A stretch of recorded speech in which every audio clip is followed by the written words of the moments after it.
When I woke up, the first thing I saw were Satoko and the calendar. The first one to wake up is supposed to tear yesterday's date off the calendar. Sometimes we both tear the calendar by mistake, so the date is 2 days ahead. Okay. Satoko likes to tear the calendar, and that makes her wake up early every morning. That would usually make me smile, but I felt devastated as soon as I saw the 22nd on the calendar. It's going to happen today. June 22nd. The day I die. おはようなのです。おはよう。おはようございますですわよ、リカ。二人ともおはようです。二人？あらあら、まだ寝ぼけてるでございますの？みー。さとこの他にも、この部屋に住んでいる人がいますのですよ。その人にも、おはようを言いましたのです。もう、朝から怖がらせるのはなしでございますわよ。これでさとこは、今晩怖くて僕の手を握ってないと寝られないのです。Sometimes I feel like Satoko can see Hanyu, and it's as if the three of us are living together. That would be a lot of fun.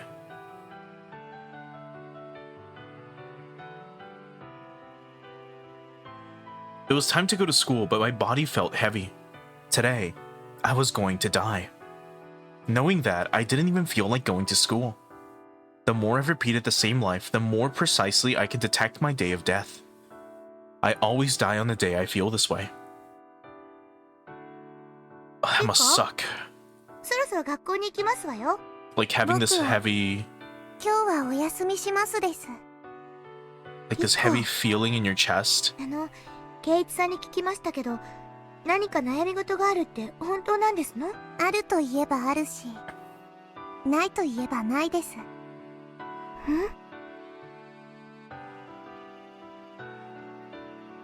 What else is there left to do? Today's the day. It's too late now. But part of me still feels like doing something. I've been in this world only a few days. My emotions went up and down like a roller coaster. Sometimes I felt motivated to fight. And other times I felt desperate and gave up. Even though Keiichi and everyone else showed me such strength, I lacked the iron will to fight against my fate. The most confidence I ever felt was when the dice all came up 6, a fortunate coincidence that was just handed to me. I was hoping to gain the courage to fight against my fate. But here I am today, conceding to destiny. Keiichi told me that we can make a miracle happen if we work together, but there was something he didn't teach me. He didn't teach me how to believe in... If I don't believe that I can make a miracle happen, I won't be able to even crack in the wall of fate. Make a crack in... Oh god. It seems so simple yet so difficult. I couldn't even decide whether I should be on the stage or stay off it and remain as a spectator. I told Hanyu that I haven't decided what to do after this world is over. But that's the spectator's point of view. For the people on the stage, this world is the only one. For them, the end of the world means the end of their lives. That's why they do anything to change their fate. That's why they can make a miracle happen. I never worked hard enough because I always knew that I could reset my life. I thought I was just one pathetic girl who couldn't change her own fate. That's why I ended up here again today. It's as if I slacked off on my summer homework and woke up on the last day of vacation with nothing completed. What should I do? Should I not work on my assignment knowing that I'm not going to make it on time anyway? Or should I do whatever I can even though I may still get in big trouble? Perhaps a miracle will happen. Perhaps the homework will be done overnight. Hanyu will do it. Miracles don't happen on homework. I have to do the homework on my own. Without effort, nothing will ever get done. Without effort, not even one question will be solved. リカの好きなように過ごすといいと思いますのです。リカの大好きな窓際で甘いワインを飲むのもリカらしい過ごし方だと思いますのです。どうせ怒られるなら最後の一日も気ままに過ごそうという開き直りね。For Hanyu, it's not about the homework. It's more about the vacation itself. The vacation will be over no matter how much I want it to continue. In her eyes, it's pathetic for me to make a big deal out of not completing my homework and contemplating whether I should still work on it or not. On top of that, I'm saying that I might as well die if my vacation's going to be over. If I was in her situation, I'd be laughing hysterically. Keiichi told me to seek everyone's help in order to finish my homework. But I'm not taking that offer, not only because I don't want to cause them trouble, but also because I don't want the teacher to know that I got help from them. You mean Hanyu? If I was gonna have regrets, I should have worked on it from the beginning. If I had no intention of working on it, I should have just relaxed without stressing so much. If I didn't care what other people thought, I should have asked for their help in the first place. Those are the 3 options I talked about with Hanyu yesterday. I didn't choose any of them. I've been living for over 100 years, but I still can't decide. My 100 years were wasted. さとこ、僕は今日風邪をひいてしまったのでお休みしますです。そうなんですの？体温計でお熱を測ります？今日はゆっくりさせてくださいです。知恵には僕は風邪で休むと伝えてほしいのですよ。リカ、本当に風邪なんですの？なんだか命を狙われてるような話をしているってケイイチさんが言っててOh my god. 本当に心配してますのよ。ありがとうです。もう行かないと遅刻しますですよ。Satoko looked at the clock, then looked back at me again. 私は今すごく幸せですのよ。みんなと楽しく過ごせて、またリカと一緒に暮らせるようになってとても嬉しいんですの。だからリカがいなくなったら私がどれだけ悲しい世界に生き続けなくちゃならないか。僕のいない世界。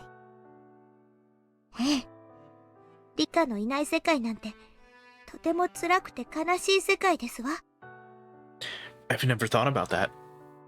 I thought that the world ended when I died. I'd never thought about the world after my death. That was never my concern. だからどうか自分をリカが思ってる以上に大事にしてほしいんですの。リカ一人の不幸じゃない。リカに悲しいことがあれば、私もそしてみんなも不幸になることを決して忘れないでくださいますですのよ。さとこ。リカ、今日はそっとしておきますけど、悩みがあるなら絶対に相談するんですのよ。仲間が悩んでいるのに自分を頼ってくれないこともまた悲しいんですから。Satoko seemed like she wanted to say more, but she looked at the floor instead. I know what she's trying to say.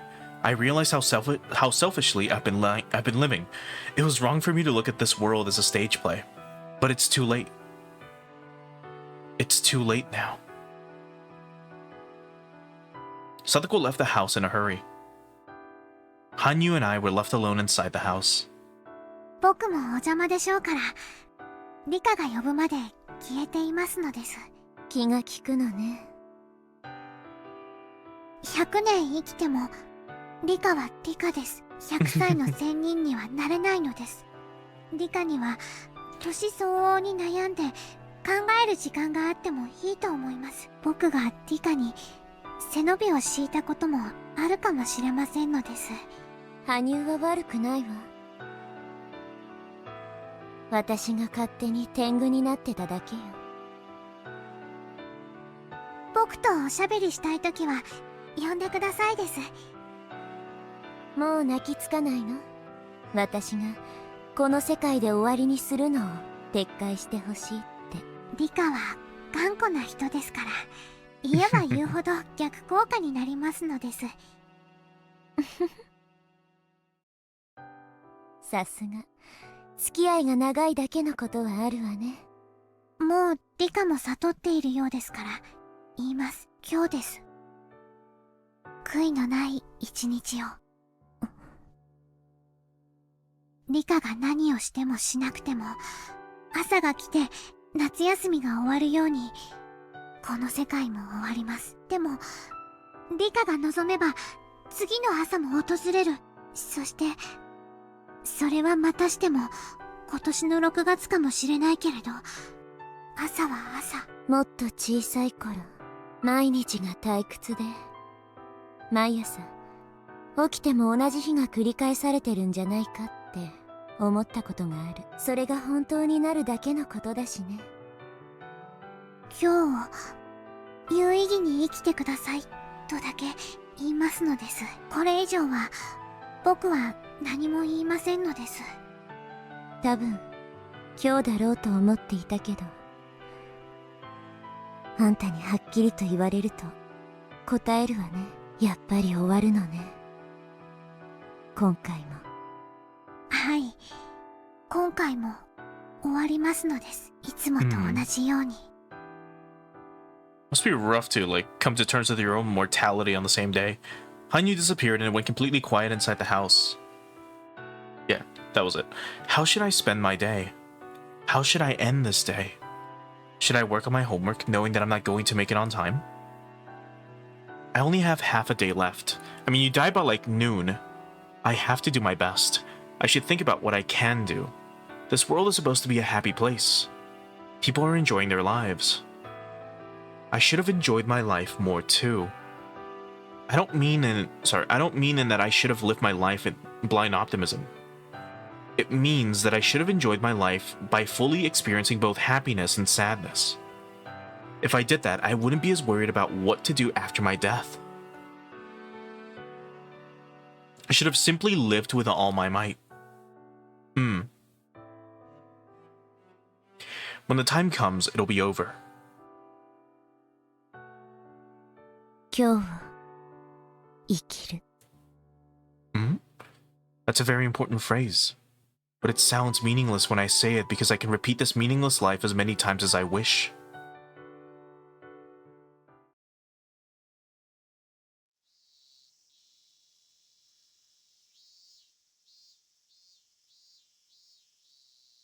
While Satoko was at school, I washed the dishes. Hanyu would usually stay with me when Satoko wasn't around. But she's not here right now. It's been a while since I was all by myself. I never thought anyone could feel so lonely while washing the dishes. I'm going to die today anyway. The world is ending today. Or this world. Why should I have to wash these dishes? Or why should I?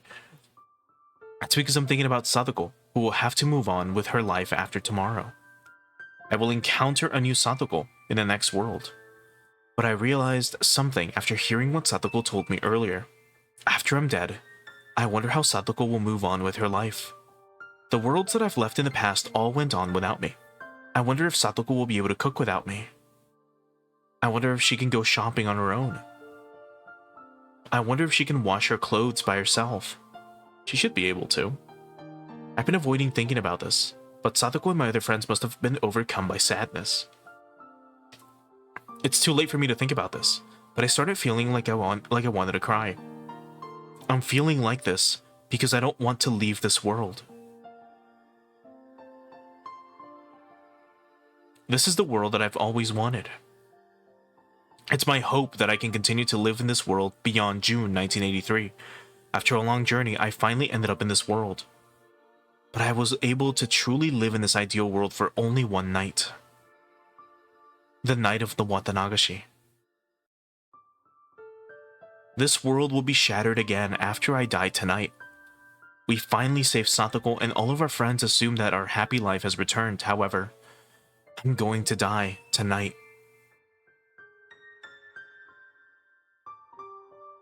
They will mourn for me. We worked so hard to make a miracle happen, but they're going to lose their happy world in just one day.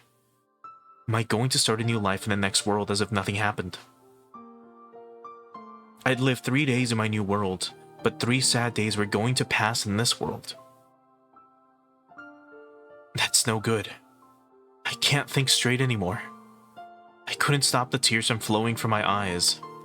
I hugged Satoko's pillow and cried. I could smell her scent. After I die, Satoko will probably hug my pillow and cry just like this. Is everyone else going to cry for me too? I'm sure they will. And they'll be sad. Not about my death, They'll be sad not because I'm dead, but because I never told them about what was troubling me so much. I wonder if they're going to feel regret. Will they wonder what they could have done to open up my heart? What they could have done to help me in my time of trouble? Will they wonder what they could have done to save me? I felt miserable and frustrated. I held Satoko's pillow and continued to cry. In the next moment, I heard the phone ringing. I tried to ignore it, but it wouldn't stop ringing. I picked up the phone, hoping that my friends would call to check on me. However, I heard a weird guy's voice coming from the receiver. Huh? どうも、お世話になっておりますね。おこのぎ造園と申しますが、古出さんのお宅でいらっしゃいますか？おこのぎ。 It was Okonogi from the Mountain Dogs. It was the first time I'd received a phone call from him. 緊急のご連絡がしたくってお電話させてもらいました。学校にお電話したら、今日は休んだと言われましたもので、具合は大丈夫ですかいね？ I'm not alright. This is the day I die. By your hand. I knew he had no idea, but I still couldn't help but feel upset. 風邪なのです。ちょっと今日はゆっくりしていますです。そうですか。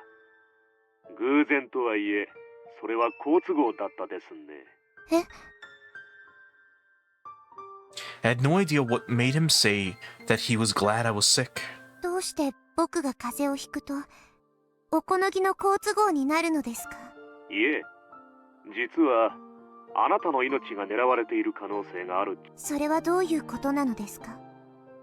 この度の富武氏たちの事件なんですが、東京の調査の結果、入江所長が黒幕である可能性が高いっちゅう連絡が入ってきました。入江が黒幕？ This is the first time I've heard something like this. This isn't something that happens at random. It's the very first time. That means it's not just a coincidence. I'm hearing this now because of something that I did differently in this world. I've done many things differently in this world, though. I can't tell which decision led me to this result. However, maybe this is something that could change my life drastically. Okonogi continued to explain to me. There had been budget cuts to their research and they were scheduled to be shut down within a few years. Idia was strongly against that because he was embezzling their research money by requesting bigger and bigger budgets. Because they were going to cancel their research, he tried to sell the research data and make a lot of money off of it. それは本当なのですか？信じたくないでしょうが、事実ですんで。まあ、入江所長はどこか後ろめたそうなところがありましたんよ。すったらんな感じでした。I think I can say with certainty that Idia is not that type of person. I've been around him for years, and as far as I know, he's not a bad guy. He doesn't even have the guts to be one. He pretends to be cold-hearted for the sake of his research, but he can't shake his regrets. He's simply a nice person. It's hard to believe that he was embezzling money from Tokyo. I'm starting to be suspicious of Takano, but she's actually a nice person too. She seemed mean at times, but she could also act as innocent as a child. However, I'm starting to suspect her because Oishi told me that the body they found in Gifu might not be Takano's body. Okonogi works for Takano. That means I can't trust Okonogi. In other words, I can trust Idia because Okonogi is clearly trying to set him up. On the other hand, if Takano isn't guilty, I could be making a huge mistake. Yet, it always seemed to me as though Tomitake and Idia were good friends. If Tokyo had suspected that Idia was embezzling money from them, Tomitake would have treated him far more coldly. Anyway, at the very least, Tomitake of Tokyo didn't have such a bad impression of Idia. The Idia of the Idia Institute and Tomitake of Tokyo were good friends. Tomitake of Tokyo and Takano of Tokyo were good friends. Takano of Tokyo and Okonogi of Tokyo were superior and subordinate. But Okonogi of Tokyo says that Tokyo is suspicious of Idia. This doesn't make sense. Everyone seems to be good friends at first glance, but the links don't connect from start to finish. Idia thinks he has a positive relationship with Tokyo, but Tokyo is suspicious of Idia? That's just odd. The chain should be connected, but one of the links is twisted out of order. It's breaking the loop. すでに東京が内定に着手してますんで、詳しいことはもうちょい待ってほしいそうです。また、入江はあなたを何らかの交渉の最後の切り札に使おうとしている可能性があるらしく、あなたに対する警護体制を本日よりさらに強化せよとの命令が来ました。それでご自宅にいられるんは都合がいいと言ったんですね。すでに古出神社の周辺は山犬が3交代、20人体制で警護に入らせていただきました。もちろんご安心ください。それっちゃわからないように気を利かせてますんで。すごい警護体制なのです。その警護はいつまで続くのですか？東京から解除の命令が来るまでずーっとですんで、今回の一件が解決するまでです。That should have been good news for me since today was the day that I was supposed to die. This is exactly the kind of security I wanted. That's why I let Takano into the ritual storehouse. However, I have a bad feeling about this. Tokyo should be my ally, but that arrangement is just like Idia's relationship with Tokyo. Everything seems in order from my end, but when you trace it the other way, it feels like something's off at some point. I have this uncomfortable feeling because I have a few uncertainties about Tokyo. Tokyo and Idia have strong ties, but they're suspicious of him? Is Idia actually a bad guy?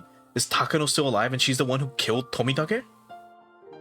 Those questions and more made me uncertain about accepting help from Tokyo.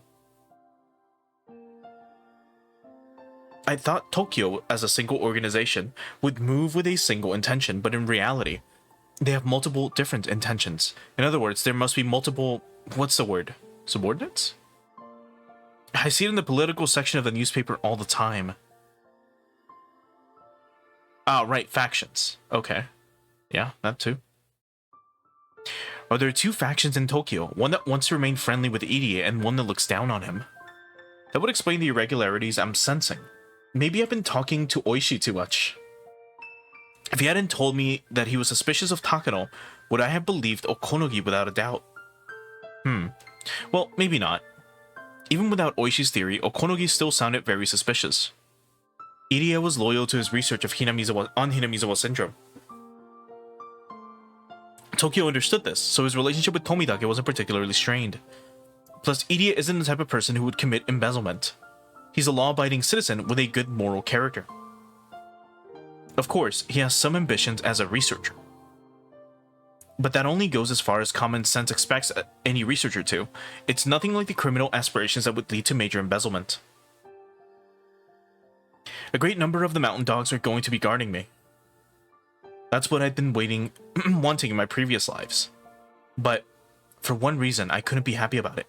Or for some reason, I couldn't help but feel depressed. If this house is like an empty birdcage, then they'd be the fox with feathers stuck to its face. I don't know if I can really trust the people who are protecting me. I try to recall more about Okonogi. The mountain dogs have been protecting me for years. Okonogi proved his skill in many of my other lives. To them, I'm something of a special existence. If something happens to me, it would be a disaster. The Idia Institute is there to keep Hinamizawa syndrome under control, and the mountain dogs are there to protect me from evildoers. So why would they try to betray me now? I thought about it for a while, but I had no idea. I just know one thing for sure. I can't feel comfortable with the protection of the mountain dogs alone. I want someone other than Tokyo protecting me. But I bet such a person wouldn't believe me. Wait, what about Oishi? I've been keeping in touch with Oishi since the other day. He still thinks that the mysterious deaths in Hinamizawa are all plotted by the village authorities.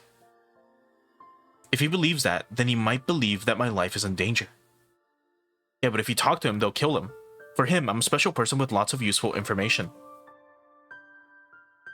The mountain dogs hate the police, though. Yeah? When I asked them to assassinate Sadako's uncle, they refused because he was being watched by the police. I would feel relieved if the police were guarding me along with the mountain dogs. That way, the dogs wouldn't be able to harm me, even if they were working for an evil faction of Tokyo. Besides that, if my suspicions toward them turn out to be baseless, more protection couldn't hurt. I'm sure that double security will keep me safe. Mind you, she's still on the phone with him. わかりましたです。今日はおとなしくしていますです。ええ、そうなさってくださるとうちらも助かりますんで。街へ繰り出して変なチンピラに喧嘩でも売られるとうちらも苦労しますん。根に持たれているのです。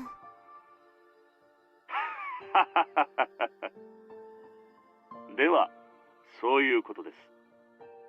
風お大事になさってください。風邪の診察に診療所に行ってはいけませんですか？万が一ということがありますんで。入江診療所には当 Don't 分 go 近寄らな near い the です。 clinic, huh? 妙な注射でも打たれやすと大変ですかいね。入江はそんなことしないです。しないとうちらも思いたいですがね。その疑いが解けるまでちょいとしばらく慎重にしてほしいっちゅうこってん、安情ご理解をいただきたいんですわ。すったらんしゃもないのです。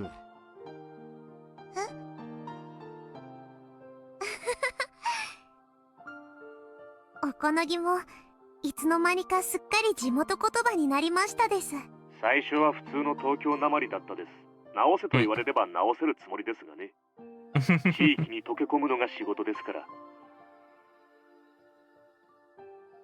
I finished speaking with him. As soon as I hung up the phone, I opened my phone book and looked for the number to the Okinawa Police Department. They knock on her door. What are you doing, Rika? It was nearly noon. It felt like the pages of the phone book were sticking to my skin. I must have been in a hurry. I really don't want to die. I want to stay in this world. I don't want to leave this perfect world. I'm trying to do something because I don't want to die. I'm trying to live with all my might. I'm trying to enjoy my life. For the first time, I was spending my last day positively, without drinking wine until I was drunk. Without getting white girl wasted. お待たせしてすみませんでしたね。ちょいと今から岐阜に行ってこようとしてたところでした。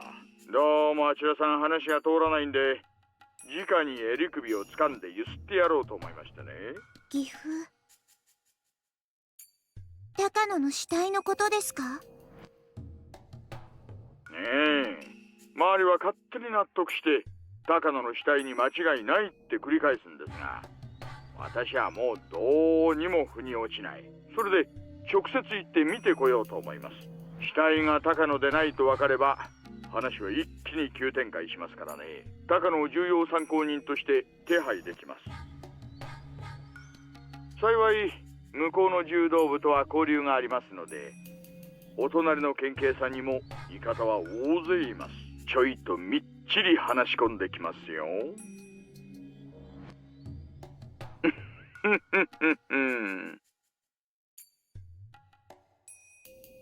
It looked like Oishi was proactively moving forward with the investigation. If that body really is Takano, that would be sad for her, but it would give me more reason to trust the mountain dogs. If it's not, then it would tell me that she's part of this whole incident. No matter what the result is, it will give me some kind of hint, but only if I'm still alive. But really, it's unfortunate. Oishi is leaving for Gifu. He can't be around to protect me.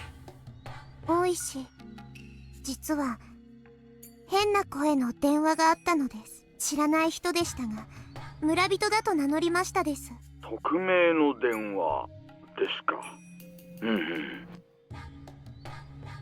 続けてください。その電話は何と？ I'm next, 僕 Oishi. を殺そうとしている人たちがいるというのです。早ければ今日にも決行すると言ってますです。それは本当ですか。なるほど。それはありえない話じゃないな。わかりました。私はもう出発しなければなりませんので行けませんが、警官を何人か行かせます。駐在にも連絡してあなたの近辺を警戒するように伝えましょう。今日はご自宅ですよね。風邪か何かですか？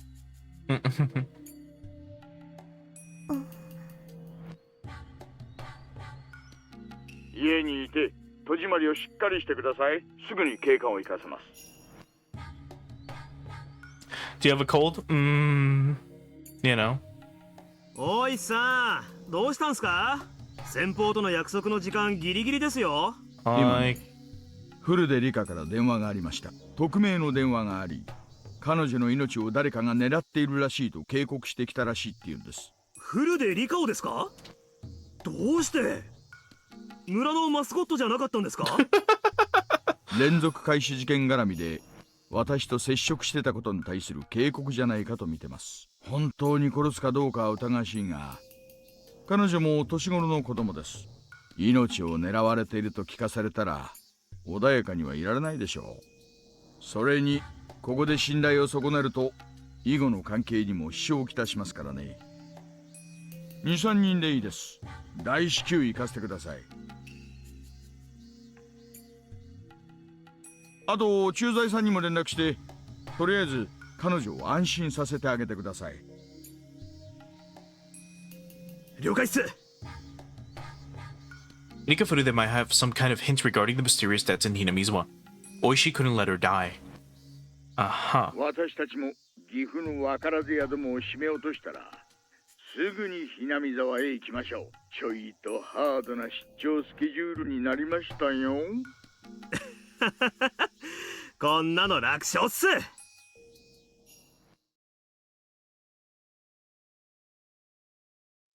They're gonna break her こちら windows. 駐在警官が境内に入りました。R 宅へ向かっています。何？了解。引き続き監視されたし。R と接触。警官を中に入れました。沖宮署に R から連絡があったようです。自身の身辺警護を依頼したと思われます。うちらのことは喋ったんかいね。命を狙われているとの匿名電話があったと言っています。作り話でしょう。またそれとは別に沖宮署から私服警官が数人派遣されるようです。But of course it would have her phones tapped. 山犬だけじゃ信用できんって国会ね。厄介ですね。監視体制にも支障が出ます。まさか気づいたんじゃねえんかね。そんなわけはないとは思うが。全般に職質に注意しろと伝達。疑われたら意味ないんね。暗情警戒しろっちゅう伝えてえな。They just have snipers at the ready. 本部より全般、古出神社周辺に警察介入の動きあり、職質には特に注意されたし、今夜の決行ですが、様子を見た方がよろしいのでは。連絡はするが、三差はやるっちゅう言うだろうな。明朝に R の死亡が発覚して話が進むよう、もうお膳立てが済んどるって話だ。警官に不審と思われとない。もし疑われたら、おとなしを引くこっちゃん。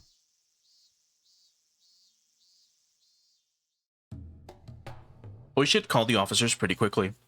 The officer who was in the area arrived within 10 minutes after I spoke with him. He asked me what kind of phone call I received today. I decided to make up a whole story. It'll be all over if they check my call history, but I'm sure Oishi won't bother doing anything like that. He thinks I'm worth protecting because I have information about the incidents in Hinamizawa. The policeman is one of the villagers, so I know him very well. More officers are coming here from the Okinomiya department. The officer told me to relax because he'd stay with me until then. Oishi must have thought that I was frightened half to death after getting a threatening phone call.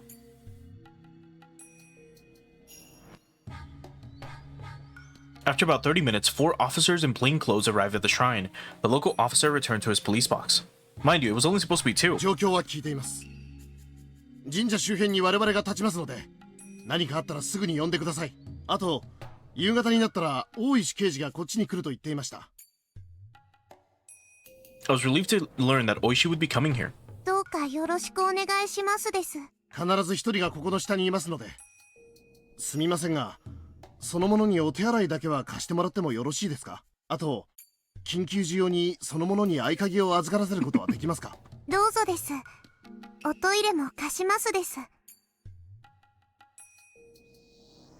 My house is on the second floor of a storage building. The first floor contains emergency supplies for the village. I'm happy to know that at least one police officer will be there for me. Yeah, but these are like, you know, trained assassins. The officers confirmed their positions on the map of the shrine. One will be in the storage building, and 2 more will walk around the shrine property. Also, 1 more will be standing in front of the stairs that lead to the shrine. Yeah, at the very bottom.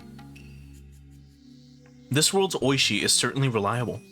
In my other lives, Oishi tended to look at me as his enemy. However, in this world, he thinks I'm on his side.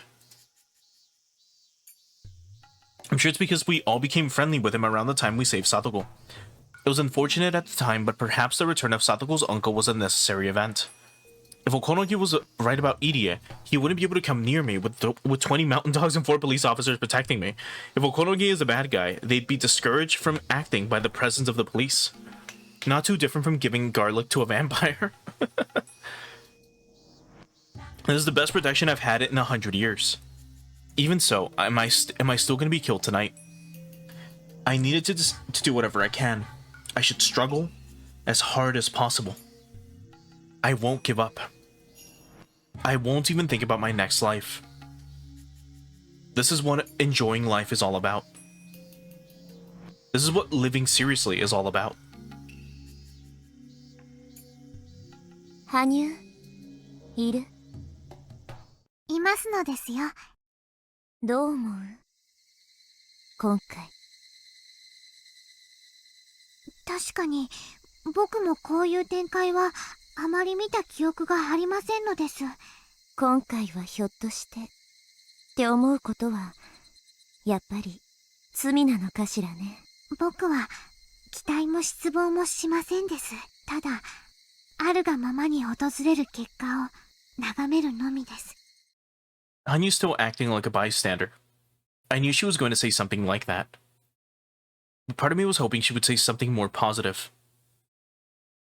Upon hearing her say what she did, I felt a little disappointed and wondered why Hanyu refused to be anything but an outsider, I think.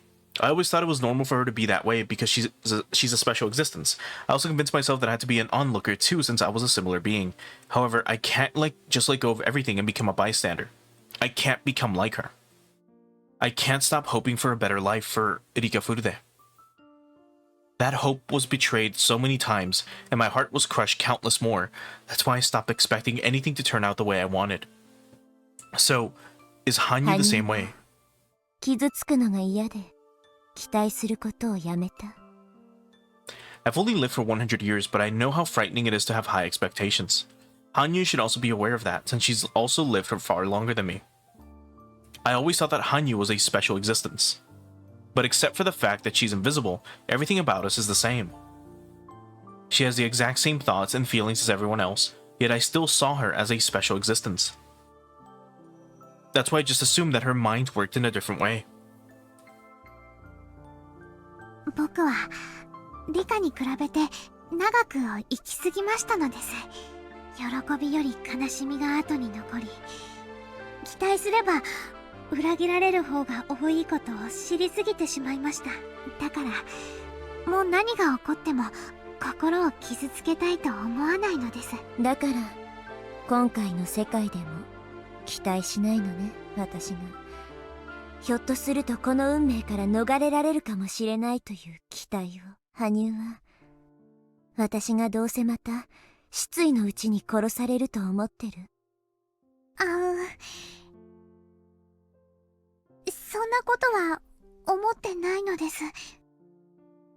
Hanyu looked uncomfortable. She had no doubts that I'd be killed again that night. That's what it means to not have hope. But she just can't own up to it, because she doesn't want to hurt my feelings. 羽生も聡子と同じなのね。何かの幸運か、誰かが助けて奇跡を起こしてくれるまで耐えて待っているだけ、戦うことを恐れているだけよ。それを強さだと勘違いしている。つい最近までは私もそうだったけどね。Ow, ow, ow. Hanyu looked down and bit her lip. Is she gonna say it? She couldn't deny what I said. Come on. あんたも何度も聞いてるはず。奇跡ってのはみんなで団結しないと起こせない。団結というのはつまり信じること。みんなで信じないと奇跡は起こせないのよ。 What I just said sounded as though I was blaming her for the miracle not happening. Maybe I was too harsh on her. I stayed quiet and Hanyu continued to look at the floor. Then she looked up at me and spoke. I noticed sadness but also a little bit of anger in her eyes. 触れることもできず、話すこともできない、見ているしかできない僕も、そのみんなに含まれるのですか？理科に、どんな顛末も見ていることしか許されなかった、僕の気持ちがわかるというのですか？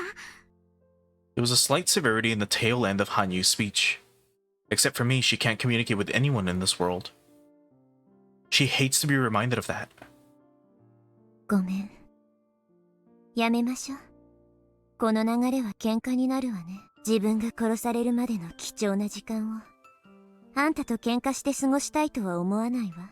僕も、リカと喧嘩をしたくはないのです。でも、これだけは言わせて。私とあなたは、友人だと思ってる。だから、友人の人生が、乗るか反るかという時に、期待しないとか、あるがままを受け入れるとか、言ってほしくなかった。そのことは謝りますのです。でも、期待するかしないかは、僕の心の中で、好きにさせてくださいなのです。She can be very stubborn sometimes.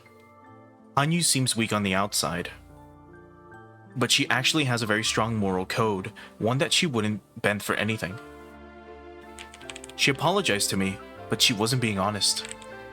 She still wasn't expecting anything good to come from this world. She still thinks that I'm going to die pitifully. That's why she refuses to believe in miracles. I've been living with her long enough to read her mind. I feel bad for her in a sense. She's been living too long and lost all of her hope. Hanyu told me to call her if anything else happened, and soon disappeared. I'm sure she's still around. She's probably still watching me, as if she's watching a TV show. The time of my death is slowly approaching. Will I be able to survive this time? It's been a long time since I faced this fear without drinking wine. Oh boy.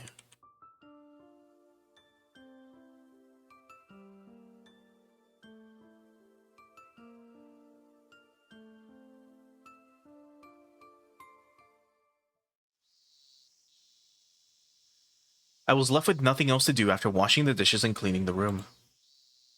The mountain dogs and police were protecting me, just in case. I figured I should leave something behind for Satoko.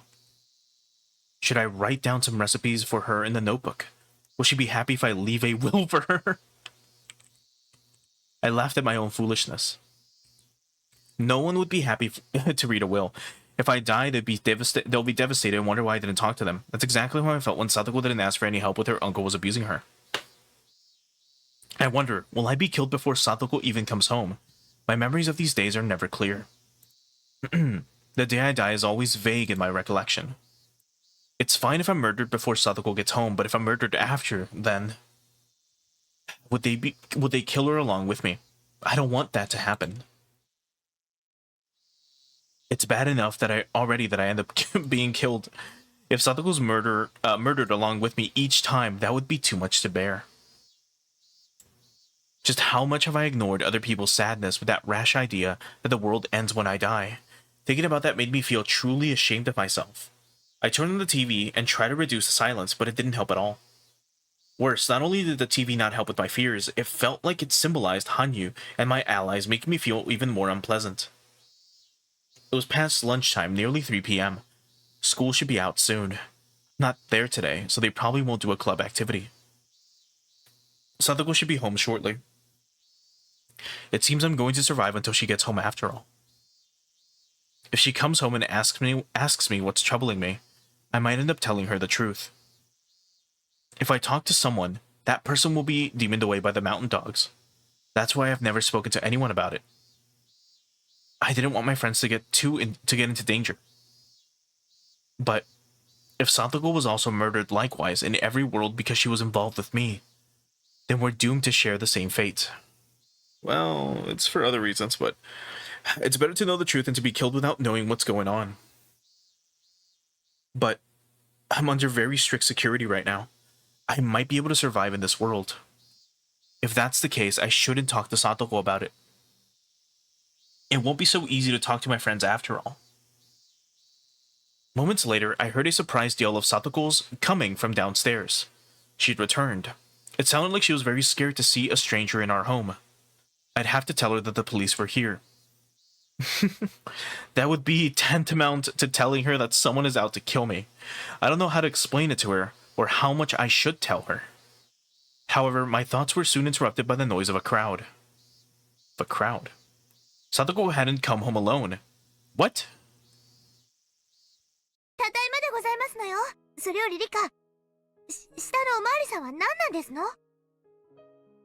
私服警官が護衛してるなんてどういうわけよ。あんた一体何をしでかしたの？ What did you do? みーちゃん聞くこと違う。一体何があったのリカちゃん。境内の中にも見慣れない人がいました。あれも私服警官ですか？ Some strangers. ただごとじゃないんですけど。So they saw the mountain dogs. 俺たちリカちゃんが何を悩んでるのか知らないが、みんなで励まそうって思ってきたんだ。でもどうやらそんな悠長な事態じゃねえようだな。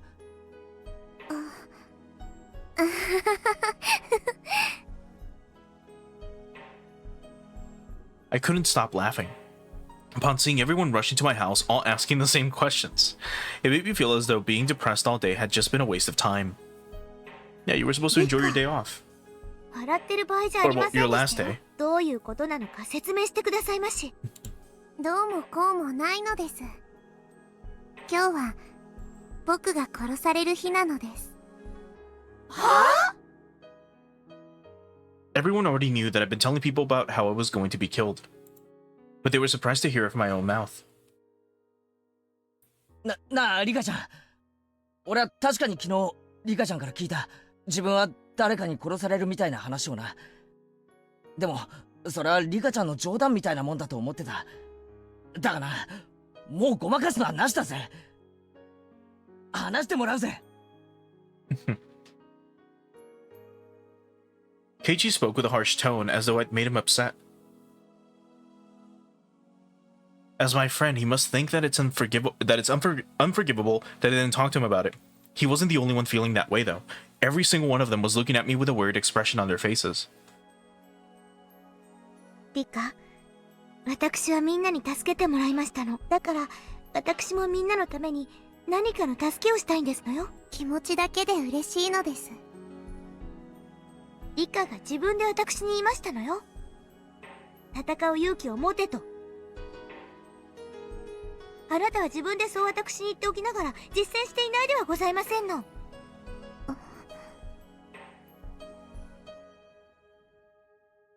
Sadako pointed out something that I've already realized. I had no way to argue back. リカちゃんは話せば巻き込まれるって言ったんだよね。リカちゃんが話さなくても私たちは巻き込まれる気でいるんだよ。そうさ。俺たちは仲間で部活のメンバーなんだよ。リカちゃんの危機はメンバー全体の危機さ。かつてサトコが危機だった時もメンバー全体の危機として戦った。Like for realsies. それと同じだよ。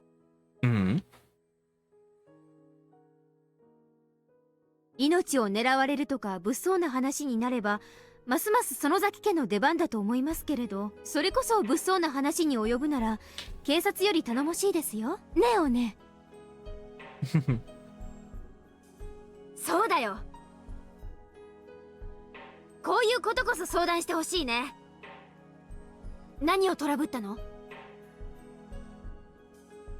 リカちゃんを殺すって脅迫するなんてとんでもない野郎だよ。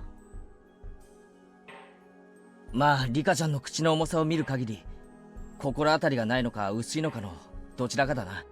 相手が分かってりゃ楽な話なんだからな。みんなは鋭いので、僕が何も話さなくても勝手に話が進んでしまうのです。リカ、はぐらかさないでほしいですわよ。ちゃんとお話しなさいませ。一体何があったんですの？これはどういうことなんですの？警察が来るなんてよっぽどのことですのよ。警察には話せて、どうして私たちには話してくれませんの？私たちには話しにくい理由なの？リカに話しにくいようなやましい理由なんてあるわけありませんでしたよ。落ち着けサトコ。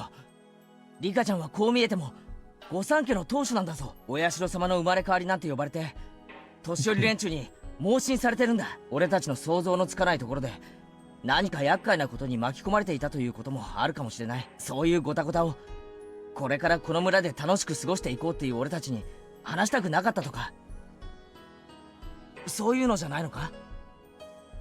One quick thing, before we do continue. Oh, 村とリカちゃまに関わるやばい話ですか？ that should have stopped the autoplay, I think. So there's two things that I did want to mention before I forget. Now that we're like an hour in. So, what I was expecting Rika to do is maybe kind of be like, you know what, I should actually ask for help. Then seek protection from the Sonosuke family. And then the Sonosuke family basically just barricades her inside of their place.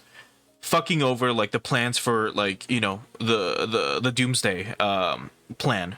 So that it doesn't go through. Right? That was like what I was thinking might have happened. But we still do not know why Rika has to fucking die. They have to find her corpse. For some reason, like Okonogi or, goddamn, like for some reason the mountain dogs want her dead. You know? It doesn't make sense. Like, why does Takano want her dead? We have no fucking clue. And that's still what's bugging me. Two other things though that I did want to mention regarding Hanyu. I'm not sure, we still don't really know what Hanyu is. We've been told that Hanyu is the reincarnation of Oyashiro-sama. That's if you want to believe that, then that's true. For all we know, she's just a tulpa, or like a figment of Rika's imagination that she talks to. Because again, why would there be some sort of entity that can understand Rika and only speak to Rika and taste and think everything that Rika like tastes or maybe thinks? I'm pretty sure Hanyu can read her mind. I'm not 100% sure. I don't remember if it's been established or not. So there's that as well. So I guess we'll see if that ends up being answered. And maybe Rika really is like some sort of like, super, like some person that actually has supernatural powers to some extent, specifically the whole Groundhog Day thing where she's able to like redo her life a week at a time, or every so often at a time. Or if Hanyu is an actual like deity or something. The final thing that I do want to mention again before I forget, and then we'll continue, we'll let this play out. I'll try to theorize, keep my theorizing to a minimum. One very interesting thing that I didn't want to let influence my initial like theory was one of the first times I heard about this game was because again I had seen Higurashi before when the anime was coming out, like fucking like in 2008 or so. Like I watched like the first 6 episodes or something as it was coming out, as it was being subbed in fan sites. But during the lockdowns, for some reason, Ryukishi like worked with GOG, Good Old Games, and was like, hey, make the first chapter available for free until the pandemic is over. And I thought to myself, isn't Higurashi like a fucking series about children killing or like a village being, having like a weird secret? Why the fuck would he release this or make this game for the first chapter for free, during the pandemic? No way it's related to some sort of fucking like virus, right? I didn't want that to like paint my, my initial theories. And then we get to this shit. And then it's like, I see. What a clever bastard. Anyway, That's enough of my theorizing. Let's get back to, like, this very serious moment. となると、お社様を盲信する年寄り連中の絡みとしか思えません。ってことは、時期的に考えて、お社様のたたり関係か。あれだ。富武さんと高野さんが殺された件絡みじゃないかな。どうして富武さんたちが殺された事件がリカちゃんに関連してリカちゃんが命を狙われなくちゃならないの？話が突飛すぎるよ。命が狙われてるって時点で十分話がぶっ飛んでる。俺たちが普段知る以上のしがらみがリカちゃんにあってそれを話せないってことなんだろうな。ビンゴだろ。あまり楽しい話じゃないからむしろ仲間には話せないってんだろ。信じられないですわ。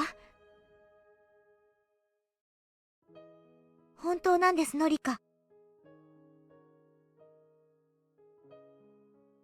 何か村とか富武さんたちの事件とかそういうのが関係していますの？ Actually, yes, I killed him. I remained silent, but with my mouth open. I hadn't answered any of their questions, but they continued to ask and had eventually hit the nail on the head. It was more surprising than anything.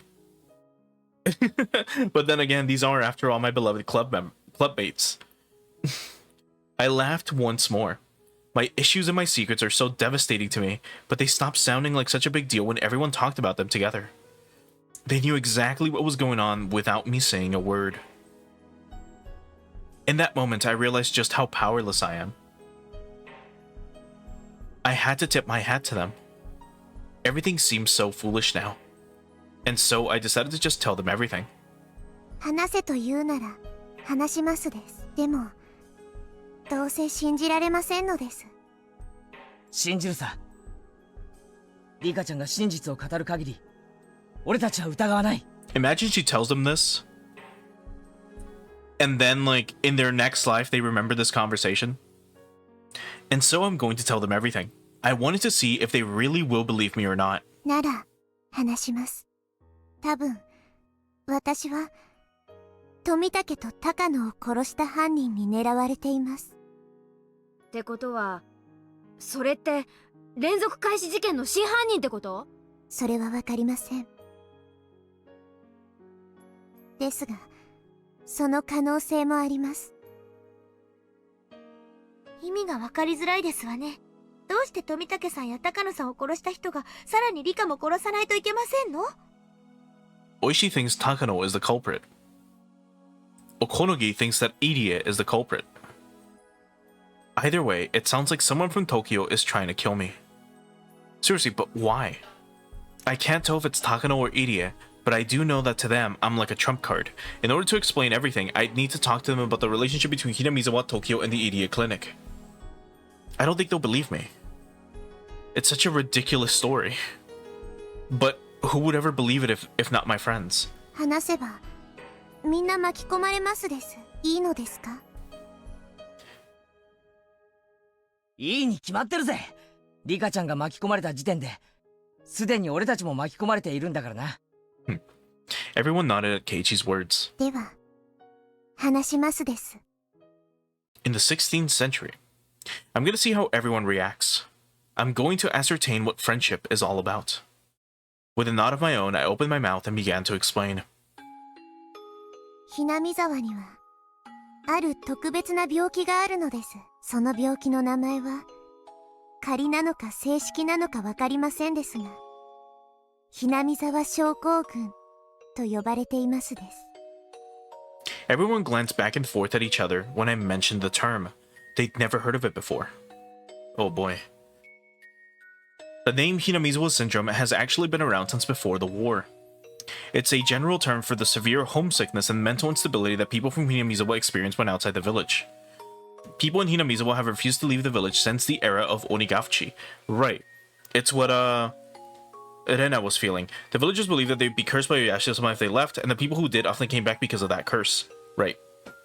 In general, it used to be thought of as only a severe homesickness, but during the war, soldiers from Hinamizawa became mentally deranged in faraway places. That does sometimes happen in war. What was unique about the soldiers from Hinamizawa was the way that they killed their own comrades and committed suicide at the end. One doctor became curious about these cases and studied those soldiers. That's when he found out that it was actually a disease only found in Hinamizawa. According to this doctor, their strange behavior was not the result of their culture, it was a mental disease triggered by external circumstances. A mental disease with an external cause is different from a psychological illness. It's the result of some kind of physical disorder, and it causes people to become mentally unstable when something triggers it. There are 3 categories of externally caused mental diseases. Traumatically induced, substance abuse induced, and chemical imbalance induced. Traumatically induced disorders are cases resulting from damage to the brain from trauma or infection that influences the mind. This is the reason personalities can change as a result of head injuries. Holy fuck, I'm gonna be reading a lot. Substance abuse, as the name suggests, refers to the case where drugs, especially alcohol or stimulants, have influenced the mind. The last category is chemical imbalances. These are the cases where some ailment in the patient's body causes abnormal secretions of bodily chemicals, which then influence the brain's functions. This may sound odd, but it's been said that people tend to become depressed when they have a cold. We've all experienced the ways in which physical sickness can cause a buildup of negative emotions. However, with chemical imbalances, the cause is more direct. People's emotions aren't born from our hearts. Everyone should know logically that the result of chemicals secreted by the organs in our body is necessary. So when organs operating in secretion of those emotional controllers malfunction, it causes them to secrete abnormal amounts. The thyroid gland, for example, secretes hormones that regulate emotions. When that gland is defective, the balance of those hormones becomes unstable. This can cause people to have not only a physical sickness but also a mental sickness such as depression. People don't get mentally ill just because of mental problems. Human beings are made out of meat. We get mentally ill when that meat is defective. The doctor studying Hinamizawa syndrome also came up with a theory. He suggested that there is a pathogen endemic to Hinamizawa that if its host strays too far away from home, affects the chemicals in their brain and causes them to hallucinate. The villagers' belief in Oyashiro-sama is certainly related to this endemic disease. People in Onigashima village knew about this. They knew that they couldn't survive outside the village. They also didn't want anyone else to enter the village because they would get infected too. They took this disease as a curse, not a sickness. The most significant syndromes of the diseases are antisocial behavior and an extreme persecution complex. The eventual suicide caused by the defects in the lymph nodes are also another unique characteristic. The unusual behavior of terminal patients is what inspired the legend of the demons coming out of the swamp and attacking the villagers. Right. Basically, sick villagers developed severe persecution complexes and wound up killing other villagers. Holy fuck. After a long time, survivors of the disease started to comprehend its rules. They discovered that the disease is incurable once you contract it. That's why they started barring outsiders from entering the village. Also, once you become ill, you will begin developing a persecution complex. This can happen to anyone in the village.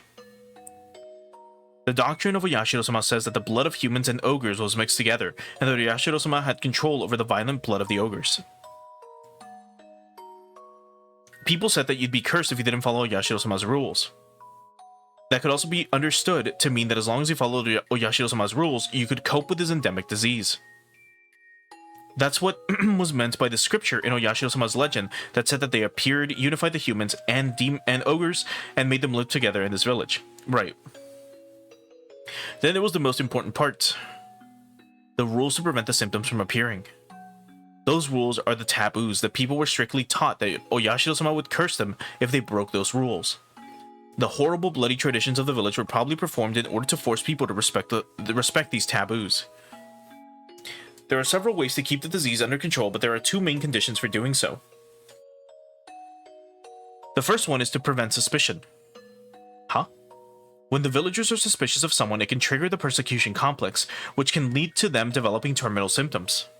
That's why they made sure to have such a tightly knit community, so that people wouldn't suspect each other. Ah, that's why they're so wary of outsiders.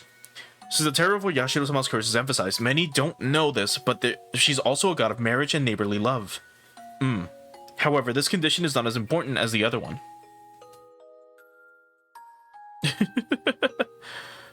Indeed, Oyashiro-sama isn't even recognized as a god of friendship in Hinamizawa anymore, and is only worshipped as such in Okinomiya's Hirasaka district.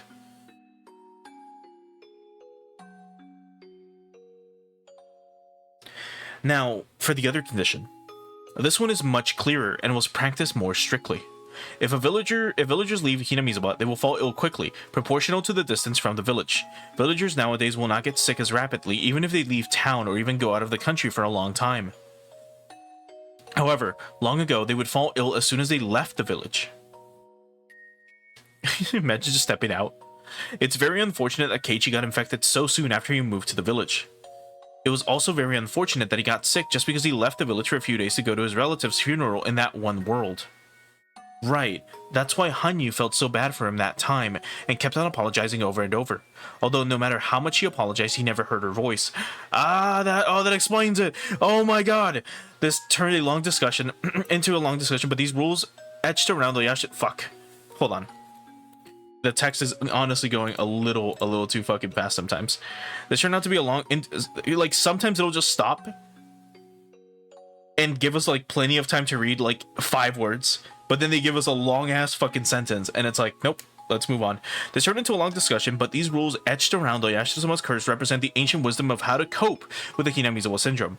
Is there any way to use this mental illness for military purposes? What? What kind of a fucking sentence is this? How do we go from this this is how you cope with this shit to how can we weaponize this for military purposes? Holy fuck. The aforementioned doctors insisted that there was, but the military didn't listen to him at all at the time. They were interested in developing a weapon that could make a dramatic change to the war efforts. They didn't have any money to spare for the research of the strange disease. In this way, research on Hinamizawa syndrome was abandoned. Until today. Then the war ended. And Japan started its reconstruction under the American leadership. You know what? Hold on. I'm gonna, like, stop the autoplay. I will just read this and pass on my own. Because sometimes it'll just be a little too quick. I'll still read fast, but, like... Anyway. However, some powerful people in the political world didn't want to accept the American way of thinking. Some of them were fired by the GHQ, but they still stayed on as advisors to the government, since Japan has a culture of respecting the elderly. Eventually, a political organization was formed, the object of which was to restore Japan to the way it was before the war. In the beginning, this organization was a very small group. It was just a gathering of 2 or 3 individuals who shared the same ideals, blowing hot air at a restaurant. Those 2 or 3 hit it off with each other and grew to the size of a class reunion. That group became a rather sizable organization, eventually becoming a political one. Well, it would be more accurate to call them a secret society. The secret society eventually came to be called by the name of the place where it was based, Tokyo. Huh? Okay. And then also, what Rika said was very true. There are a lot of people in Japan, or there used to be a lot more people in Japan, at least 20 years ago, and by that I mean literally in the early 2000s, when these people were still kind of like in their 50s. There were still plenty of individuals in Japan that did not accept the Western influence on Japan. The way that like America and the West tried to kind of like change Japan, they fucking hated that. This can be seen very prominently, and some of you might disagree with me on this, and I'm sorry if like this is your favorite fucking movie or whatever, but if you've ever seen the movie Grave of Fireflies by Studio Ghibli, it is one huge anti-American propaganda film. That's one way to look at it. If you just look at it on the surface, it's just a sad war story about a kid and his sister and how they're affected by the aftermath of World War II, right? But if you look at it under the surface, if you look under just a few layers deep, it is just like one huge, like, dude, America fucking sucks. Look at what they're doing to us. if you look at the surrounding areas, if you look at the characters, if you look at the economic crisis that everyone's going through, at the end of the day, they're blaming America for all this shit, right? And if I recall, Hayao Miyazaki, the dude from Studio Ghibli, has never been really fond of Americans either. Especially Disney. I'm pretty sure he fucking hates Disney. Which I don't blame him. Fuck those guys. But that's just one example of how Japan had a lot of quote-unquote factions all over the country that just really didn't like the Western influence on Japan as a whole. So, like, everything that Rika is saying right now definitely makes sense. This is all very, very, very believable. Not the whole bio weapon shit, not the Resident Evil crap, but everything else so far, pretty spot on. Anyway, so this fucking faction is known as Tokyo. There are many mysteries about Tokyo. One thing I knew for sure is that it was composed of old men from Japan's political stage. Mind you, one thing, I think I specifically said that it was like the Tokyo government that's after them. That was trying to cause this, so I guess I was off by a little bit. One thing I knew for sure is that it was comprised of old men from Japan's political stage, ones with strong power to indirectly influence the government and vast assets that meant they could work from the shadows. They were also connected to various corporations, and their goal was to return Japan to the way it was before the war. Of course, that was a pretty ridiculous goal. It was nothing more than an idea in their minds immediately after the war, back when they were still bowing their heads to the occupation forces of those white barbarians.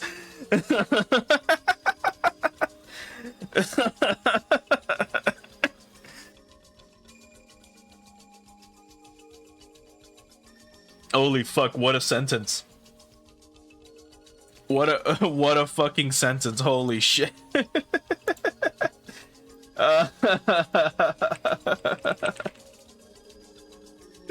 Oh, mio Dio. Anyway, once Japan's post-war reconstruction began, Tokyo steadily became a shell of its former self, but it didn't totally become a shell. It culled the fat. Japan regained its peace, and years passed. However, some people still continued to believe that Japan had been better before the war, and that they were determined to return the country to those times. Mind you, before World War I and II, and before Western intervention, and by that I mean like trading with the Dutch specifically, or any other country, or any other like Western civilization, including the Vikings. I'm pretty sure there's records of Vikings trading with the Japanese of all fucking things, which is crazy. Do correct me if I'm wrong. But Japan, I believe, was just still in like the Iron Age. And that's it. Meanwhile, places like China were kind of reaching the industrial age around this point, around the 1900s. They were definitely already kind of industrialized because they were trading with the English. There was an English occupation in China and India, so those places were being industrialized. Japan was kind of like, well, actually, that's way too far ahead. In the 1800s, I guess is what I mean. Anyway, I don't know why these people want this shit to like go back to before the war.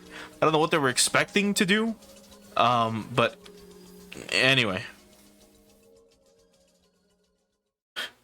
So this Tokyo plotted how to restore pre-war Japan from many angles. They approached the problem economically, internationally, and militarily as well. Japan has no nuclear armaments due to the 3 non-nuclear principles. In other words, this country has to brown-nose America as long as they hold nuclear weapons. The number one priority of Tokyo is to be independent from America.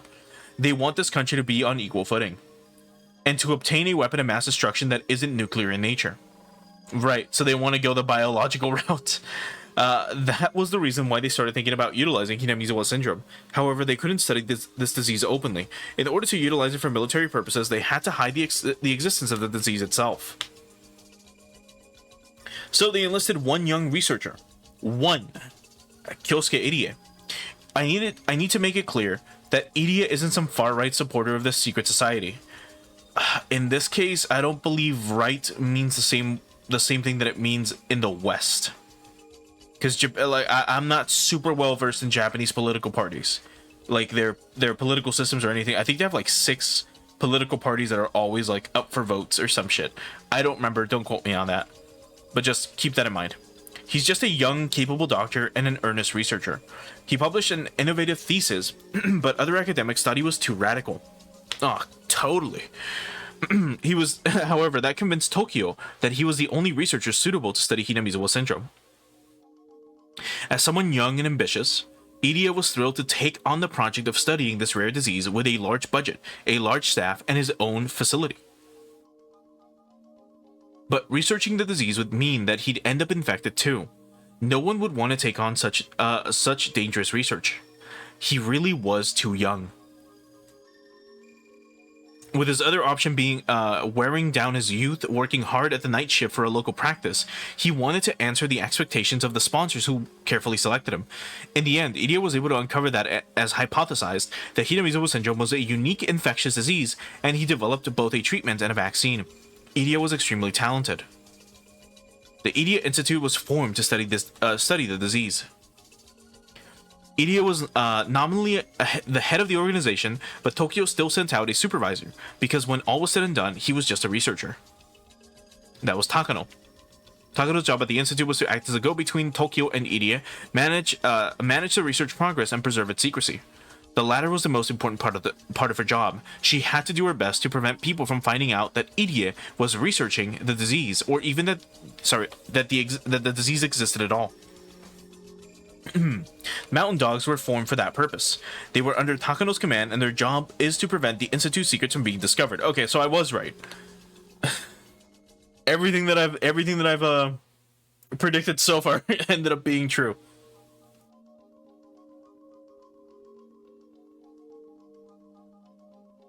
The Mountain Dogs are one special forces unit specializing in unconventional warfare, and owned by Tokyo with its vast influence on the SDF.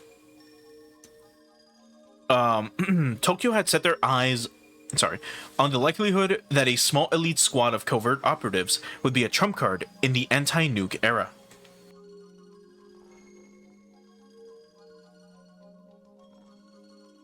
So they vigorously investigated those options. This was a worldwide trend since the Cold War. Everyone avoided sending troops directly to their enemy's doorstep. Japan was also trying to be part of that world. As a result, by 1983, even the police had been forming secret special forces units. Prefectural Police Squad 2, the ones who intervened when Rena laid siege to her school, changed their name to Zero Company, and grew into an anti-terrorism squad that handled hijackings around the Kansai airport area. The National Police Agency Squad 6 was formed as a counter-terrorism squad for Narita Airport 2, and they later changed their name to 7th Company as well. They theorized that in the world where nations possessed nukes they can't use, small elite special forces disrupting metropolitan areas would be the new way of waging war. So in 1977, they developed the SAT's predecessor, the Special Task Force SAP, to serve as the National Police Agency's trump card in securing the peace. Likewise, the Japan Coast Guard established their Special Task Force, the SST, in anticipation of unconventional warfare on the coast. There are several known Special Forces units in Japan. When they hear the phrase like Special Forces, most people tend to think of a movie or a comic book. However, these units actually exist and are protecting Japan in secret. During the famous incident of suspicious boats off the coast of the Noto Peninsula, the news reported that the helicopter squad trained in gun battles was headed there, but was recalled because the suspicious boat sank. But that was because the Coast Guard's SST acted. However, the news never mentioned the SST or any other Special Forces unit.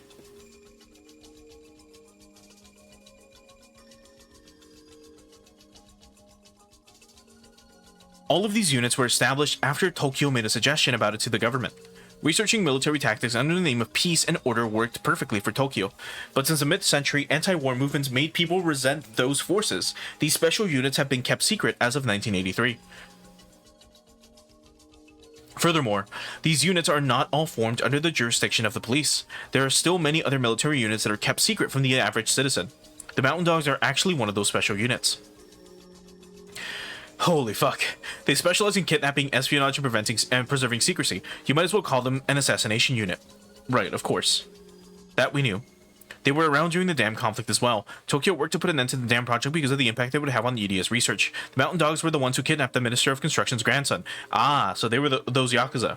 Most people believe it was the Sanosuke family at the center of the movement, but in reality, the Mountain Dogs were responsible for many of the things the Sanosuke were accused of. In that sense, the existence of the Sanosuke family was an advantage to the dogs. Their main job after the dam conflict ended has been to continue keeping the disease hidden from the public. With the spread of information networks in the modern age, the media jumped onto any unusual incident and quickly aired it to the whole nation. Tokyo doesn't want the disease to be known nationwide since they're trying to utilize it for their own purpose. Right. The main task of the Mountain Dogs is to kidnap people suffering from Hinamizawa syndrome. They pose as gardeners, but in actuality they patrol the village to make sure that nothing strange happens. And that's what happened to Satoshi. They're the ones who demon away people who go missing. They're probably also involved in some of the mysterious deaths too. The last important person is Jiro Tomitake. I don't know his real name. He was an auditor who was sent from Tokyo 4 times a year. Ah. Right. He came to check on the progress of the research and outlined requests from Tokyo. He discussed the research budget with Idia too. He also got the observation report from Idia and Takano. That was his purpose. Holy fuck. Idia started out by studying the autopsy results of the dead villagers, and he discovered many answers from that. In 1979, the Mountain Dogs kidnapped the culprit behind the murder of the construction chief, who was a terminal patient of the Hinamizawa syndrome. The nature of the disease was dramatically clarified. Right, so the guy who got away was kidnapped by the Mountain Dogs. He was onikakushi'd. Their research made rapid progress after that, and they discovered a vaccine, medication, and other methods of treatment for the disease. At the same time, they continued to investigate how to utilize it for military purposes. One of the interesting findings of the research was that the pathogen can only be found when the patient is still alive. On top of that, they couldn't detect the presence of the pathogen at all unless they used a certain inhumane method. In other words, it's virtually impossible to detect the pathogen by normal means. It left almost no trace, and the unusual symptoms it produced seemed like voluntary behavior, so they concluded that the disease could be used to their advantage. However, Tokyo had been going through some changes. The organization of the city. It had been almost 50 years. Okay. The organization. It had been almost 15 years since the war ended. The leaders in the shadows behind Japan's government, who ruled from the center of Tokyo, began growing infirm and opening up seats, steadily passing their leadership to the new generation. The whole organization has started to shift. Of course, the purpose of Tokyo has stayed the same. It's still a secret society of ultra-nationalists who want Japan to be at the top of the world. However, their ambitions to start a war with America and take over the world had diminished. And take over the world. They literally want to go back to the Japan of the war era, not pre-war, because Japan during World War I didn't do too much, but during World War II they did a fuck ton of shit. Like they conquered most of Korea, they conquered a good chunk of China, they were making their way to Russia, they had conquered almost all of the oceans between China, Japan, and Russia, and the US. And then the US was just like, nah, you guys need to stop that shit. And Japan committed so many fucking like war crimes during this era, which is why like Koreans and Chinese and Japanese people, if you talk to grandparents, if you were alive in like 2005 and you went to Japan and you found some old dude, some guy that was like 50, and you're like, hey, what do you think of Koreans? He would probably tell you some of the most racist shit on the planet and how much he hates Koreans. Same with the Chinese, same with anyone else from that area. Southeast Asia, etc., because that's how much they all fucking hated each other. So it's kind of crazy that we're getting that these people are like, yeah, we want to kind of go back to the way things were before the war, unless like they're trying to imply that the Japanese wanted to conquer the world before World War I and II. I'm not 100% sure here.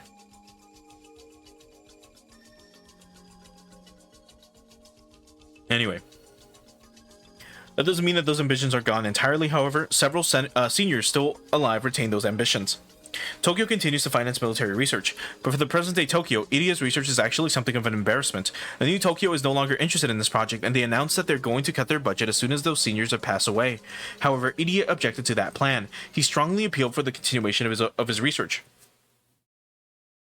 This is what Konogi was talking about. Idia is in disagreement with Tokyo. Right. Idia's research has been making great progress. They discovered various treatments and testing methods, and he's even starting to develop a treatment plan for the whole village.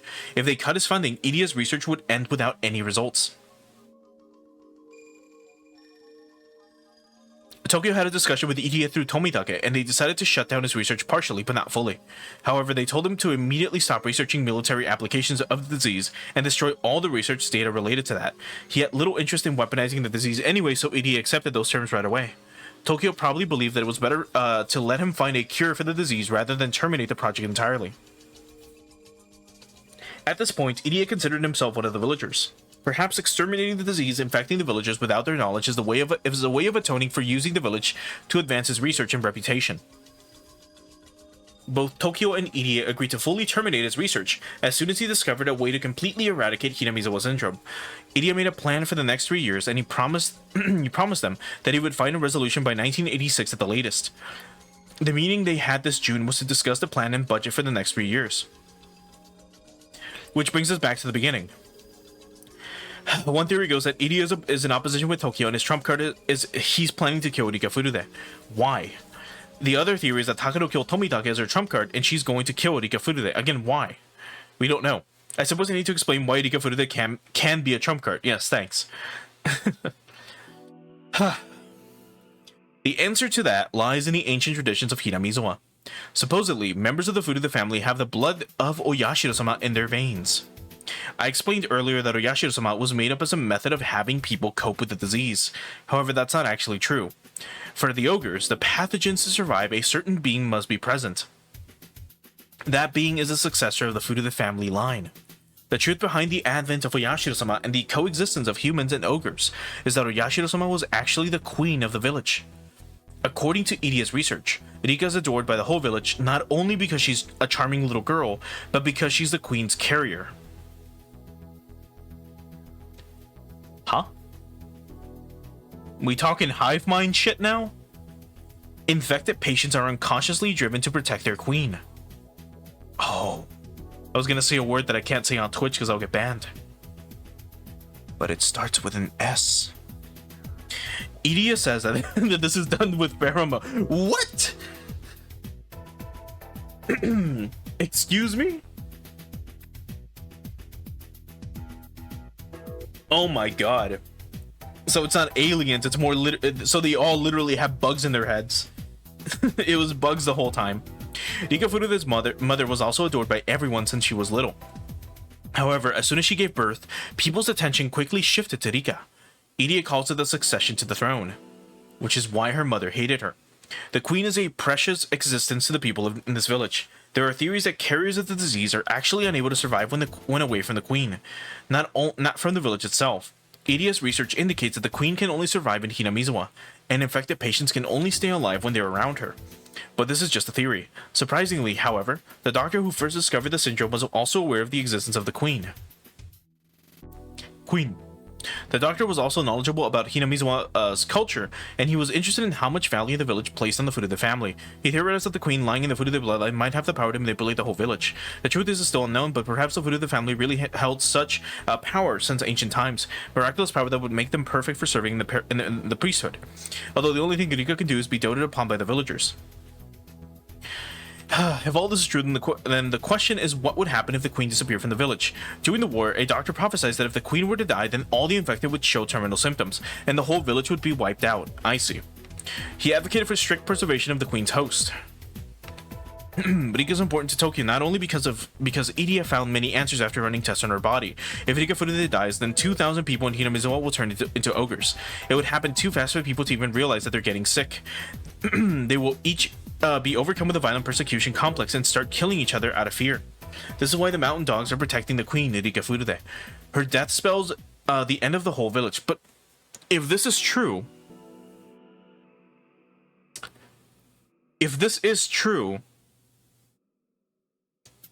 in like chapter 2 and chapter 5, Rika is killed shortly after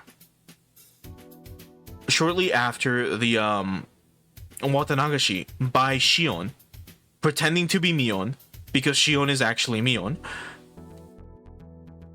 And nothing happens to the village. Like, villagers don't start killing each other as far as we know.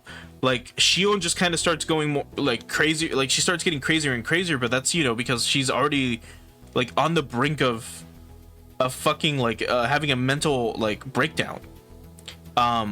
because she's literally like she literally kills her own grandmother by whipping her to death, and then kills her own sister by tasing her and having her fall into a well that is who knows how many meters deep. So she's fucking lost it by then. So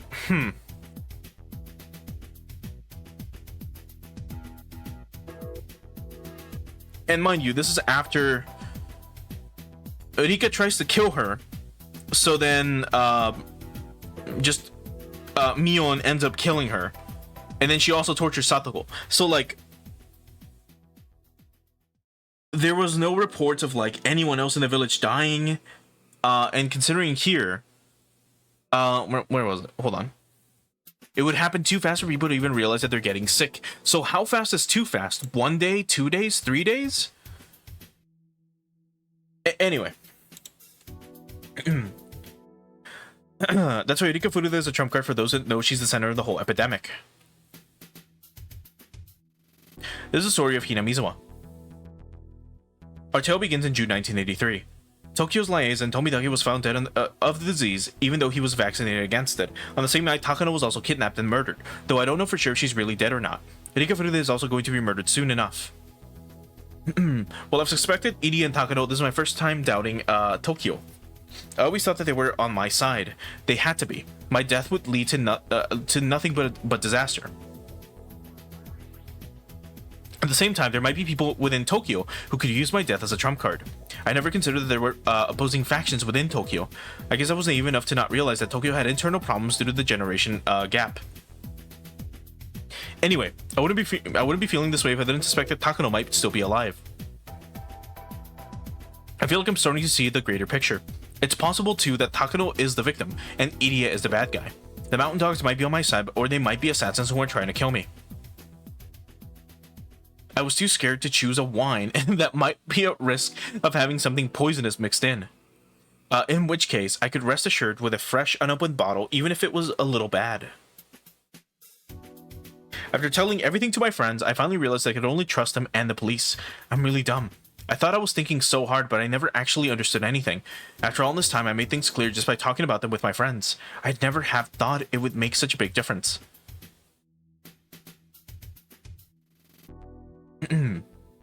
Anyway, sorry for the speed reading there. Me. And for the slight tripping over my words every now and again. But it's like, that was so much to fucking read, dude. That was like 10 minutes of non-stop reading. Anyway. 僕の話はこれで終わりなのです。 As I thought, everyone was staring at me with their mouths open in shock. Even Oishi wouldn't believe a story like this. That's only normal. I'm sure I sound like a crazy person. さとこ、僕たちが毎週診療所に研究のお手伝いに行っていますですよね。あれは入江の研究に協力しているだけではないのです。さとこの治療のためでもあったのです。そうだ。そういえば、さとこが病気みたいなことを言ってたよな。私が理科の話なら私だけじゃなく、この村に住むみんながその怪しげな病気にかかってることになるんじゃありませんの？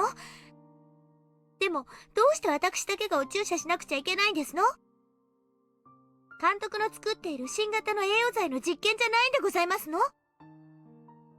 さとこは一度末期症状を迎えてしまっているのです。だから日に2回のお注射がないとすぐに症状がぶり返してしまうのです。入江はさとこを救おうと特に熱心に研究してくれていました。でも毎日2回の注射をしなくてもいい体にはどうしても戻す方法が見つけられなかった。でもいつか見つけると意気込んで今日も熱心に研究を続けてくれていますです。冗談じゃないですわよ。私たち貧乏だから監督の怪しげな研究に協力してお金を恵んでもらってるんじゃありませんの？あんな注射一生やれなんて冗談っぽいでございましてよ。Sadako looked upset that she had been completely ignorant of all this. She also didn't want to accept the reality of having to manage her condition. Right. Her fake laughter sadly echoed in everyone's ears. Keiichi opened his mouth to speak. その注射を一回でもしないとあの日みたいになるんだな。 There was a day where she forgot to take her shot. She convinced herself that the principal was her uncle. Her fear escalated and she thought her uncle came inside the school to take her back home. Once she feels that way, there's no turning back for her. そうです。だから僕は聡子がお注射を忘れないように毎日しつこく言っているのです。そんな信じられませんわ。大体何なんですの、末期症状って。私だけそんなの嫌ですわよ。どうして私がいつそんな末期症状になったって言うんですの？ Satoko's face contorted as tears began to flow from her eyes. I shouldn't have said this. Satoko is starting to remember something she's not supposed to. ごめん、聡子。思い出さなくていいのです。あれは事故なのです。聡子は何も悪くないのですよ。嘘ですわ。嘘ですわ。リカは全部嘘ばっかりなんですわ。The others probably had no idea what Satoko was talking about. They don't need to know. They don't want to know about it because they're her friends. Rena gently touched Satoko's shoulder. She gently touched mine too. 私たちはリカちゃんの話ちゃんと信じてるよ。ありがとうです。そして今まで自分一人でよくそれだけの大変なことを背負ってきたね。Oh, but that's not リカ everything, ちゃんは everyone. 偉いよ。I can also たった一人 reincarnate. で今日まで人に言えない秘密を背負ってきたんだね。I never thought Rena would say something like that to me. My eyes were filling up with tears. Aw. 人に話せない秘密を背負うってのは悲しくて重いよね。私のはリカちゃんに比べたら全然大したことないけどさ、少しはわかるつもりだよ。そうですね。お姉もよく頑張ってます。お姉になすりつけて楽させてもらってるからよくわかりますよ。みんなは僕の話を疑わないのですか？どうして疑うんだよ。全部信じるって言ったじゃねえか。むしろ村の秘密が解けたような気がして俺はすっきりしたくらいだぜ。 Yeah, a lot of questions are 南沢 answered. 症候群という病気は感染症で村に住んでる人はみんなかかってるのかな？はい、みんななのです。でも昔とは違います。鬼ヶ淵村の頃に比べるとこの病気はとてもおとなしくなりましたです。だから別に遠くへ引っ越しても平気ですし、旅行だってへっちゃらなのです。ただしものすごく低い確率で発症するってんだろ？俺怖くてもう村を出られねえな。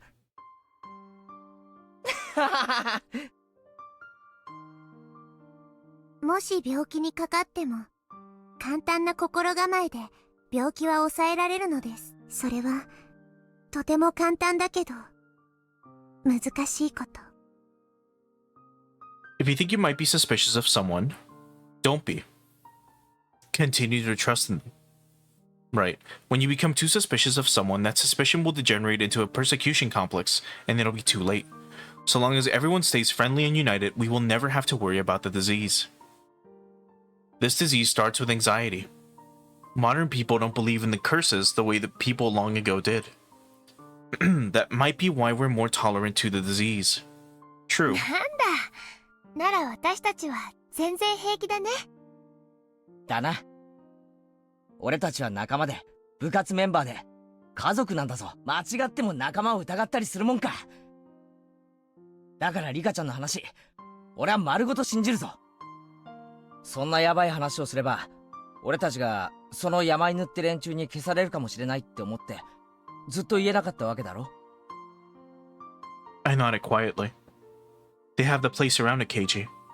I want to think that the mountain dogs have bugged this room, but if Okonogi overhears this conversation, they will definitely kill not only me, but all of my friends tonight. That's true no matter who my enemy is. ま、だとすると、すぐに部活メンバーは臨戦態勢に入った方が良さそうだね。状況を整理しよう。リカちゃんを殺すと大惨事になると信じてる連中が、リカちゃんの命を狙う可能性がある。間違いないね。可能性でなく、必ず殺しに来ますです。どうかな。リカちゃんが切り札ならそんな簡単に切っちゃう？そうでございますわよ。切り札は殿下の宝刀。向かないうちが花ですもの。Satoko's eyes were still swollen, but she had stopped crying. Aw. 甘いですね、さとこ。切り札は2枚以上あるときに限り、すぐ1枚切ります。そうだね。人質は複数で初めて成立する。True. 一人の人質の価値は複数の時に比べて格段に落ちるからね。とにかく向こうの状況がさっぱりわからねえ以上、殺されないなんて楽観はありえねえな。Everyone nodded in unison. みーちゃんは山犬って人たちをどう思う？敵かな？味方かな？それは問題じゃないだろうね。僕は善良な狼ですって人に羊の番を頼むかい？疑わしきは黒でございましたよ。その東京とかいう連中と全く関わりのない人たちに助けを求めた方がいいですわね。だな。その意味ではリカちゃんが即警察に応援を求めたのは迅速ないい判断ってことになるぜ。大石さんは俺たちの味方なんだよな。はい。大石には全てを話してはいませんので、僕の命を狙っているのを連続開始事件の犯人、つまり村人の誰かだと信じてるようです。大石さんにも真実を話した方がいいと思うな。大人の力は重要だよ。リスクのある一手ですわね。かえって嘘くさくなって手を引かれるとまずいんではありませんの？いや、大石さんには話そう。あの人今年が定年で昔殺された友達の仇を討つ最後のチャンスだって言ってた。だからきっとどんな嘘くさい話でも信じてくれると思うんだ。うん。大石さんは聡子ちゃんを助ける時にも警察の立場でありながら私たちに協力してくれた頼もしい味方になってくれると思うな。よし、大石には話そう。で、大石は今はしょ？いえ、岐阜に行っています。高野の死体を確かめに。ああ、岐阜の山の中でしたっけ？ドラム缶の中で黒焦げって話。でもなんでわざわざ大石ともあろう人が直々なんでしょうね。高野の死体が違う可能性があるらしいのです。岐阜が協力的じゃなくてあやふやなことを言ってるらしいです。その山犬って連中は機密保持と情報操作が仕事じゃなかったっけ？私はなんだかその死体おかしいなって思うね。というかあの人おとなしく焼いたくらいで死ぬとは思えないんだよね。もちろん入江が黒幕で高野を殺した可能性もありますです。That's 山 so 犬の fucking お好 funny. みはそうだと言っていますです。監督が黒幕ってことはねえだろう。あの人は悪い人じゃねえと思うんだ。そうですわよ。目と意と同発言禁止にしてくれれば基本的にはいい人でございますのよ。私もひなみ沢ファイターズの幽霊マネージャーとして監督は黒幕なんて玉じゃないと思います。どっちかというと利用される感じの人です。いい人すぎるというか。はあ、誰も高野さんの肩を持ってあげない。いやさ、監督と高野さんどっちが悪い人ですかって聞かれたら、高野さんが聞いたら怒りますわね。The room is bugged. She's fucking slamming her fist in the like control room. And it's like, ah, those fucking brats. They're shit talking me right now. What the fuck is their problem? Anyway, everyone laughed as though we were in the middle of a club activity. If they're after my life, they'll kill everyone here. It's very possible that they'll all get involved in this mess, and they know that. That they could still laugh is really significant, I think. I started laughing along too. 客観的に見て、高野さんだけ岐阜で死体が見つかるのがすでにおかしいよ。富武さんを殺した風に偽装するなら、死体は絶対に見つからないところに隠す。山中で野焼きなんて見つけてくださいって言ってるようなもんだもん。うん。レナもそう思うな。警察の管轄の及ばない県外で見つかった身元の確認しにくい焼死体を高野さんということにしようとしている気がする。その山犬って人たちはそういうのが本職なんでしょ？なら構図が見えてきたぞ。山犬ってのは高野さんの部下なんだろ？山犬の隊長は監督が黒幕なんだって主張してるんだろ？高野さんと山犬ってのはグルだな。Sherlock Holmes over here. Okay. 富武さんのあの死に方は監督が殺したと思わせるためなんですわね。そしてそれがわかるのは東京だけ。そして本当の黒幕の高野さんの死体も見つかり、監督は東京に2人を殺したことを疑われて濡れ衣を着せられる。なるほど、これはなかなか凝った罠でございますわね。爪がいまいちでございますけど。その濡れ衣ってのにも山犬って連中が関わってそうだね。なあ、そうと分かったら監督に直接話を聞いてみないか。その方が早いぞ。But we can't go to the clinic. そうだね。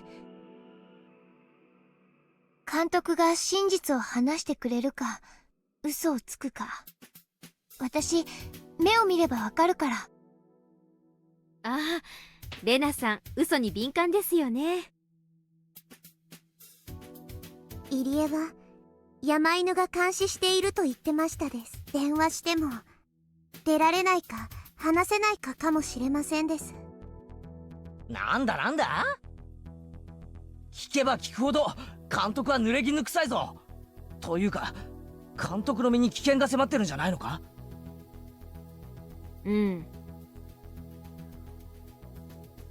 私が山犬で監督に濡れ衣を着せようと思ったなら、余計なことを言われる前にご退場願うね。死体に口なしだね。どうしよう。大石は岐阜の話が終わったらすぐに戻ってくると言ってましたです。だから時間は分かりませんが今日必ず来てくれますのです。 As one, everyone glanced at the clock. It was already past 6:30 p.m. and starting to get dark. なんだか腹が減ってきたと思ったらこんな時間なんだな。We'd usually call it here if this was a normal day, but everyone decided to stay until Oishi came back and discussed what to do. They call Oishi, have him bring pizza ごめんねリ or カちゃん、 something. 電話借りてもいい？お父さんに帰りが遅くなるのを電話しないと。そうだな、俺もお袋に電話しないとな。あ、私もばっちゃんに今夜は出前でよろしくって電話しないとな。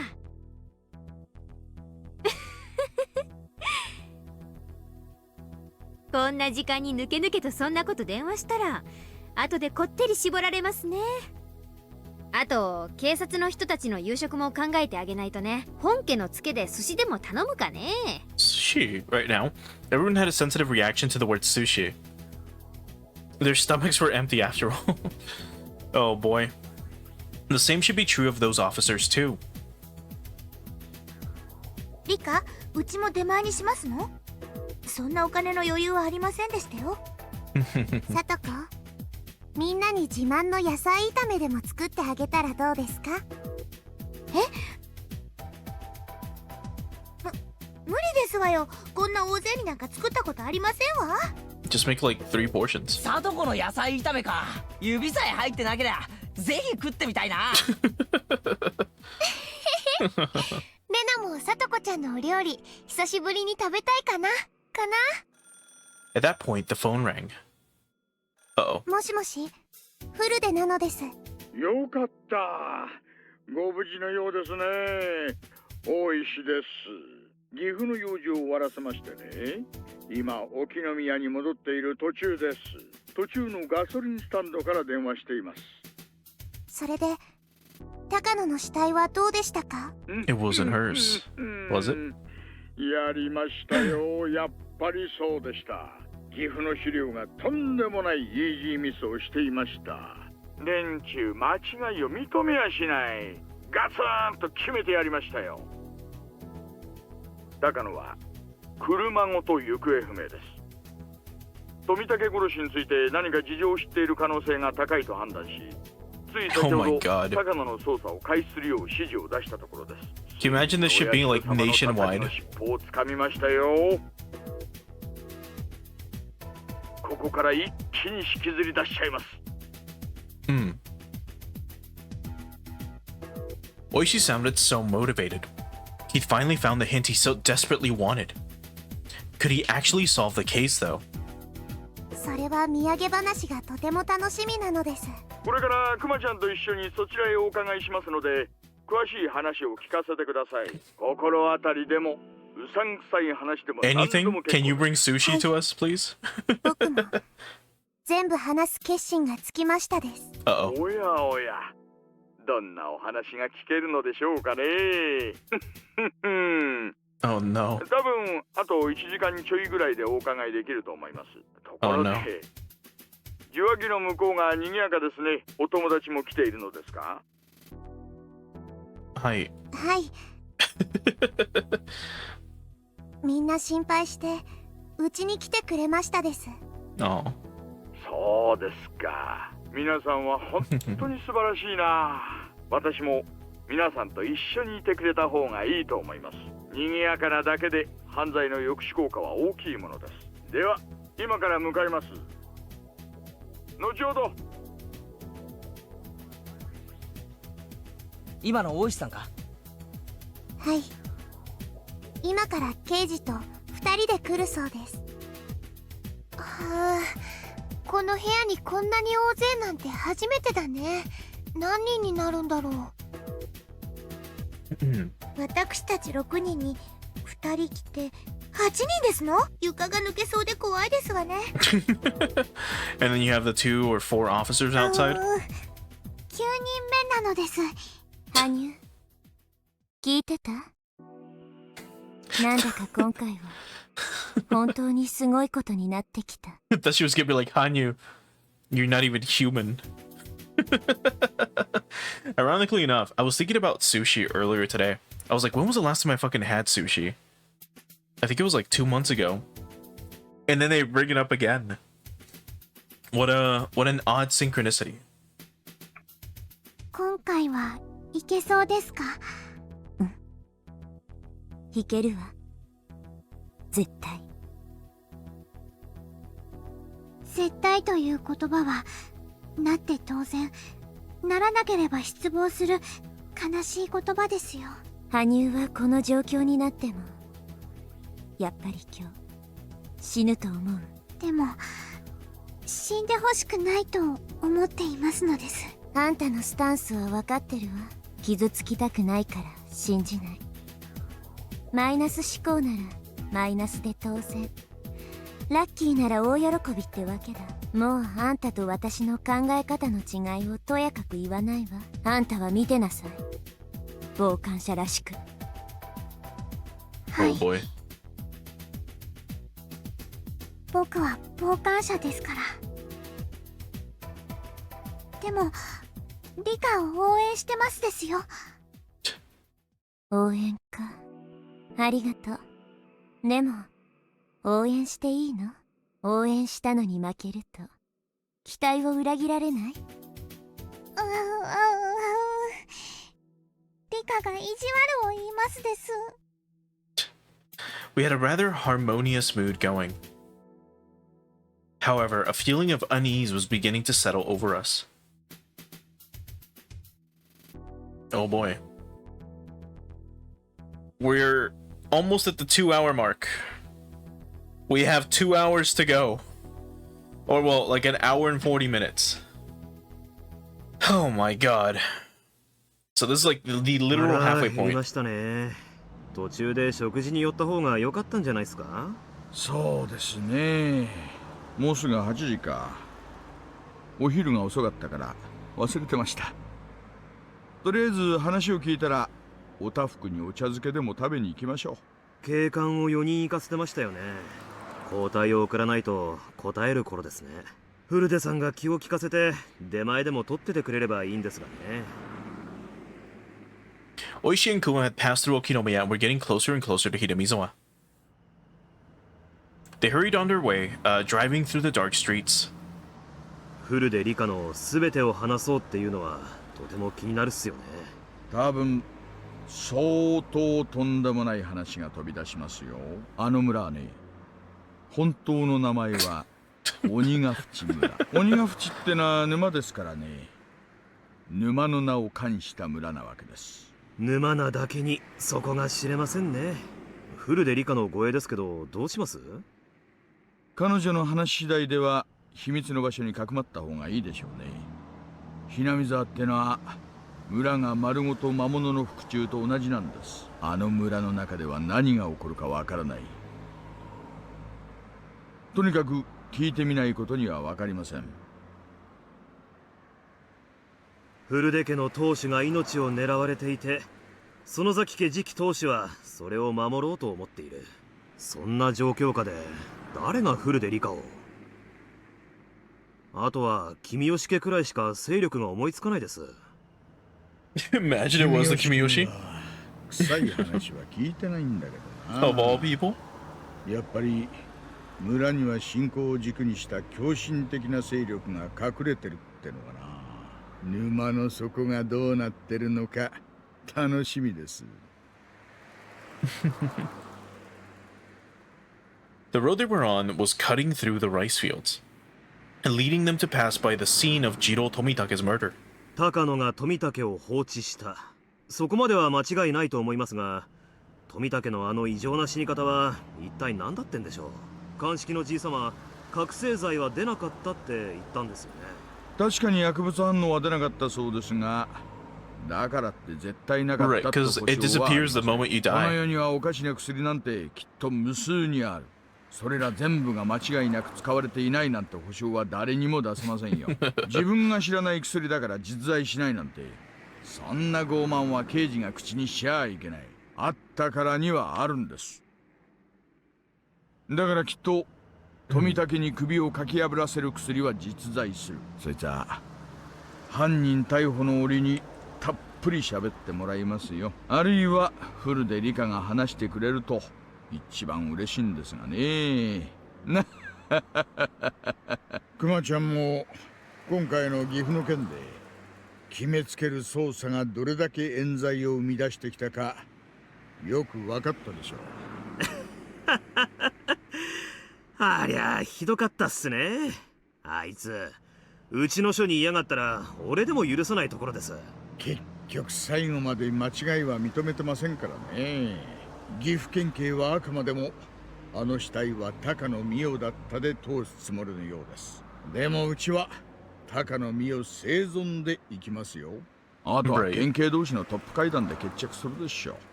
う。向こうのボンミスは確定してるんですから。認めると怒られると思って躍起になって上乗りしてるんですよね。いやはや、そういう体質は改めないといけません。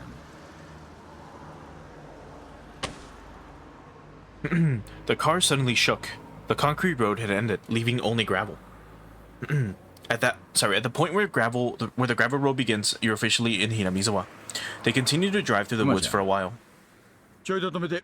And also, hey Billy, thanks for stopping by for a little bit. Oishi had told him to stop immediately.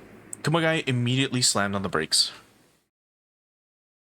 Their seatbelts tightened up, keeping them in their seats. どうしたんですか？あの車、何やってんだろうな。Gardener's out this late? It's 8 p.m. Oishi tapped on the rearview mirror. There was a van parked just off the road. Rather beat up, it looked like it was used for a private company. There was no reason for someone to park their car here, especially at this time of night. Kumagai also thought it looked suspicious. The car seemed empty, but there was a light flashing in the woods nearby. Probably a flashlight. 不審ですね。こんな時間に。それにしてもよく気づきましたね。いつも言ってます。刑事は四六時中目を皿にしてろってことです。何やってんだろうな。不法投棄かな。まさか死体埋めてるんじゃないだろうな。あるいは刺激不足のアベックかな。車のセンスからしてそれはないか。なあ、沖宮 PS どうぞ。聞こえてるかな。なっはは、こんばんは、さようなら。Sayonara. Okay. 車両ナンバー紹介お願いします。獅子骨ハノ4344。不詳、獅子骨ハノ4344。少々お時間もらいますが、よろしいですか？お願いします。Hold on. 4344. Hold on. Yon was 30? No. What the fuck was it? Yon was 4. Yon-san. 40? Yon-san. Yon. Okay. Huh. Unless it's literally just like 4343. It's probably literally just 43, 43, 43, 43, right? It's just like miscellaneous numbers, right? Okay, never mind. 地図で見るとここ電話会社の施設って何ですかそりゃ。It was listed as a facility, but it wasn't staffed. It was just a place where machines were installed. Kuma wasn't sure how telephone lines actually work, but either way, it seemed like some kind of connecting device was located there. 普通のワゴンだよな。電話会社にゃ見えませんね。電話会社ならそう書いた車で来るはずっすよね。委託の伝説業者か何かの可能性もあります。直接聞いた方が早そうですね。Oishi wasn't sure if that was the case. After all, why would any phone company go do maintenance so late at night? ちょいと行ってみましょうか。フォルデさんたちを待たせてますからね。パパッと行きましょう。If they hadn't gone out to probably talk to this guy, his well-honed detective instinct was trying to tell him something. This feeling wasn't one that Oishi could easily explain. He has a strong sense of that something was suspicious without any real reasoning behind it. Oishi trusted that he could judge others' characters with that sense. ウグイス2よりウグイス1。車両が1台停車。2人降りました。おそらく刑事です。そちらへ接近中、1分未満で接触します。Uh-oh. It was pitch black, yet they could see the two newcomers clearly. Right, they're wearing like, night vision. They're probably... yeah, there we go. 了解。全隊員注意せよ。ウグイス2から5はグリーンライトを待て。ウグイス7から8は前後 100m のクリアを確認せよ。待機。了解。ウグイス4、5。聞こえたな。ウグイス4、了解。ウグイス5了解。ウグイス7了解。ウグイス8了解。ウグイスより本部。ウグイスより本部。電話設備工作中にトラブル。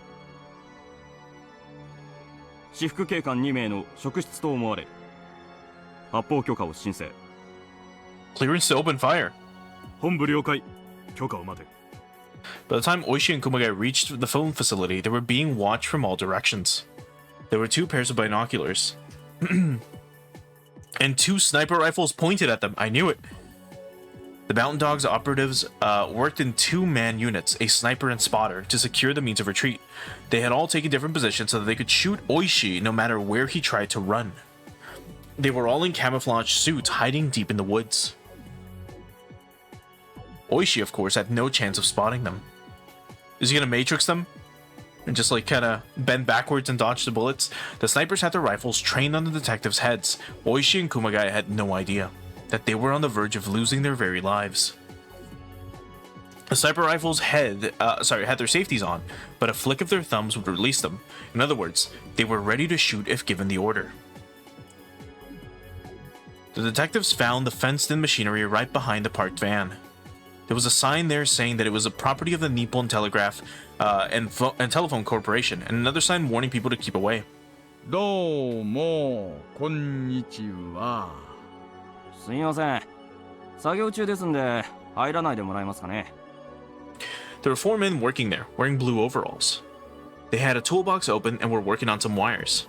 どうも仕事中お邪魔してすみません。警察の者でございます。いえね、不思議なところに不思議な時間に車が止まっていたもので、どうしちゃったのかなと思いまして。そうですか。お仕事ご苦労様です。うちらももうちょっとで終わりますんで。おたくらどちらさんです？電電の人じゃないでしょう。ああ、失礼しました。おこのぎ電気設備工事と申します。あれすみません。名刺を切らしちゃってるみたいです。おこのぎ電気設備工事さんって会社どちらです？はい。沖宮になりますけど。会社の電話番号と住所を教えてください。I'm out of business cards, though. なんでそんなこと聞きますか？電話番号忘れちゃいました。Oishi looked at them with a piercing glare. Their response was very suspicious. Usually, the vehicle of an electric company is full of various types of electrical equipment and repair tools. However, the van parked there had nothing inside, and it looked like just an ordinary car. Also, a company vehicle usually has the name of the company painted on it. But this one was just a plain white van with no markings on it. None of that was the reason that Oishi found them suspicious, though. It was their attitude that bothered him. They didn't sound or look like typical contractors. They were obviously not electricians. They also had accents from Tokyo. It was far too late in the day, and there were far too many of them. They were also clearly suspicious of Oishi. However, that was all he could tell by just looking at them, by just looking around. He found them suspicious but had no idea what they were up to. One of the men told Oishi the phone number. Kumagai wrote down the phone number so you could ask the station to call and confirm it was real. 私らそんな怪しいもんじゃありませんって。あんたら怪しすぎですって。一体何者です？委託業者なら作業写真用に作業前作業後とか書かれた黒板とかあったりするでしょう。そういうのもないですし。だいたいあんたたちの雰囲気が違いすぎます。おまわりさん、そんな意地悪言われちゃかなわないです。勘弁してください。私ら早く作業を終えて帰らなきゃならないんです。Judging from their progress, it didn't look like they'd be cleaning up anytime soon. In fact, it almost seemed like they were just getting started.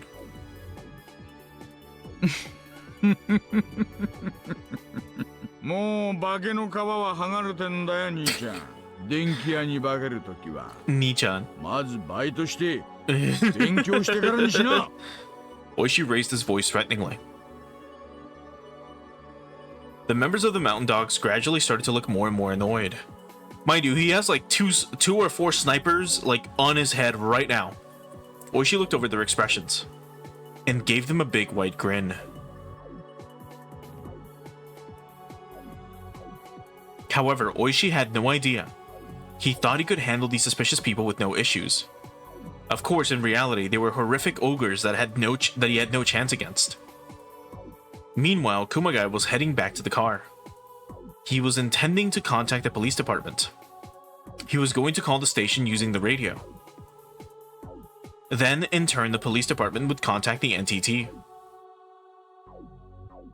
It would become clear who they really were dealing with. 本部よりウグイス1発砲許可。 Uh-oh.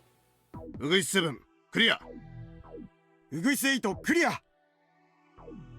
The sniper was still aiming at Kumagai's head as he headed back towards their car.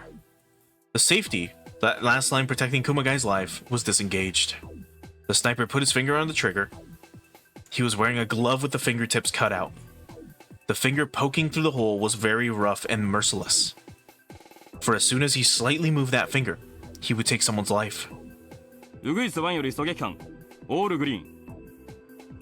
Kumagai heard a quiet noise. It was similar to the sound of the jump rope that he used as a whip when he was little, and that was the last thought Kumagai had in this world. Kumagai collapsed onto the gravel. That was it. He didn't even twitch.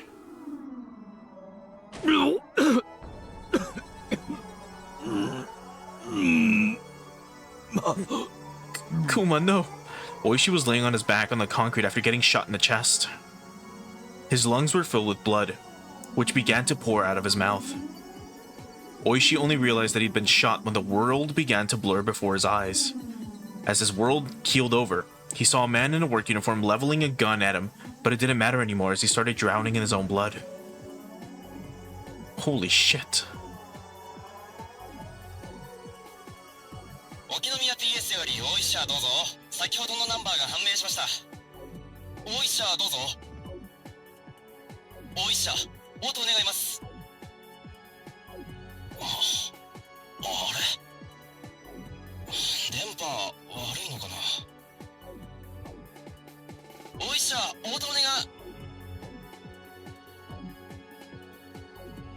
出ませんね。大石さんが車両紹介？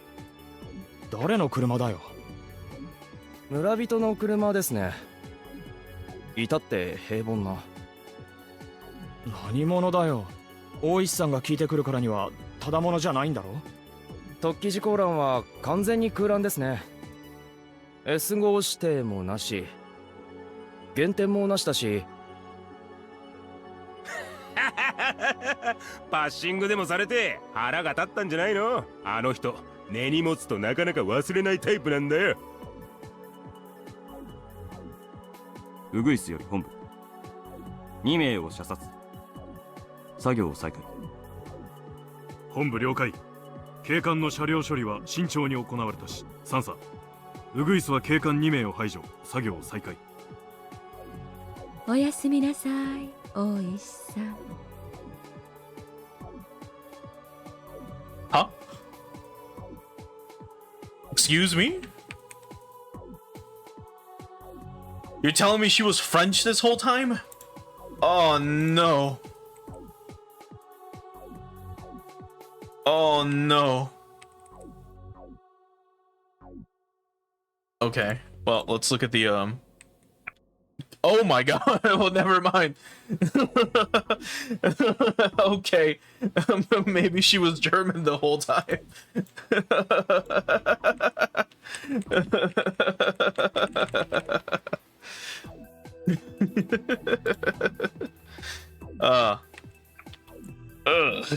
Oh, this looks so fucking terrible.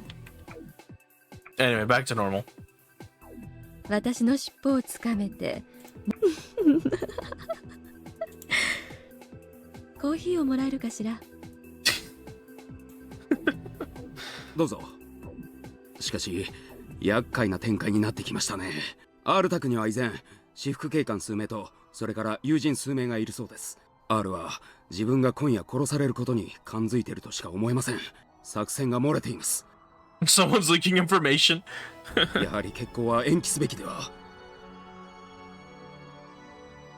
明日の朝には死体が見つかっていないといけないのよ。お偉いさんたちの日程上、その日が一番都合がいいって話なんだから、作戦は決行します。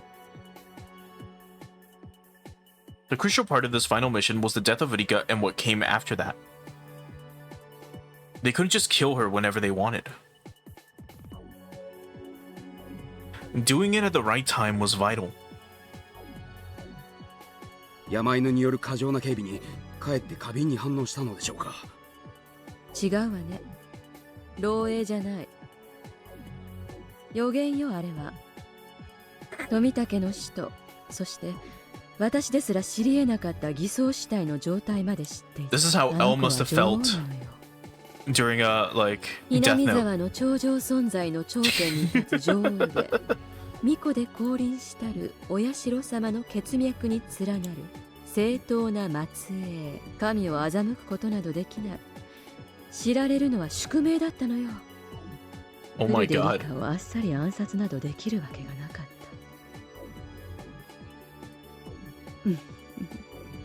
た。いいわよ、リカちゃん。あなたと私、どちらがお社様の伝説を受け継ぐにふさわしいか勝負しようじゃない。あなたの死はお社様のたたりの最後を飾り、この村の伝説のフィナーレを飾る。私の作り上げた物語はその時こそ本当のたたりになるの。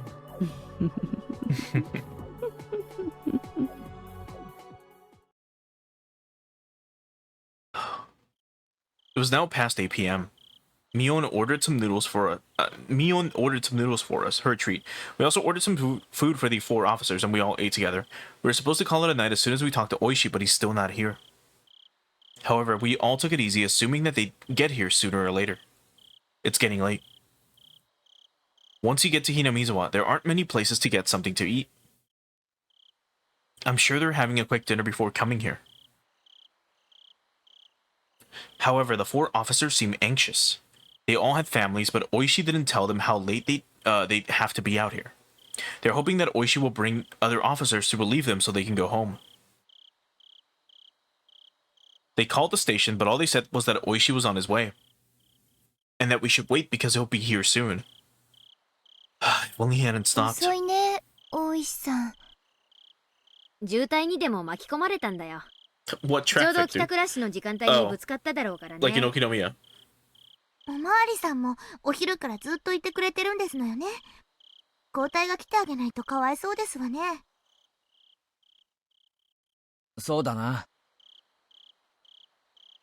何時に終わるのかもわからない仕事って疲れるもんな。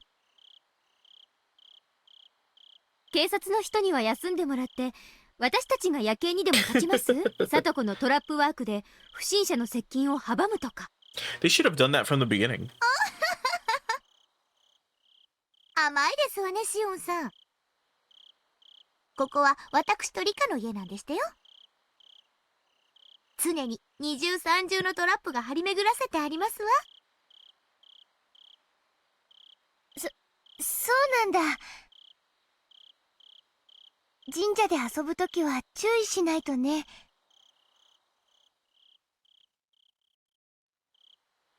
With their stomachs full, the mood in the house had returned to a lighthearted one.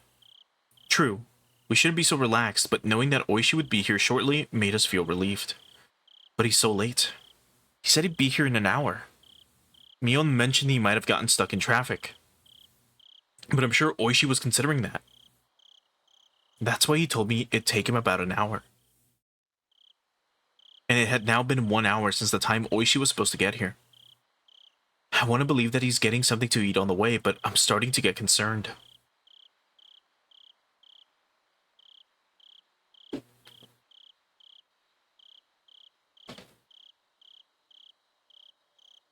Oishi still hasn't shown up.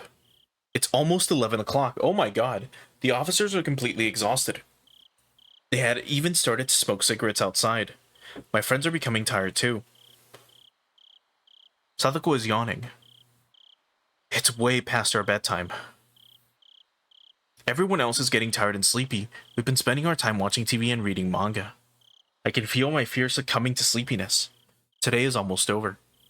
I'm going to survive the day I'm supposed to die. Does that mean I escape my deadly fate? No.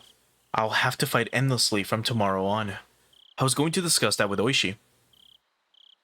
Since he's not here, I don't know what to do from this point on. Suddenly, the phone rang, breaking the silence. 大石さんか。もしもし、フルデなのです。夜分遅くに申し訳ありません。沖宮署の小宮山と申します。すみません。うちの大石ですが、そちらにおりますか？いいえ。僕たちもずっと待っているところなのです。そうですか。わかりました。申し訳ございませんが、そちらに行っている警官に今から応援が行くので、引き継いだら祈祷するようお伝えいただけますか？わかりましたです。それで、大石はどこに？夕方頃、直接そっちへ行くと連絡があったきりだったので、てっきりそちらへお邪魔してるものと思っていました。大石と交代で警官たちが戻ってくることになってたのですが、いつまでも戻らないのでどうなっているのかと思いまして。That's what I'd like to know, but arguing with the man on the phone wouldn't accomplish anything. I hung up and gave the message to the officers downstairs. They sounded relieved. Oh, it looked like everyone had already heard our exchange on the phone. どうしたんでございましょうね。遅いにも程がありましてよ。何か重要な仕事があったりして道草でも食ってるとか？それなら電話すると思うな。これから行くって電話したんだよ。これだけ遅くなったら絶対に電話してくれると思うな。まさか東京って連中に襲われたとかか？まさかと言いたいところですが、リカちゃまの言うような連中が相手なら絶対そんなわけないとも言い切れないのが怖いところです。多分休養が入ったんだよ。それで電話をするのを忘れてるんだと思う。向こうも大の大人、それも天下の大石だよ。そうそう簡単には消されないって。来るなら早く来てほしいですわね。Sadako yawned. Everyone laughs, but some of them are trying not to yawn themselves. Yeah, me either. But that's because I'm really tired. We can't stay up forever. We decided that we'd call it a night once the replacement officers arrived. I'm sure I've survived past the time I was supposed to die. That's probably because the police officers were protecting me. Perhaps both Takano and the mountain dogs are also on my side, and they took care of the murderers. I don't know who was changing my fate. Maybe my fate hasn't been changed, and I'm going to get killed soon anyway. I don't know if it's because of the police or because of the mountain dogs, but the only thing I know for sure is that I'm alive. Soon I heard the noise of someone walking on the gravel on the shrine grounds. One of my friends suggested that it might be Oishi, but I doubt it. I don't want to expect them and be disappointed when it's not. I'm starting to think like Hanyu. こんばんは。沖宮署から参りました小宮山と申します。It was an Oishi. Two of his fellow detectives had arrived instead. They were going to stay downstairs and have the 4 officers return home. They also told my friends to leave. あとは私たち警察がいますので、どうぞ皆さんは家に帰ってください。ご家族の方が心配しますよ。みんなありがとうです。刑事さんたちが来てくれましたし。Are you? もう大丈夫なのです。Will you be okay? 本当に大丈夫？邪魔でなければ私たちも泊まるよ。大丈夫なのです。第一、お布団も寝巻きもないのです。じゃあ明日、これからはなるべくリカちゃんと一緒にいるようにしよう。部活はリカちゃんの家でやるっていうのでどうかな。あら、それなら素敵でございますわよ。僕たちの家の床が抜けてしまうかもしれませんです。違いねえな。It's funny. じゃあリカちゃま、私たちこれで帰りますけど、用心してください。暗闇で一人になるなんてことは絶対しないように。気をつけますです。じゃあね。また明日。はいです。また明日。 See you tomorrow. Am I really going to see them tomorrow? I have no clue. I've tried so many things over the past 100 years. I've done many things and I have memories of most of them. That's why I feel so scared on the day I die. It's the only day that I have no memories of. I don't even know if I'm approaching or escaping my death right now. All I know is that this fear is going to continue until I find some kind of solution. As I started getting ready to go to bed, Satoko suggested that I should sleep in my regular clothes rather than my pajamas. She was thinking that I should remain dressed just in case someone tries to attack me in my sleep. It sounded ridiculous, but she was just trying to be considerate. I decided to do what she told me to. Satoko seemed so sleepy until a few minutes ago, but she suddenly started passionately explaining to me all the traps she set on the shrine grounds. She assured me that strangers will end up trapped if they try to sneak inside the building. To someone else, it might sound like she was just trying to brag, but Satoko was trying to make me feel better. After everyone left, she noticed how scared I looked. Satoko's kindness and everyone else's kindness. I feel it was the right decision for me to talk to my friends. Even if that won't end up changing my fate. Rika. Hanyu showed up again. She looked upset, so she was probably still thinking that I could get killed at any minute. But I'm actually starting to feel a little better. I might get killed tomorrow, but I feel like I can rest safely at least tonight. I'm more concerned about the fact that Oishi didn't show up. Still, even if he didn't, the other detectives are here and will stay on guard downstairs without sleeping. As long as they're here, I think I'll be safe tonight. どうしたの？お腹でも空いたの？出前じゃ甘いのはないからね。冷蔵庫のジュースでも飲む？ Hanyu would usually cheer right up when I suggested drinking some juice. But not this time. Her face looked pale, as if she wasn't even alive. Something out of the ordinary had clearly happened. どうしたの？ Oishi was murdered. もうすぐ時間がやってきますのです。 I thought she knew. That sounded far more like a declaration than a prediction. Even Hanyu doesn't have any memories of my death. There's no way she can tell when I will be killed. However, she sounded so certain just now. Perhaps we can feel it in the very cells of our body. Our bodies understand fate far better than we do. Up until now, I felt reassured that we could get through it somehow if we were all together. But as I clung to that life preserver with a hole leaking air, I was starting to drown in a sea of despair and struggling to keep my head above the water. No, I can't let myself feel that way. I have to believe. 大丈夫よ。羽生、私は抗う。たとえ明日殺されるとしても、今夜殺されるという運命にだけは抗う。Hanyu just gave me a look of faint sadness. That silence told me that my pitiful hope was going to push me down into... fuck. I was trying to be a little dramatic. Into a futile reality. I stared at Satoko as she continued to brag about her traps. If I'm getting killed shortly, Satoko won't be safe either. I quickly interrupted her talk about traps.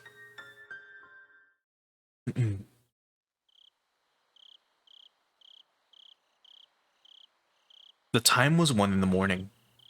As it's hardly a big city, 1 a.m. in Hinamiza was the middle of the night, The darkness here gets very deep.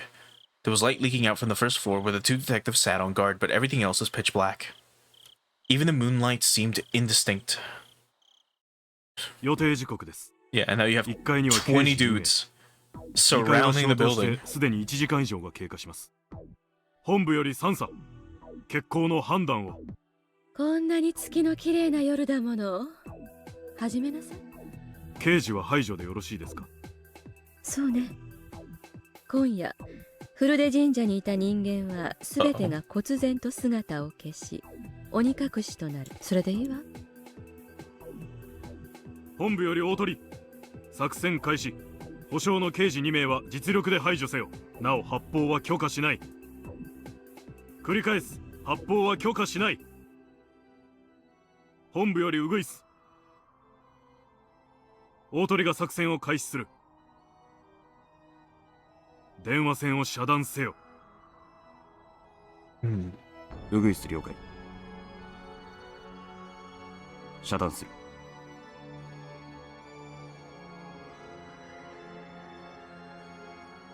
They had been working to disable the phone lines just in case their target tried to contact the police during the attack. That mission was what Oishi happened to bump into. Right.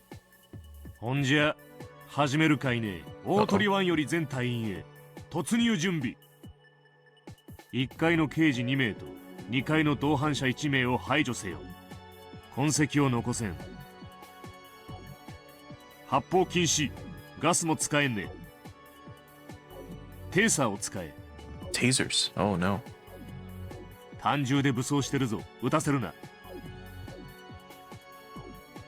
おこのぎ、素人相手に手こずらないでよ。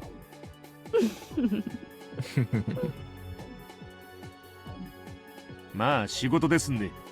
宮遣いの悲しさですわ。大鳥セブン8前進。バックアップは周辺警戒を厳重にされたし。大鳥セブン了解。前進する。The two men in uniform slowly approached the building. The Mountain Dog's uniform is gray, so it didn't blend in with their surroundings at all. However, it doesn't look as suspicious as real camouflage suits. Okay. Of course, they look suspicious enough to creeping up to a house like that anyway. They could both see light leaking from the door and hear the voices of the detectives. Erika would typically use this sliding door to get inside. The door was locked, but the Mountain Dogs had obtained a spare key a long time ago. They put the key in the keyhole, but it wouldn't go in smoothly. They were certain it would make some kind of noise when they turned it. The detectives would notice them the minute they did that. Oh boy, one of Satoko's traps maybe. They'd have to rush inside and defeat them in one swift burst. Phoenix's 7 and 8 glanced at each other. 大鳥セブンより本部、準備位置に到着。突入指示を請う。高野です。綺麗に決めるのよ。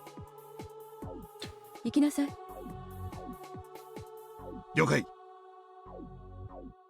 突入する。Oh god. He turned the key in a hurry and opened the lock. By the time the detectives turned around, the door was already open and the two Mountain Dogs had stepped inside.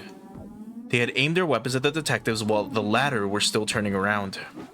In a fight like that, the first 2 seconds are the most crucial moments.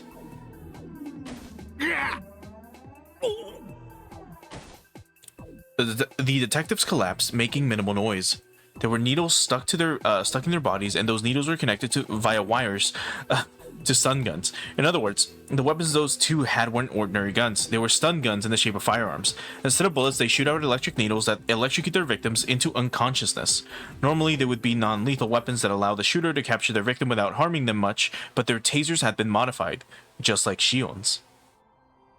The two dogs started walking up the stairs as soon as they confirmed that the detectives are no longer breathing. But in the next moment, they heard a loud noise above them. こちら大鳥店。R 以下2名が感づいた。2階の窓から飛び降りたぞ。裏の茂みへ逃走している。大鳥4、5、そっちへ行くぞ。制圧しろ。大鳥4、沈黙。 Holy shit. Phoenix 4 spotted the two girls and started after them, but suddenly he stepped on something hard. With a cheap-sounding explosion, the area was filled with smoke. That was a trap Satoko had set up using firecrackers. That had proved to be a very fortunate idea. The mountain dogs dropped to the ground, assuming that they were under fire. Oh my god. That gave Rika and Satoko a chance to escape. The two girls have guns. なんなんですのあいつらは。リカの言う東京なんですの。多分ね。いい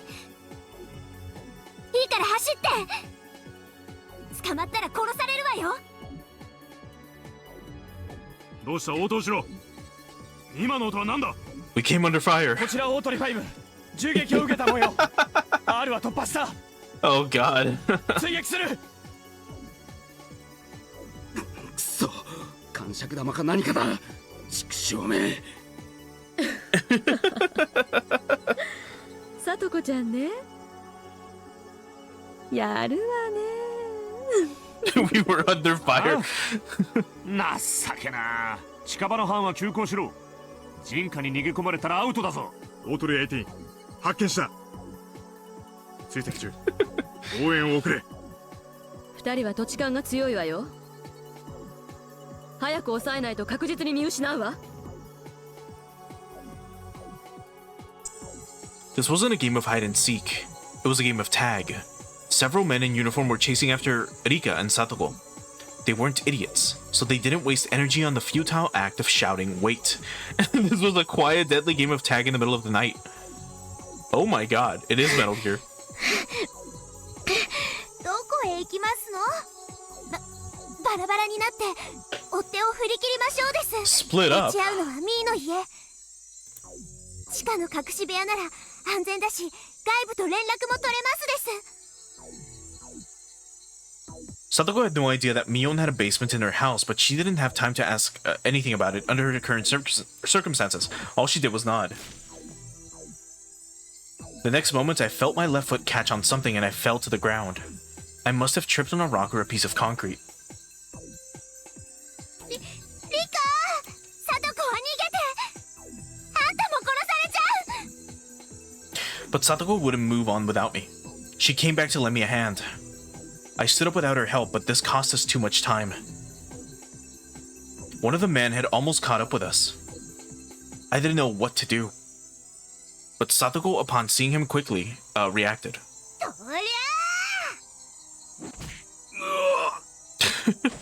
Satoko ran toward him and kicked him with all her might. Her foot had landed right in his face. I wish I had a camera. But there were two more men right behind the first man.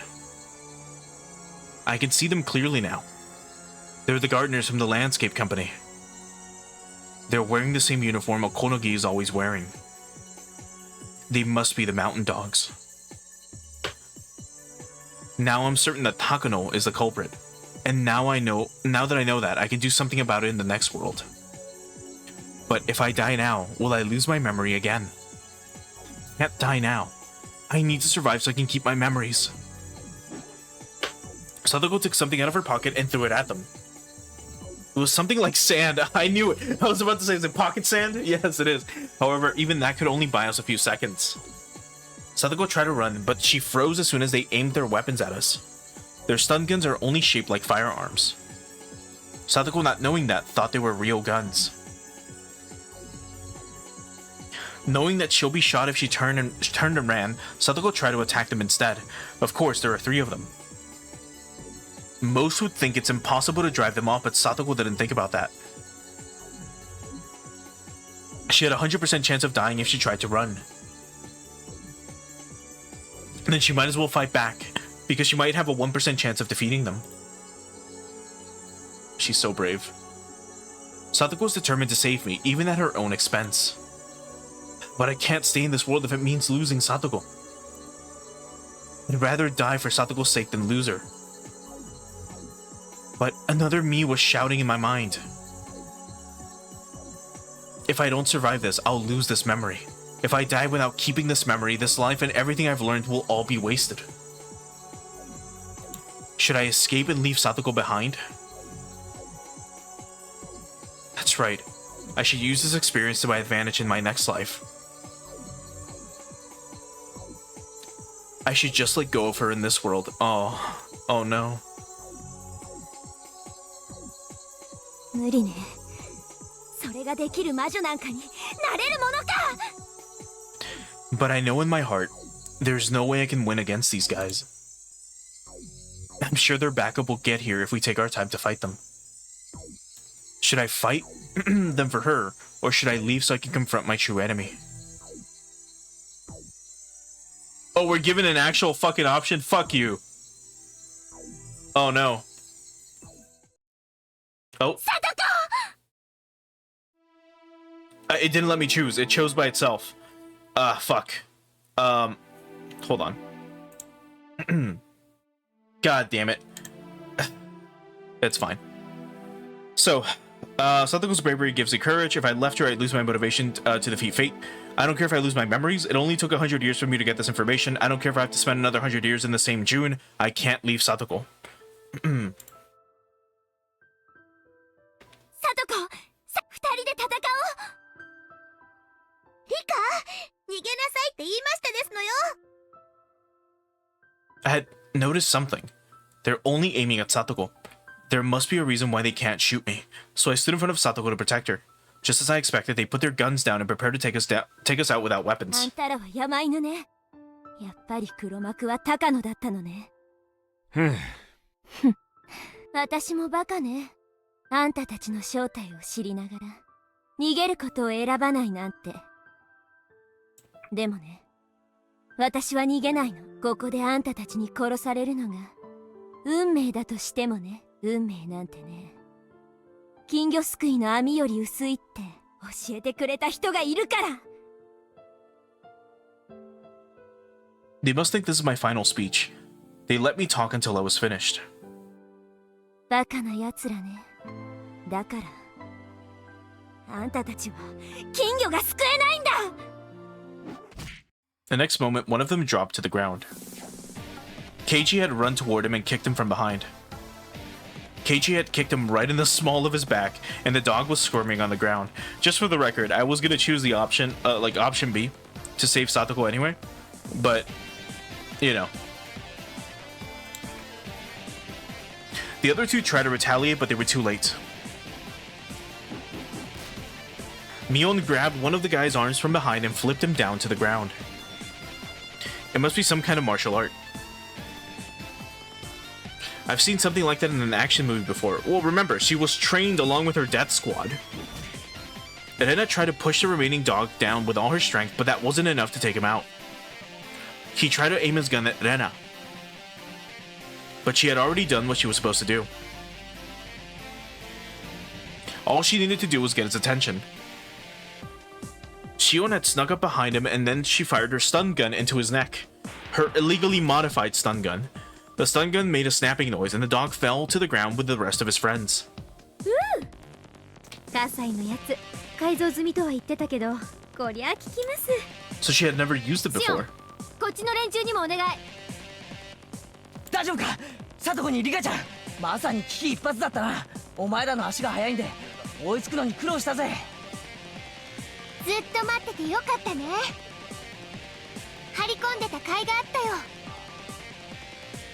And they weren't noticed? Like no one fucking 張り込んでたってあの後 realized they were there? ずっと見張っていましたの皆さんは。 These dudes have fucking night vision.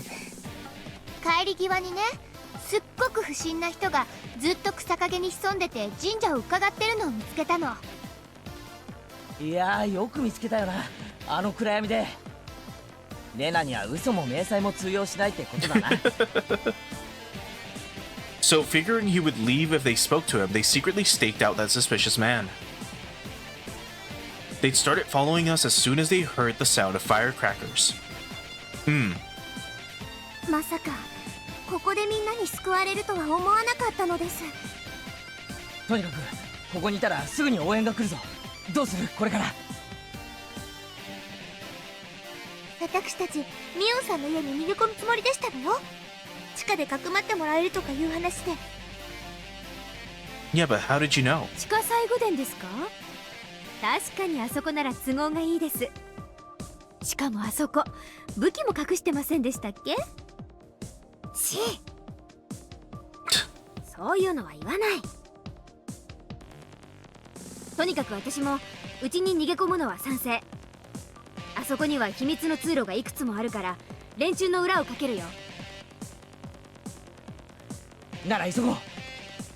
追っ手が来てる。 Can you imagine they fucking like take out all 20 of them that way? A white van was approaching us at a high speed. It obviously belonged to the mountain dogs. The van stopped not far from us, and more people in uniform jumped out. There were at least 6 of them.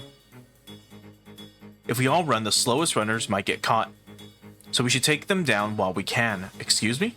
I don't know if they have a license, but Mion and Shion know how to drive a car. We could take their van and get away from here. Can you imagine? 6人だ。 One for each of us. 全員の全力でぶちのめして車をいただこう。それは明暗ですわね。そうと決まりゃ速攻だぜ。 The mountain dogs were ready to chase us. They had no idea that we would try and attack them instead. Rena is always the first one to make a move in this kind of situation. She gets so determined once a decision is made.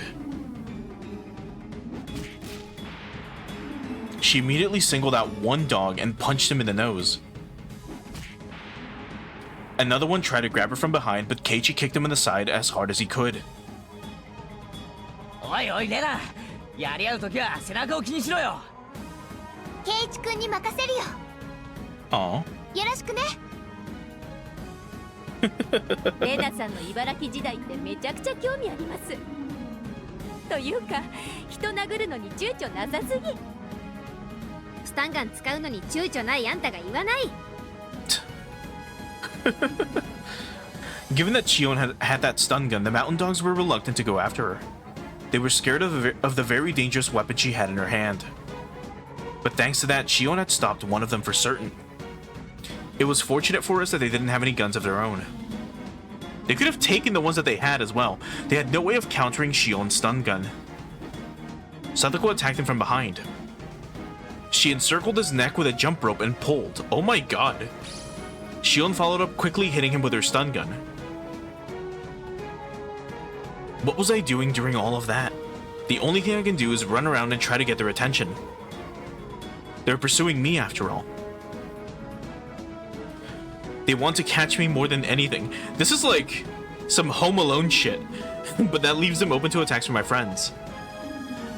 Keiichi had already hit one of them trying to grab me.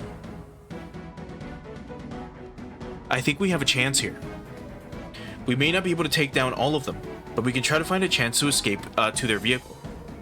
リカちゃんから話を聞いていたとき、とんでもねえ奴らだとビビっていたが、どうやら俺たちと同等程度みたいじゃねえか。みーちゃんの部活メンバーはつまりそのくらい強いってことなんだね。恐れないというのが多分強さの秘密ですね。お姉の部活は遠慮ってやつをなくす訓練みたいなもんですから。If we all fight together, we can win this 6-on-6 battle. Well, at this point it's like 3-on-6, but if any one of us wasn't here, they'd beat us easily. We'd end up dead. If my friends hadn't stayed behind, I would have been killed by now. We can do it. We can make it. The dogs Shion took down with her stun gun were starting to wake up. The ones that that we knocked out earlier were also chasing us again.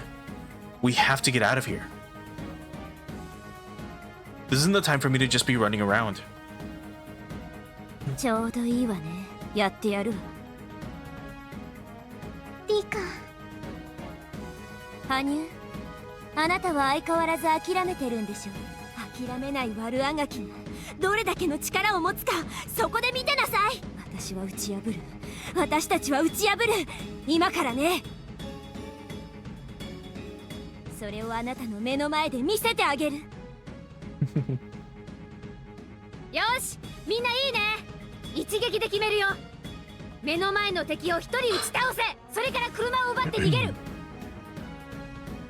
Just shouting your plan out. 僕もやりますですよ。気に入ったぜ、リカちゃん。よっしゃ、行くぞ。On Keiichi's signal, we attacked 6 of the mountain dogs in unison. Time gradually slowed down. I truly felt like I was trying to overcome that impossible wall of time and change my fate. However, time continued to slow even further until it stopped. What's going on? It felt like the film reel of a movie had gotten hung up partway through, like time itself had come to a standstill. Hanyu? Can she stop time now? その時が来たのです。どうして？ Wearing a sad expression, Hanyu pointed at Keiji. I finally noticed something. All my friends had noticed already. Except for Keiji. ケイチ、その胸の前に浮いているのは何ですか？何ってなんだよ。あ？これなんだよ。 Time had stopped, just when Keiichi was about to hit his opponent. He then realized that something was floating in front of his heart. It was a metallic silver cone. That was just the first thing I could think of. A bullet? 嘘。ケイちゃん。なんだよこれ。まさか銃弾？ That's exactly what it was. The bullet had stopped about 15 centimeters away from Keiichi's chest, just before it would enter his body. That's right. Once time starts moving again, it will slam into his chest. In other words, it's too late. Keiichi will immediately die when the time starts up again. 誰が撃ったの？だって相手は6人。誰も銃なんか持ってないよ。あそこ。ワゴン車のところですわ。Sadako couldn't point at the van. Time had completely stopped after all. We could see another person standing near the van. There had actually been seven people inside, not 6. The 7th person was the one who fired the bullet. We hadn't seen her at all. That person is someone we all know very well. Yes, it's Takano. I knew it. Bitch. 高野さんだ。高野さんが撃ったの？ケイチ君は？ Oh no. In the frozen world, Takano was smiling, still aiming her gun at Keiichi. Takano had been watching us from the van this whole time. Oh no. She came out and fired her gun, knowing that we hadn't seen her at all. そっか。なるほどな。やっぱり黒幕は高野さんだったんだな。どうしよう。ケイちゃん、なんとか体をひねってかわせないんですか？ Can you matrix it? バカ。無理なこと言うなよ。弾丸だって止まるくらいに全てが止まってるんだぞ。俺だって動けるわけがねえだろ。なら時間が動き出すのと一緒に上半身を反らすんですの。そうすれば少しでも違うかもしれませんわよ。Yeah, just like Jotaro. Everyone was desperate to save Keiji, however, no matter how hard we thought, we couldn't come up with any ideas to save him from the bullet. We were so desperate that Keiichi started to laugh. なんかよくわからないけどさ。とにかく、こうなっちまったものは仕方がない。時間が動き出せば、俺は死ぬだろ。死ななくても、まあ少なくとも戦力にはならなくなるな。だからみんな、今のうちに、俺のことは諦めろ。そして目の前の敵と高野さんをぶちのめして、車を奪うことを考えるんだ。嫌です。ケイチが死んでもダメです。そんな世界は嫌なのです。羽生、これが運命だというの？避けられない運命だというの？大丈夫ですよ、リカ。忘れられます。忘れられますから。But she needs to. 嘘だよ！嘘だ！ケイちゃんがこのまま死んじゃうなんて。やめなよ、みーちゃん。とにかく目の前の相手を倒すことに集中しよう。倒れるケイチ君に振り返る時間をきっとケイチ君は望まない。ああ、そうだぜ、レナ。頼むぞみんな。リカちゃんをまずはこの場を逃げ延びて監督に連絡を取れ。多分こいつらは大石さんをもう殺してる。だからあれだけ待っても来なかったんだ。みんな生き延びろよ。絶対だ。ケイチ！リカちゃん、最後の最後にごめんな。運命なんて覆せるって大見え切っておきながら最初にリタイアしちまう。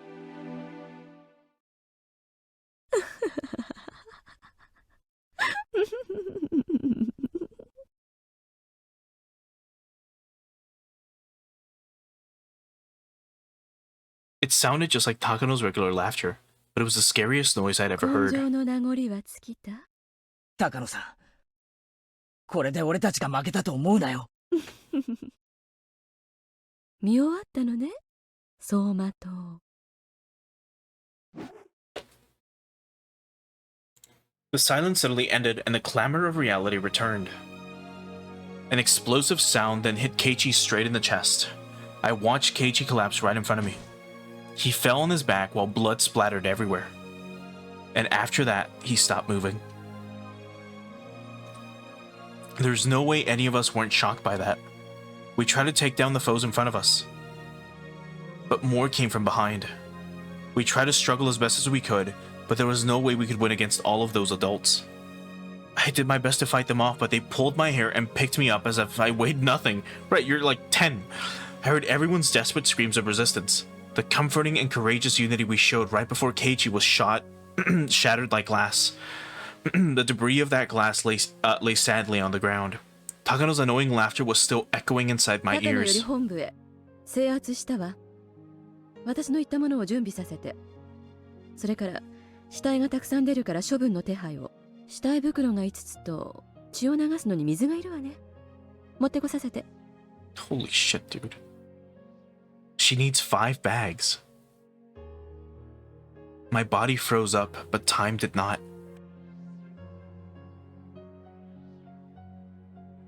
Takano, laughing, pointed her gun at Mion.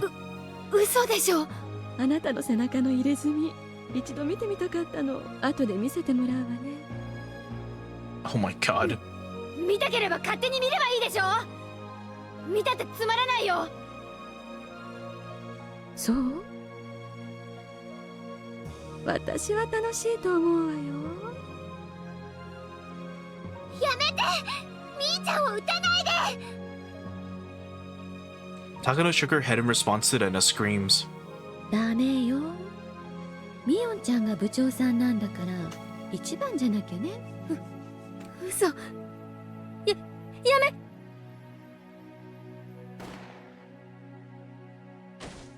There was a dull noise followed by Mion's body twitching. We all tried to break free from the men restraining us. Takano calmly shot Mion. However, they were too strong, and all we could do was squirm like insects. Holy fuck, Takano was enjoying watching us struggle. She then stepped towards Satoko, but Shion started screaming curses at her. あら、あなたが先に撃たれたいのかしら？おとなしくしてれば、もう数秒は余計に生きられたのに。やめてシオンさん。挑発なんかしても意味がありませんでしたよ。I know why she's doing that. Shion wants to protect Satoko for as long as she can. She's trying to do what Satoshi told her to. Aww. Takano didn't care one whit for Shion's feelings. Stepping over Keiichi's body, she approached Shion. 私、やっとわかりましたよ、サトシ君を。あんたが殺したんですね。そうなんでしょ？そう。あいにくね。メイドの土産って嫌いなの。だから教えてあげないわ。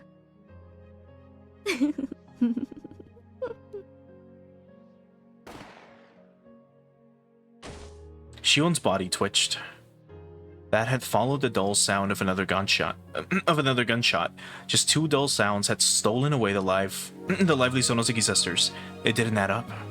I started shaking from fear when it hit me just how easily Takano can take away lives. 無抵抗の人を撃って楽しいの？この人でなし！あら、次はあなたが撃たれたいの？黙ってれば最後の順番になったのに。Keiichi, Mion, and Shion died.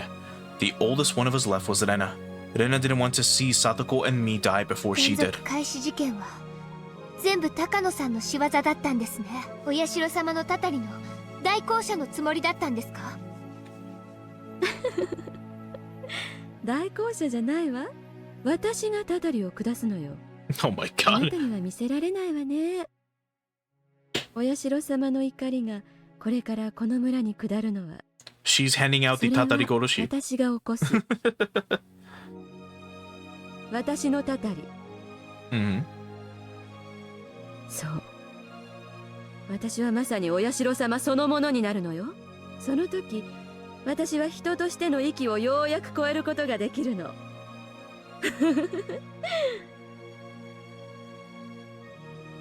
まあ、あなたには私の気持ちはわからないでしょうね。人を超えて神になろうとする心地よさなど誰にも理解できないわよ。Okay.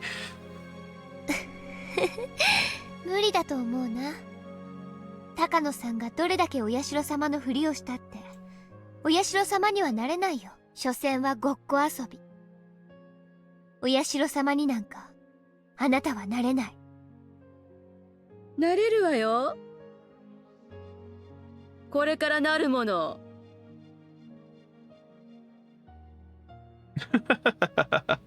Rena laughed at her. Takano seemed very upset to hear that laugh. 何がおかしいのかしら。無理だよ。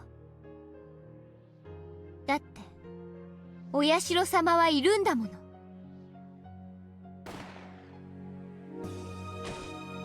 Those were Rena's last words. Oh 最 god. 後はさとこちゃんね。あなたは殺しても殺さなくてもどうでもいいの。でもあなたは生きた研究資料だからね。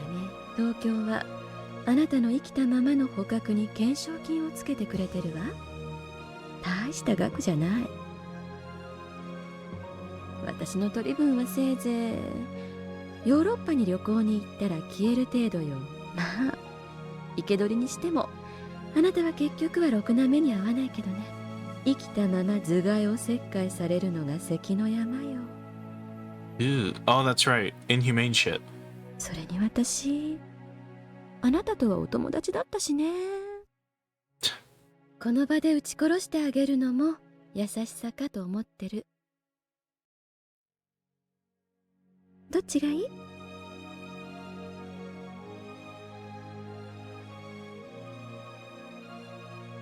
そんなの決められるわけないでございますわよ。Satoko shouted back at her. Her eyes were full of tears. じゃあクイズ。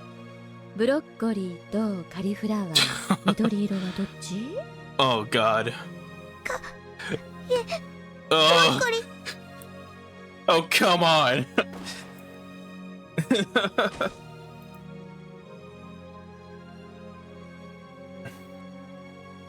Takano smiled and said, "Good girl," to what used to be Satoko.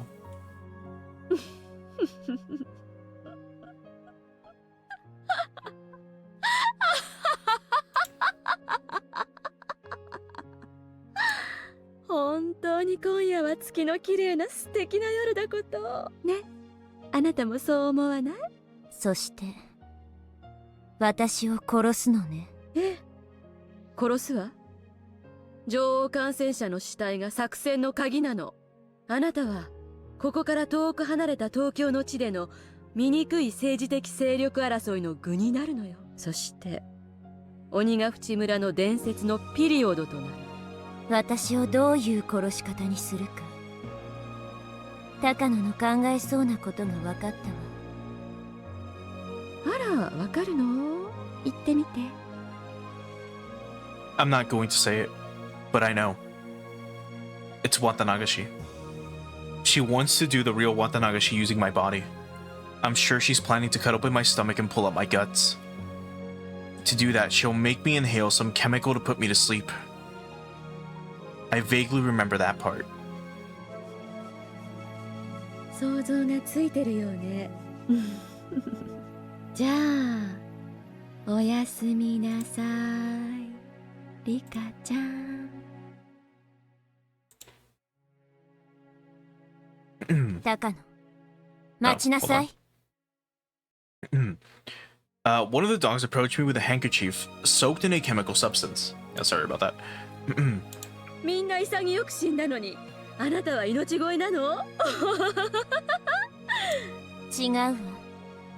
私を殺すなら眠らさずに殺しなさい。Takano hadn't expected to hear that. Still, even though she was surprised, she nodded with a slight smile. Hanyu was also surprised to hear that. Oh god. It would obviously be a terrible way to die. But she wants to remember it. 楽に死ぬ気がないの？辛いわよ。生きたまま腹を裂かれるのは忘れないためよ。Yes. I'm doing this so I'll remember. I'm not going to forget about it. あなたが私の腹を裂くのを私は魂に刻みつける。それを私は絶対に忘れない。あなたに再び会った時、あなたが敵であることを思い出すために。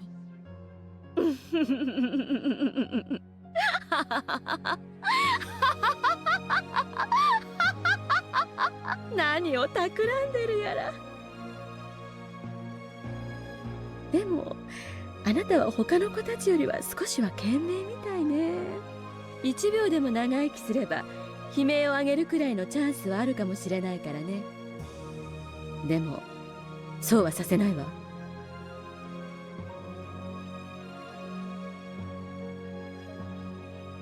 They forced something other than the handkerchief inside of my mouth. It was a gag. With that in, I couldn't close my mouth, leading my saliva to start overflowing. Soon another van arrived. More mountain dogs came out of it. They had probably come to get rid of the bodies. They grabbed the corpses of my friends and stuffed them into body bags. After that, they sprayed a bunch of water on the ground to clean up the blood. They asked Takano how many shots she fired, and she started looking around for the bullets. They were erasing all of the evidence. By the time the night was over, there'd be no more proof left. They pulled my hands behind my back and bound them with handcuffs. My ankles were tied up too. They also tied my ankles and wrists together. My body was bent like a shrimp, and I was no longer able to walk. My mouth was covered so I couldn't even talk. I couldn't move, talk, or express myself in any other way. They had taken away everything that made me human. Therefore, I wasn't human anymore. I was just a toy named Rika Furude, a toy to give Takano joy. The car started moving. It seemed like we were going back the way we came, but I didn't care anymore. As the time of my death approached, some of my forgotten memories came back to me. That's right. I was killed like this so many times. Every time I repeated my life, Takano got pleasure out of killing me. Somebody rubbed my head. Were they trying to comfort me? I shook my head to try and refuse. They laughed at me as I did so. Rika! Hanyu showed up. She's just like floating with the car.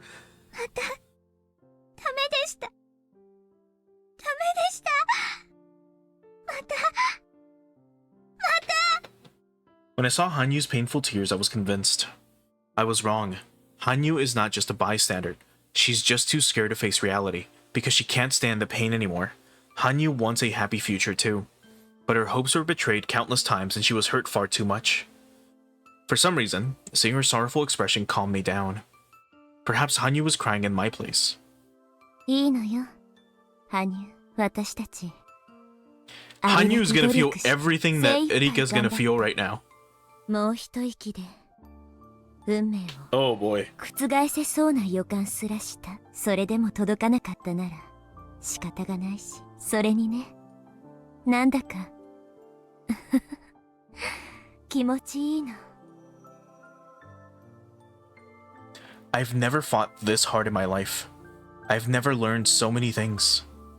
Because I can repeat my life endlessly. I've been taking each one for granted. But everyone else is taking their lives seriously. I wasn't learning anything because I wasn't doing that. But I finally understand. I learned something from this life, and I put all my effort into it. So, I'm sad that I didn't make it, but I feel satisfied just the same. It's a strange kind of satisfaction. I wonder how many of these memories I can keep. I get the sense that I'm going to lose my memory of this evening. If that's the case, I will lose my memory of seeing Takano's face. I finally found out that Takano is the mastermind. Am I going to repeat the same world again, not knowing the truth? She killed my friends as if they were merely killing some bugs. I don't want to forget that. No matter how hard my death will be, I need to remember Takano's face. 羽生、私はくじけない。この記憶がたとえ引き継げなくてもいいがむしゃらに生きていく。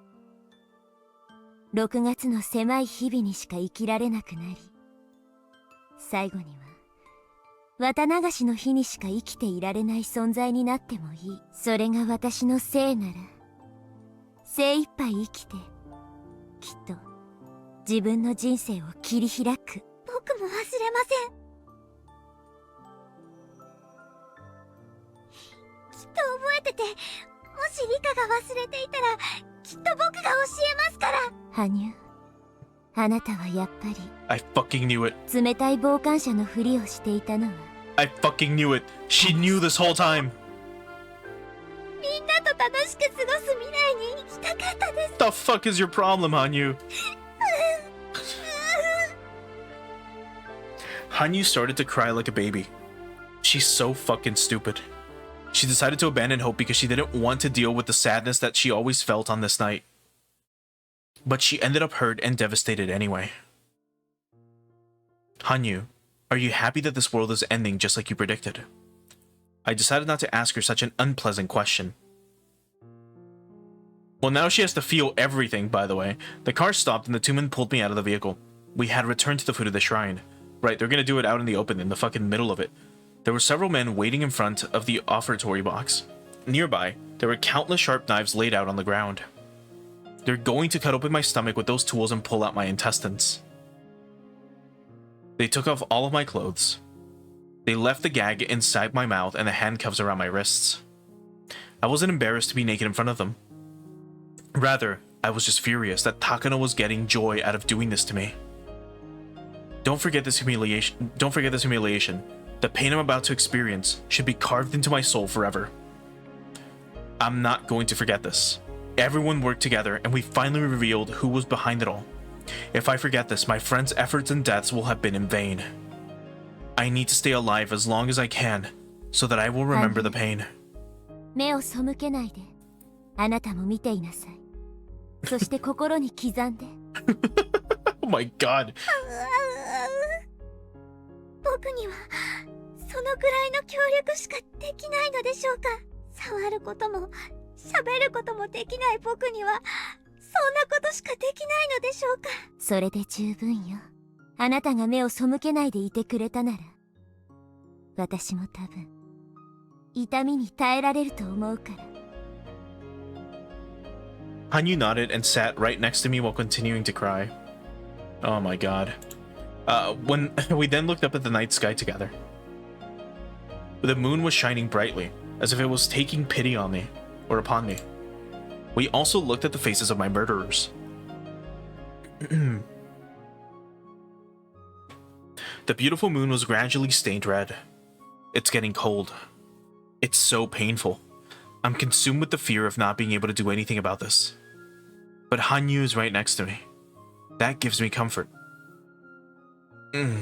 God, it's not just Hanyu either. Everyone is here with me. Everyone is there, watching me, so that I can stand this torture. That's why it wasn't painful. I didn't struggle. I didn't care about Takano's crazy laughter. This was such a wonderful world. We didn't overcome this fate, but I have no regrets. Of course, I'm still sad.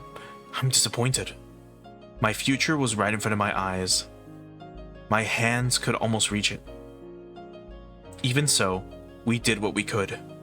I have to be proud of myself. Keiichi voiced his disagreement. He still felt that we could have done more. We were almost there. We almost defeated this fate.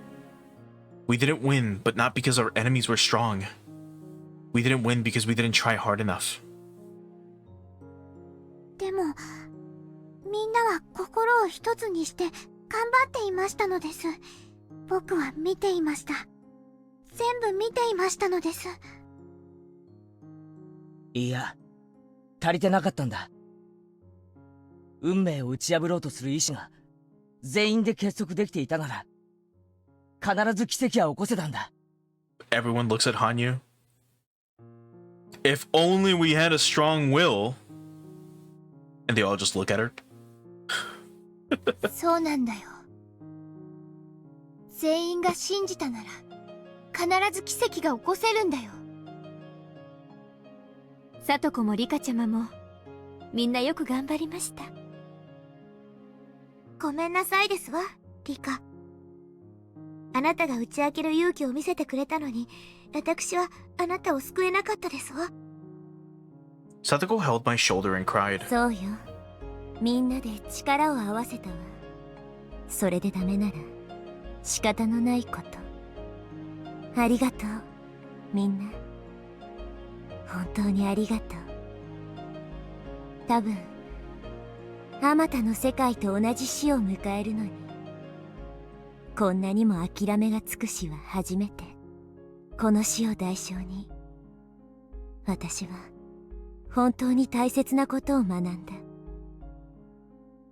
リカちゃん、違うの。奇跡が起こらなかった理由、レナは知ってるよ。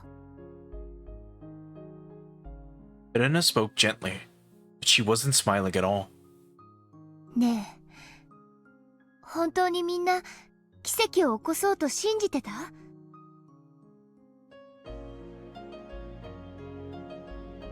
未来を望むとき、全員が信じてなかったら奇跡は起こらないんだよ。何言ってんだよ、レナ。俺たちは結束した、団結した。運命を打ち破れることを疑わなかったぞ。なあ、ミオン。They're going down the line. そうだよ、レナ。誰も運命に勝てないなんて思わなかったよ。リカちゃんのこの運命を覆したいと思う誰もが絶対に運命を打ち破れると信じてたよ。そうですわ。リカですらそれを信じましたのよ。最後の最後にリカは私たちを信じて運命を打ち破れると信じましたのよ。もちろんレナも信じたよ。でも信じなかった人がいると思うの。誰がです？ What? Who can it be? ねえ、あなた。Rena turned to Hanyu and asked her a question. あなた、信じてた？運命に打ち勝てるって信じててくれた？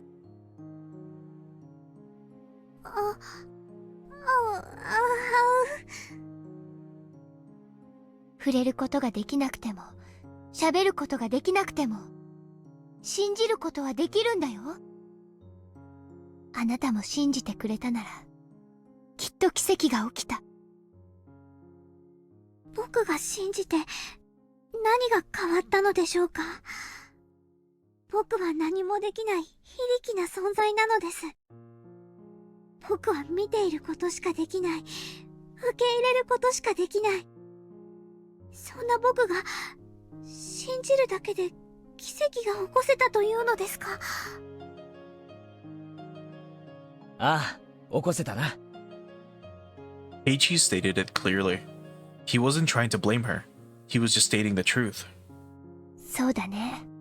あの時、こっちは6人だった。向こうは7人だった。あなたが信じてくれてたら、それだけで心は7つだった。だったなら、きっと奇跡が起きた。奇跡はね、触れたり、喋ったりで起こすんじゃないんだよ。信じる気持ちが起こすんだよ。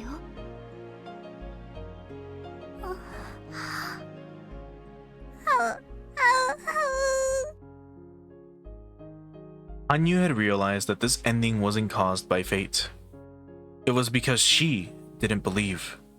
In other words, this happened because she was so weak as to accept this fate. She started crying again. 名前も知らないあなた。あなたにも悲しみや辛さと戦う勇気が必要だった。あなたも運命と戦う勇気が必要だった。あなたが望んだならみんなが望む世界にきっと行けた。それがあなただけが信じなかっただけでたどり着けなかったなら、それはあなたの責任なの。It was hard to believe that Rena could say something so harsh. Her words were piercing Hanyu's heart, but those words were necessary for me and her. Only faith can create a miracle. And here we have maybe the final CG.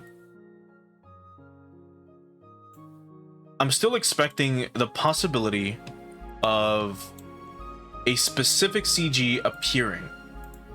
Maybe it'll get reused. We'll see. But we saw it in chapter 3. That sounds like something you might hear in a fairy tale. It's not easy to put into action.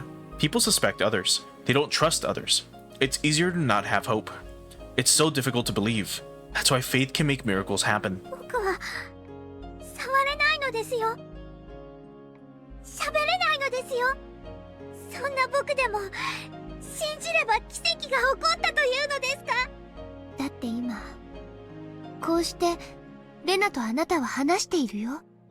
私はあなたと言葉を交わしたのはこれが初めてだけれど、いつもあなたがいるのを知っていた。あなたに言葉をどうすればかけられるか考えていたよ。Oh, so fucking Rena has ESPN or whatever. 私たちが楽しく遊んでいるとき、あなただけが輪の外から眺めていたことを知っていたんだよ。だっ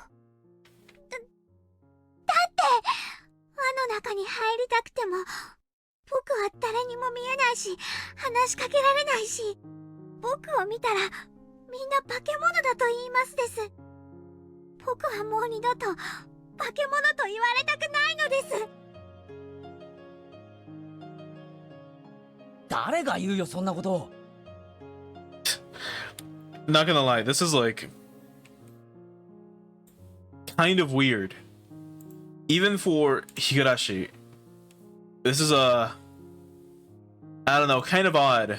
This is like some Dragon Ball Z shit that you'd see like after Goku dies and he's talking to all his friends before he like actually dies for realsies at the end of like GT or something. 俺たちと一緒にいたなら俺たちは仲間だ。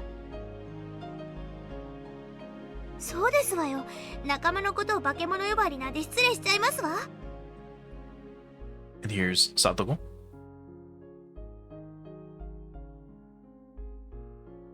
化け物かどうかは容姿じゃなくて心で決まるんだよ。We'll wait until they're all on screen. ね、シオン。そういうことです。まあその見地から言えば私の方がよっぽど化け物ですよ。頭に角が生えていても僕は化け物とは呼ばれないのでしょうか？ Actually, just in case. For some reason, the Rena doesn't show up. Here's the CG with, I guess, everyone now. Or everyone that we can see so far.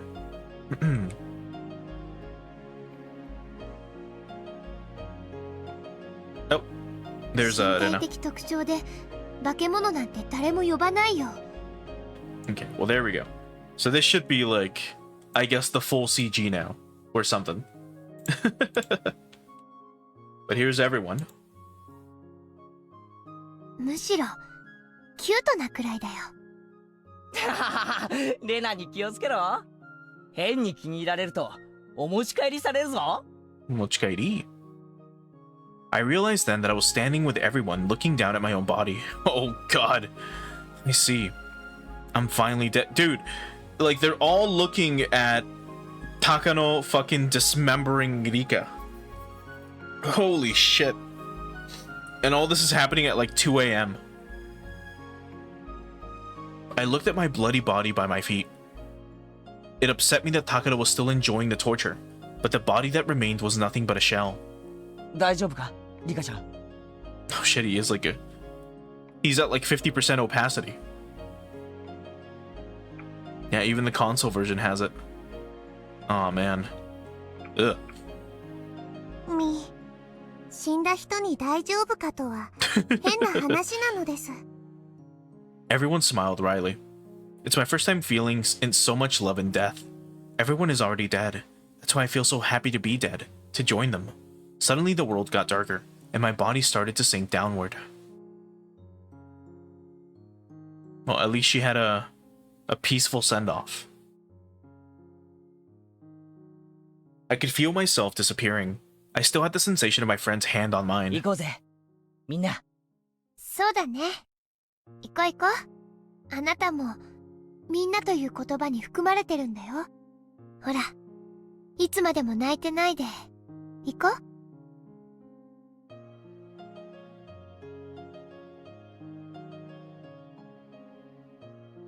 Okay, I guess we have a final CG. I assumed that Erika was gonna show up in this, but wasn't 100% sure. But there she is. My vision had gone dark, but somehow I could still see. Then I offered her hand to Hanyu, and Hanyu slowly took it. Oh boy. Hanyu, あなたが私と出会う前に、みんなは絶対にあなたを受け入れてくれるわ。僕がいても楽しいでしょうか。僕はみんなに受け入れてもらえるのでしょうか。うん。だから、おいで。Rena touched Hanyu's hand. It felt like everyone else laid their hands on top too. If only they had hands to do so. Let's go, Hanyu. Let's accept this sorrow, so we can embrace joy as well. Believe in the bright future that awaits for us. The miracle will happen. We will obtain it. Okay? Yes, Hanyu said with a definite nod.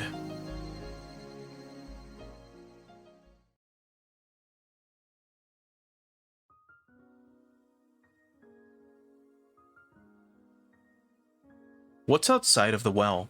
Is it something worth fighting for? What's outside of the well? Is it something worth getting hurt for? What's outside of the well? I'm going to fight and get hurt in order to find out. I'm sure what's waiting is a beautiful world, even if I get to the bottom of the well again. The key to the new world is my willingness to get out of here. Even if I can get out or not, I will eventually get to the new world. Oh, this is the actual ending. I thought we had like 20 more minutes. But okay, here's the end of Higurashi, Minagoroshi. I guess we'll let the credits play out for a bit. Normally, this would be where I talk about my theories. Normally, this would be where I talk about what I thought about the chapter and blah, blah, blah, blah. But I mean, I kind of already did that for this chapter. I've already given my theory. It was proven to be mostly true. It was just like a few names that were just needed to prove, you know, or to back up my theories. I knew Takano was involved, but I didn't know that she was like the fucking mastermind behind everything. I knew Rika was supposed to die, but not sure why, and now we know why. And then it turns out that the bioweapon shit was real, which is fucking terrifying. But there should be something else after this. Let me just double check.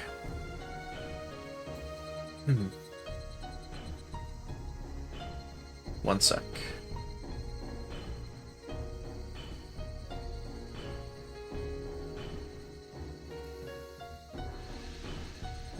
Okay, so there should be like 2 more things. Unless what Billy told me was the what's it called? The fucking God, I'm so tired. Post, what the fuck was it? The dev commentary. God damn. Which, if that's the case, we're still gonna cover it before the next post chapter discussion, which will come at some point, probably next week. I'm not sure. I still have to talk to them about it and see when we can get it scheduled.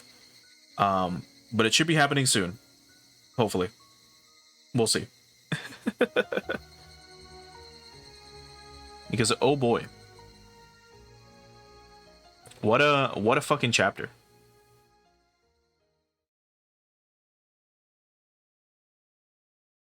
Let's see if there's anything else at the end here. Here it is. Emergency Manual 1. If the existence of a terminal patient, L5, is confirmed, the Institute Director must resolve the situation before the L5 begins engaging in antisocial behavior. However, they must ensure that the secret remains hidden. To that end, the Director may also request assistance from the Secrecy Preservation Unit. As for the Secrecy Preservation Unit, they may request permission to fire from the Institute Director if necessary. All efforts should be made to secure the L5 subject is alive, but if that proves obstructive to maintaining secrecy, their life may be forfeit. At all times, maintaining secrecy and preventing exposure will be one of the highest priorities. However, preserving secrecy will take priority over preventing exposure. Emergency Manual Appendix 9 FAQ. Question. Can Emergency Manual 34 be administered if an outbreak of L5 occurs, putting matters beyond the control of the Secrecy Preservation Unit? Additionally, is the Institute Director responsible for determining what constitutes an out-of-control situation? Answer, yes. Question. If an accident occurs and a hazardous material, the H-170 series, is exposed to the public, can Emergency Manual 34 be administered? Yes. If an accident occurred and the nature of the institute is revealed to the public, the Secrecy Preservation Unit will take steps to resolve the situation. However, if this information is spread too widely, can Emergency Manual 34 still be administered? Additionally, is the Institute Director responsible for making that decision? Yes. I assume Manual 34 is just the option to... is the Great Hinamizawa disaster. The decision to execute Emergency Manual 34 must be carefully deliberated over and sanctioned by an official. However, in the case of emergency, does the Institute Director have the right to make the final decision?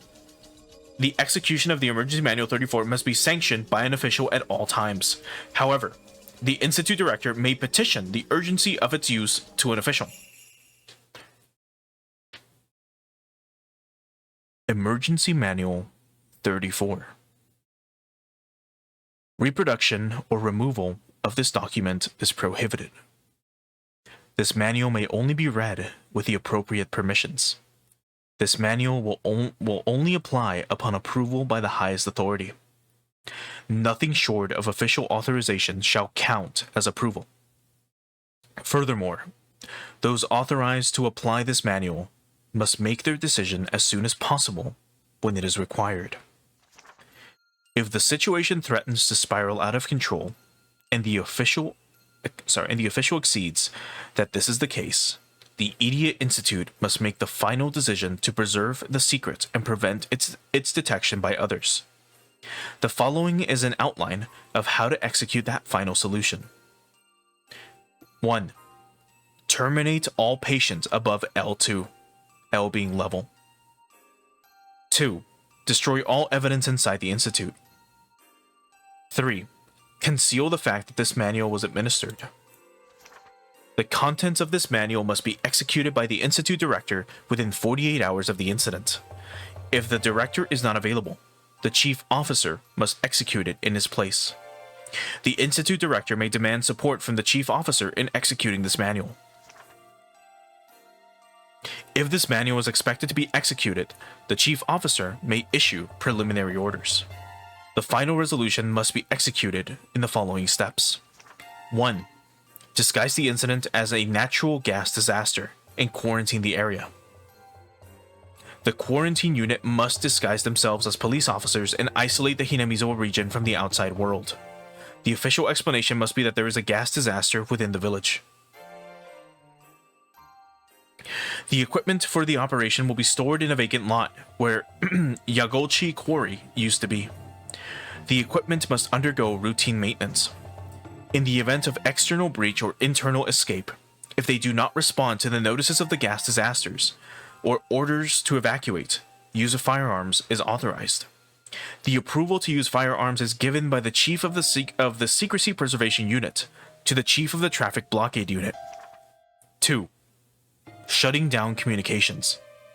The Communication Sabotage Unit must ensure that all forms of communication, including radio, have been disabled in the Hinamizawa area.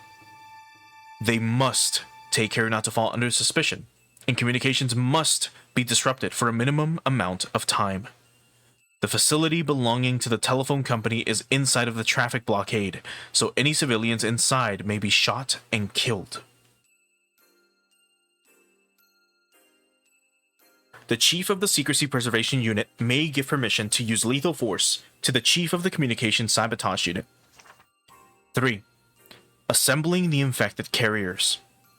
The Secrecy Preservation Unit must assemble the infected populace in the Hinamizawa Regional Disaster Shelter. Refer to the enclosed documents for gathering procedures. Upon assembly, the unit must count the number of infected and confirm that everyone is present.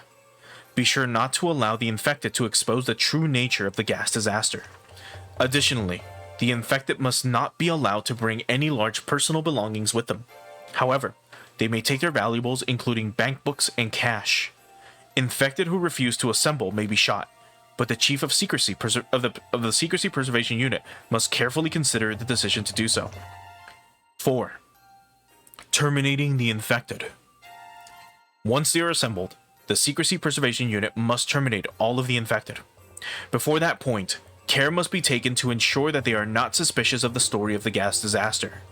Be sure that they are treated as humanely as possible. If any problems occur, the unit has approval to fire their weapons. The Chief of the Secrecy Preservation Unit must also make that decision. Bodies with gunshot wounds should not be placed together with those that have been poisoned. 5. Concealment of the Institute. The Institute Concealment Unit must collect all of the classified items, refer to the 193 items in the appendix, in the Institute in order to suppress the evidence. Refer to the appendix for more detailed instructions. The research staff at the Institute must assist with this operation. This unit must exercise extreme caution, as they will be handling a number of toxic substances. Strict quarantine must be maintained of the concealment block. The airproof door must be welded shut, and the underground area must be flooded.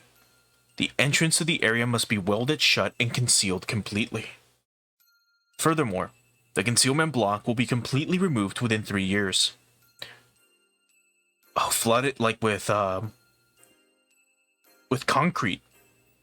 The Institute Concealment Unit must eliminate all civilians who will try to approach the Institute. The use of firearms is not permitted except in emergencies. The Chief of the Secrecy Preservation Unit may give the order to fire. I believe this is 5. So 5. Searching the village. The Secrecy Preservation Unit must search the whole village for any survivors. Any person who is not present during the assembly must be found. Any survivors found at the termination of the infected may be shot immediately. However, if the survivor is willing to surrender, do not shoot and instead take them into custody of the Secrecy Preservation Unit, which is what happened to Keiji in Chapter 3. The unit must then terminate the captive using the same method as for the other infected. Although I guess they kind of took pity on him for being, so out of the loop. Anyway, 6.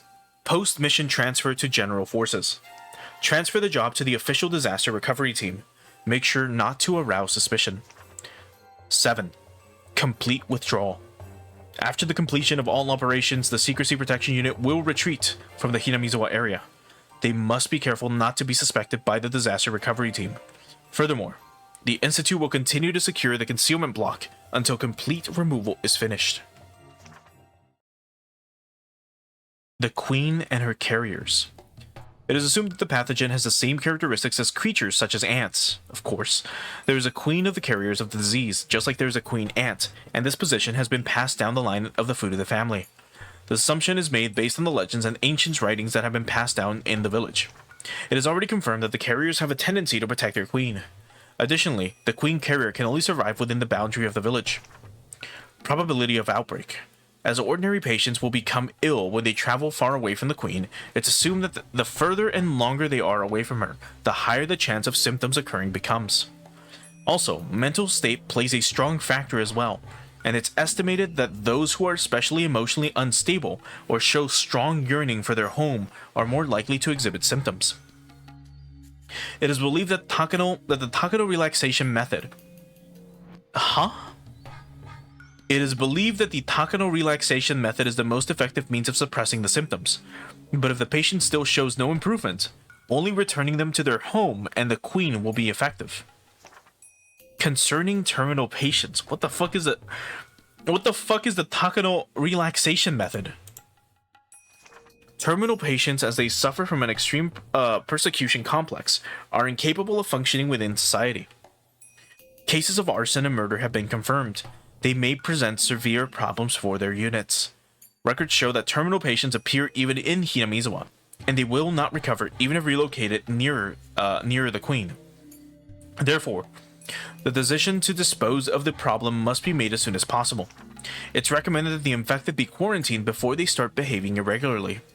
We suggest tracking down those formerly from Hinamizawa and placing them under special medical observation.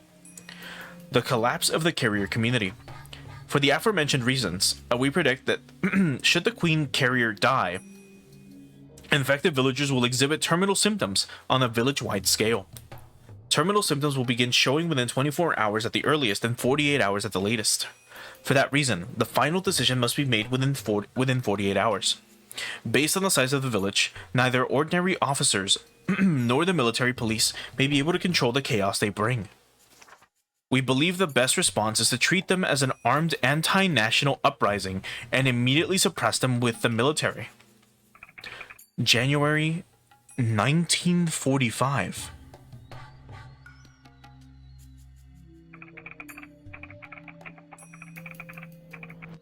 To Colonel Koizumi of the Supreme Council for the direction of war. From Hifumi Takano. What? What? Oh my god. Holy shit. Her father or grandfather or someone was the other doctor studying this shit? What? No fucking way.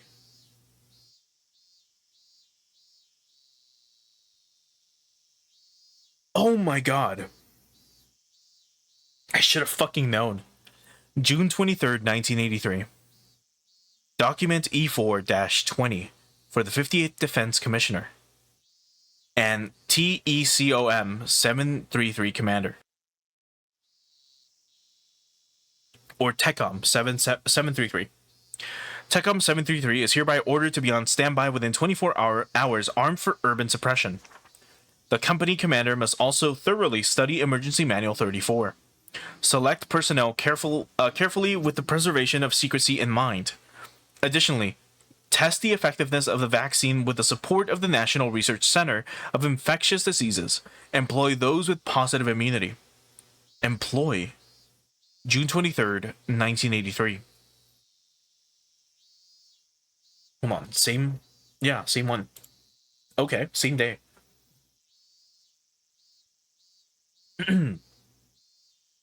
Document E7-11 for the 58th Director of the NIHS.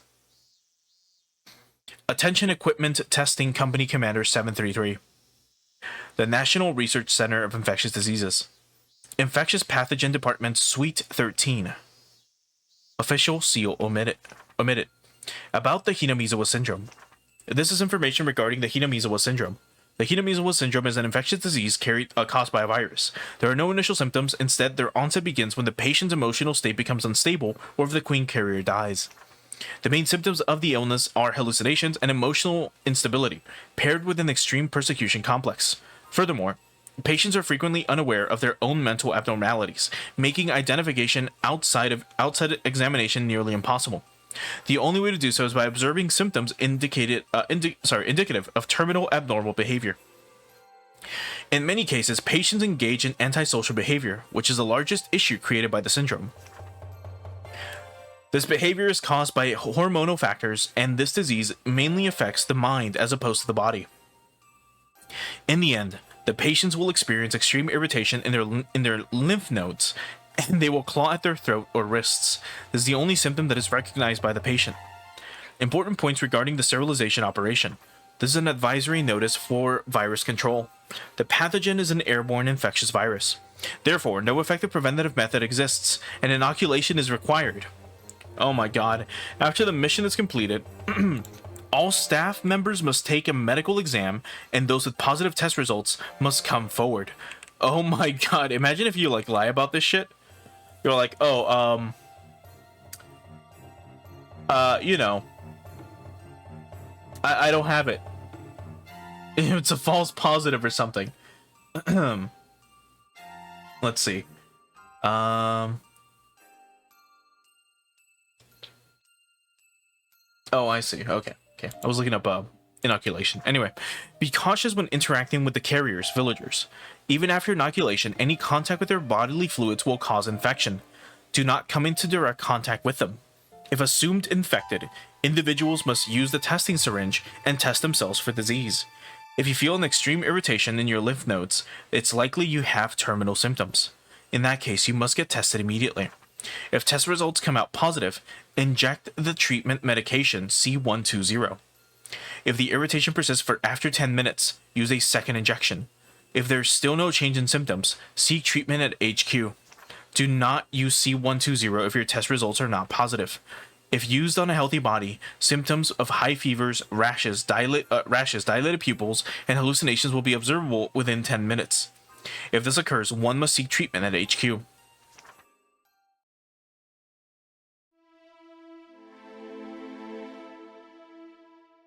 Holy fuck. Government officials explained the entire situation in a luxurious meeting room adorned with a marble table and crystal ashtrays. The chief cabinet secretary was in a panic. He'd never heard about any of this before. Feelings of panic were only natural. One girl's death was going to drive 2,000 villagers into a frenzy.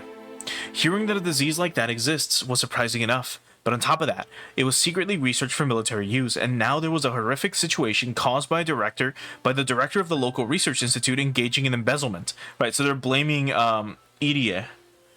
They're blaming this on Irie. そんな危険な病気初めて聞いたよ。本当に治療の手段はないのか。はい。国立研究所の説明では、重度感染者の発症に対する治療法は確立したばかりで、全住民への対応は事実上不可能とのことです。最短でに甚大な被害と影響が予想されます。Shit. I accidentally skipped it. One sec. So, no, according to the National Research Center, they have recently found a method of treatment for the carriers of the disease, but they're still not capable of administering the treatment to the whole village. The entire populace is going to develop terminal symptoms within the next 24 to 48 hours. It's going to be a disaster. So mind you, they're going off of 40-year-old records, which is crazy. The danger of this Hinamizawa syndrome was explained over and over again to the chief secretary. He didn't have anything more to say. But that didn't mean that he could blindly accept it either. He simply couldn't believe that the only way to resolve the situation was to kill all 2,000 infected villagers. そりゃ大変なことになるのはわかるけど、住民を皆殺しにするなんて、そんなの許可できるわけないだろう。 They said the title again. He's like, I cannot approve of a Minagoroshi. I cannot approve of a Minagoroshi, which is a mass murder. Or just, you know, a mass killing. そもそもそういう事態を招いたのはその関係の連中の責任じゃないのかね。第一、こんな危険な研究は今や日本の国益に貢献しないどころか損ないかねんぞ。どうして昭和の58年までこんな馬鹿げた研究をしていたんだ。It's insert current year. 報告書によれば研究目的のために撲滅を意図的に遅らせていたそうじゃないか。しかも汚職をめぐるトラブルの果てにこんな事態だ。これはテロだよ、テロ。東京の老害だ。こんな研究を指示していた人間には全員責任を取ってもらうぞ。いつまでも対戦の亡霊に取りつかれている連中を追放したまえ。これは東京の海を出すいい機会じゃないのかね。責任者の追及は必ず行いますが、それより前に対応を考えなければなりません。A man standing by the window slowly turned around and opened his mouth. Speaking of, no, they do not get Well, we'll see. Let's see if he gets this right. 滅菌作戦を承認しない場合のシミュレートを聞かせてください。はい。今から36時間後には村人のほぼ全員が末期発症。Okay, they do not. 末期的な被害妄想に取りつかれ、反社会的な行為を行います。想定されるのは自殺、殺人、放火、強盗、強姦。治安の完全なる崩壊です。騒動はおそらくひなみ沢地区のみでなく周辺地区へも波及します。結果、世界規模での注目を浴びることになるでしょう。民間の独自調査の結果、奇病が原因であることが発覚するのは食い止められません。野党は奇病の対応の不手際を清掃の具に次期選挙を有利に運ぶでしょう。Of course. Every fucking time anything major happens, it's gonna be a problem during the next election. Jesus fuck. So fucking stupid, man. God, I hate politics sometimes. 彼らの指示は総理の列島改造に欠かせません。そして何よりも軍事目的での研究が政府内部から暴かれる可能性があります。これだけは断固阻止しなくては我が国に致命的信用ダメージを与えかねません。逆に滅菌作戦を承認した場合はどうなりますか？はい、自然災害を装いますので、やはり対応の不手際の野党追及は避けられません。ただし奇病研究について発覚することはないでしょう。もし万が一奇病の軍事的研究が世界に発覚したら、我が国はアジア地域でのイニシアチブを完全に喪失します。他国の援助を受ける政党は一大キャンペーンを張るな、売国どもめ。そうなれば野党の政権奪取は必至だよ。日本は宣戦布告なくして占領されるぞ。シミュレートの結果では第2党第3党が連立した場合、与野党の勢力は完全に反転します。国際世論は我が国を一斉に非難。国連に対し NBC 兵器開発疑惑の査察を要求するでしょう。近隣国は政府主導でバッシングキャンペーンを展開。高支持率を背景に対日外交を強硬路線に転換します。我が国は政治的焦土と化すでしょう。国際信用はペンペン草一本残らんということかね。くそ、つまりひなみ沢地区と周辺自治体の数十万人だけの問題では済まんということだな。しかし全てを闇に葬るための犠牲が2000人とは多すぎる。日本国内において生物兵器研究が行われていたことが露呈することだけは避けなければなりません。私はどうやら対戦の亡霊の死を吹く羽目になりそうです、ね。滅菌作戦は計画通りに隠密で実行できるのかね。滅菌作戦が発覚すれば奇病研究以上の大スキャンダルになるぞ。はい、ご安心ください。それにつきましては自衛隊内の機密保持に特化した専門部隊が当たります。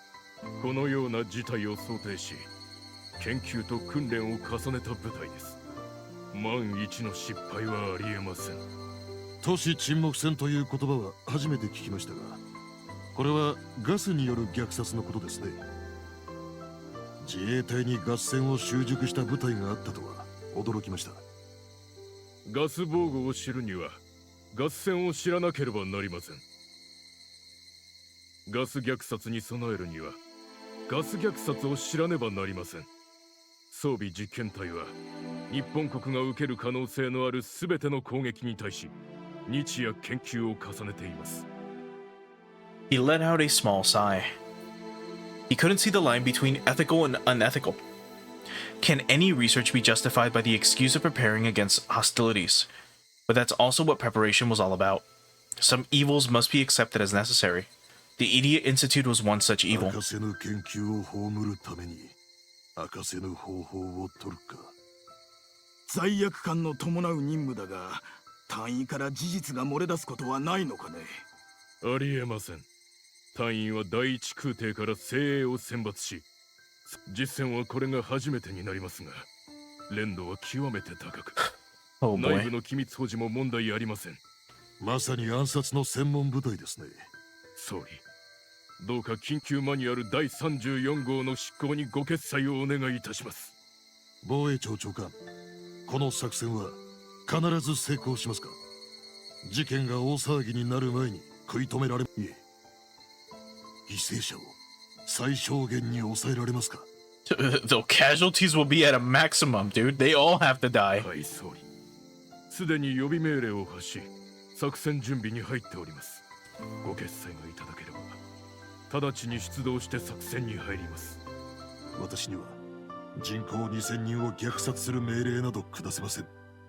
ですが、内閣総理大臣として犠牲者を最小に抑える義務もあります。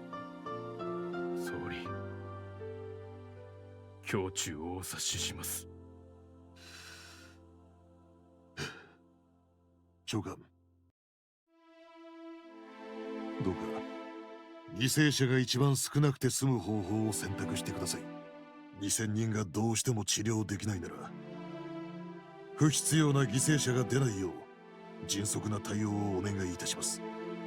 はい、ご決裁を感謝いたします。必ずや朗報をお持ちいたします。2000人の犠牲が朗報と呼べるならですかね。I was about to say. 東京の皆さんに近日中にお会いできる席を設けてください。今回の件について釈明を直接聞かせていただきたいと。God, what a fucking mess. わかりました。ところで、その問題の研究所長の入江氏は逮捕しましたか？ No, he killed himself. Yeah, I knew it. Oh, God. 研究の終了が自身の人生を否定されたものと悲観しての発作的行動と思われていますが、彼を凶器に駆り立てた理由は永遠に闇の中ということですか？ What a shame. The execution of Emergency Manual 34 is approved. June 23rd, 1983. Prime Minister so-and-so. Director General of Defense Agency so-and-so.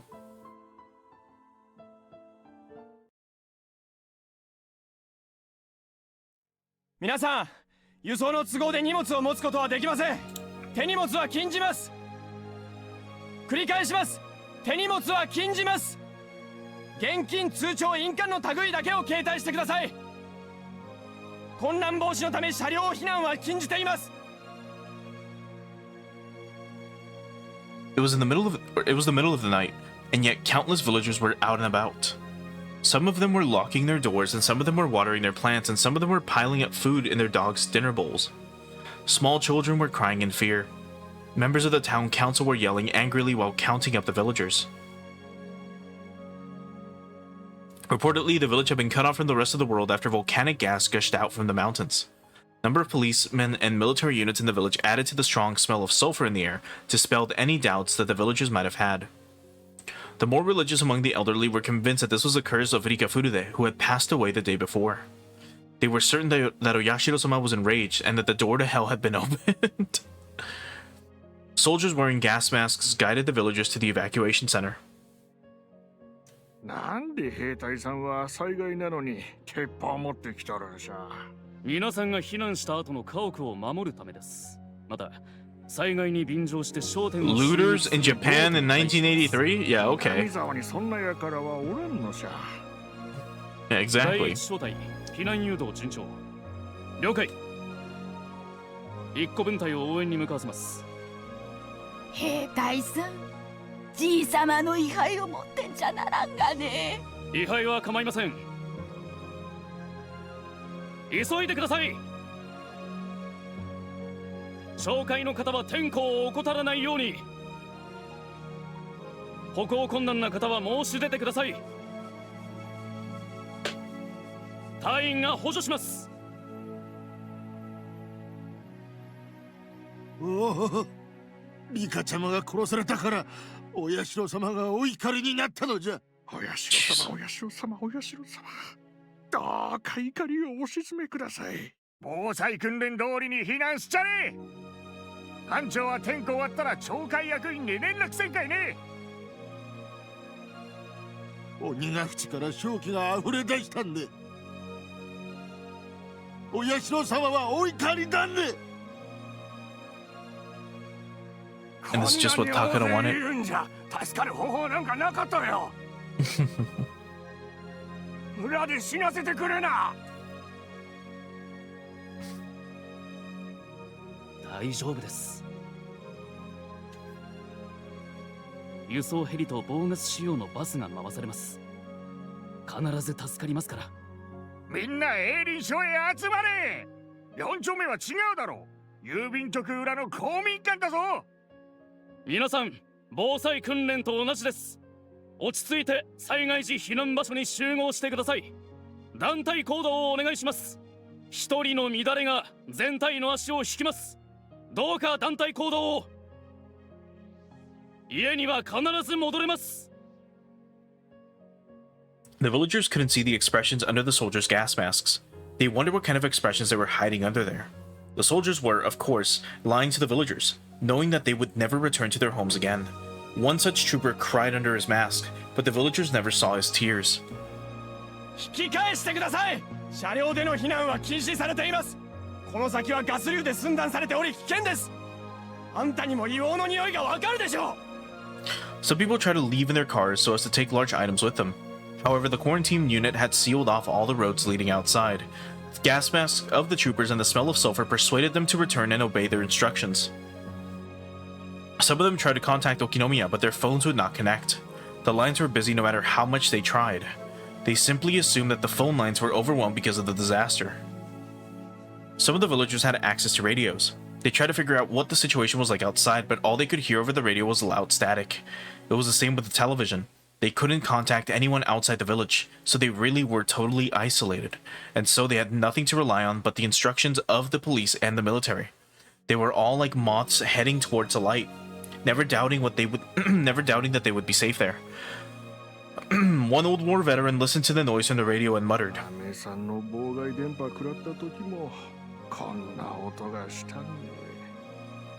As it turned out, he was absolutely correct. However, he turned off the radio when his son argued with him to evacuate, or urged him to evacuate. The villagers all gathered at their evacuation points. Also, this is the classroom, but with a different filter. So let's quickly check the console one. No, this is... Okay, this is not the classroom. I don't think... Was this the classroom? I think this is the other angle of the classroom, where we can see the teacher's desk back there. Yeah, that's exactly what's going on. Yeah. Some of them were at the school, some of them were at the community center. They were to stay in the building until the evacuation vehicles arrived. The soldiers told them to stay inside so they could keep track of the number of evacuees. 念のため窓ガラスはテープで目張りします。申し訳ございませんが。よし来た。若いのは率先して手伝え。 People started to seal up all the windows and vents with duct tape that was handed to them. Mind you, if you were told, hey, you have to wait here for evacuation vehicles,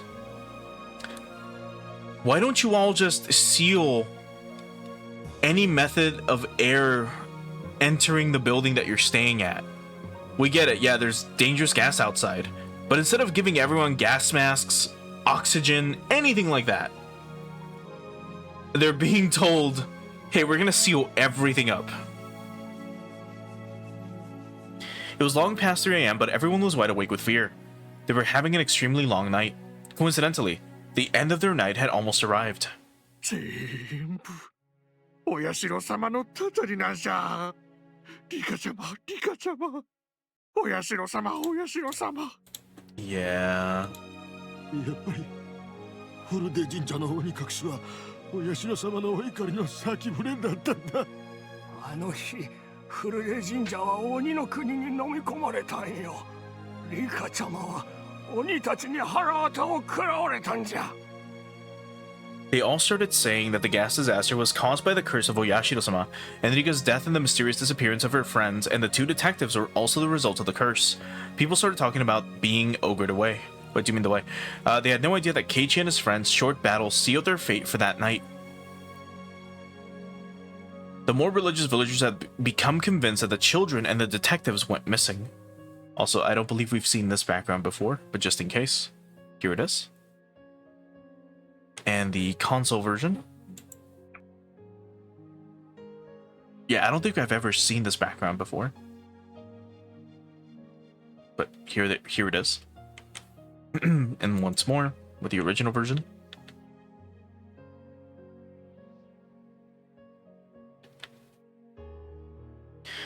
Because they volunteered to become a sacrifice to calm Oyashiro-sama's anger after Rika's death.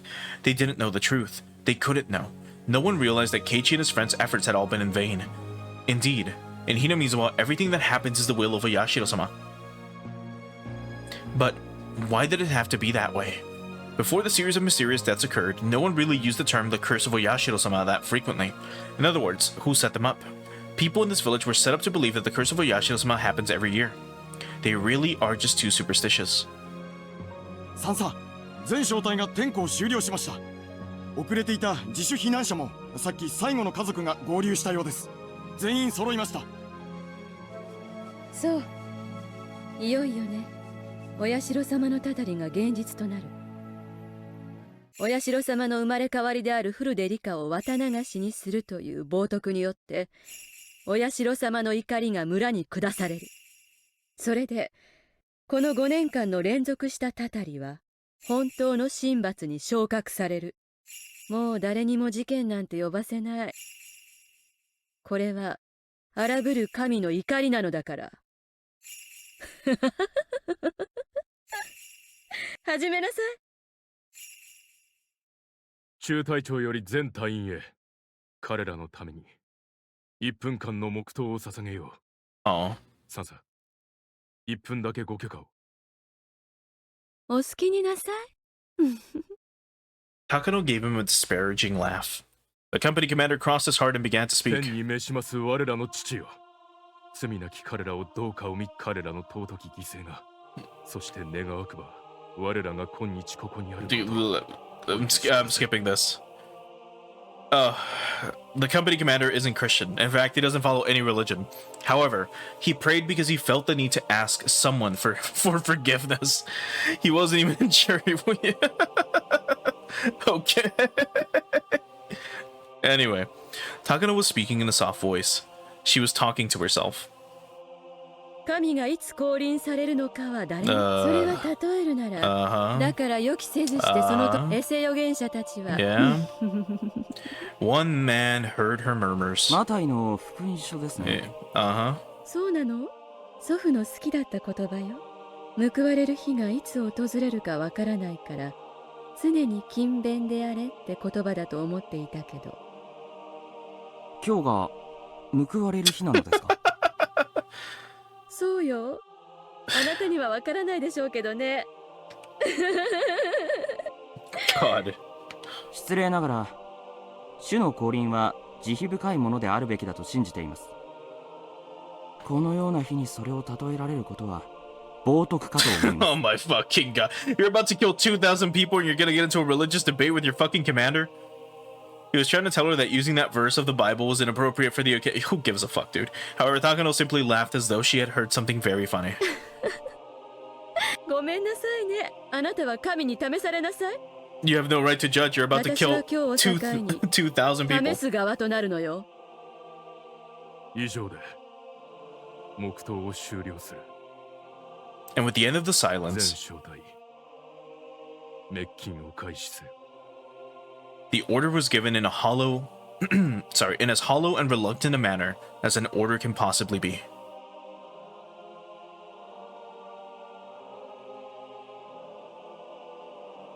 今こそ、 Now, 私の理想はすべて完成した。文字通りの理想郷がここにはある。ここでは私は神で、私のたたりは永遠に刻まれ、語り継がれるのだ。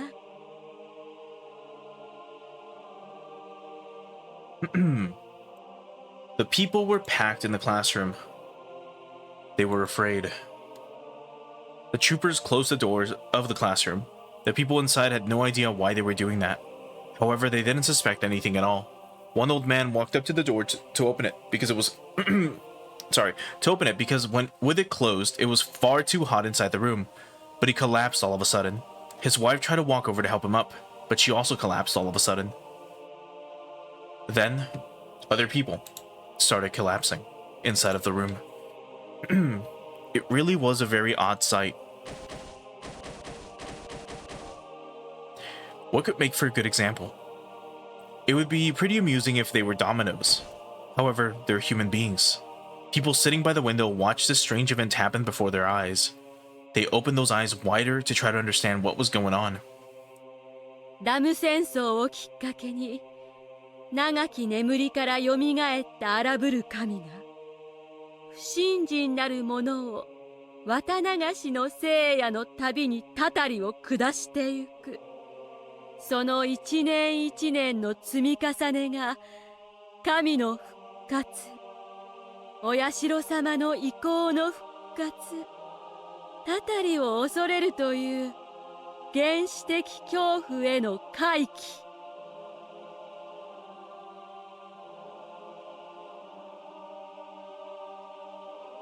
The door creaked open slightly, and someone on the other side threw 3 spray canisters into the room. More people started to collapse, even those at the window. This wasn't something that was happening only in one room. It was happening in all the other rooms too. It was happening in all the evacuation centers. People's dreams, their hopes, and their futures were taken away so quickly and easily. そして誰もがお社様のたたりを疑わなくなり、完全に復活した我は、古きムクロの腹を内より破りて、今こそこの世によみがえる。お社様の怒りに触れるとき、地獄の釜が開きて正気があふれ出し、人々は逃げることもかなわず、ことごとく生き絶えるなり、その最後の審判が、たたりが、こうして実現した。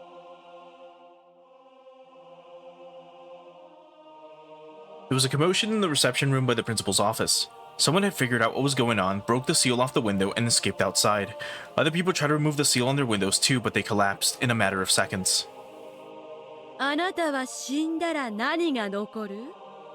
身は腐り、焼かれ、骨は砕かれ砂になる。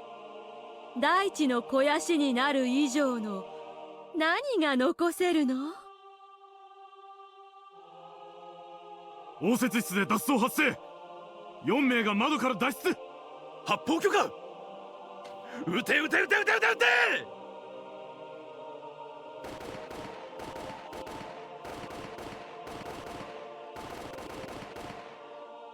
The soldiers shot the people who tried to escape in the back.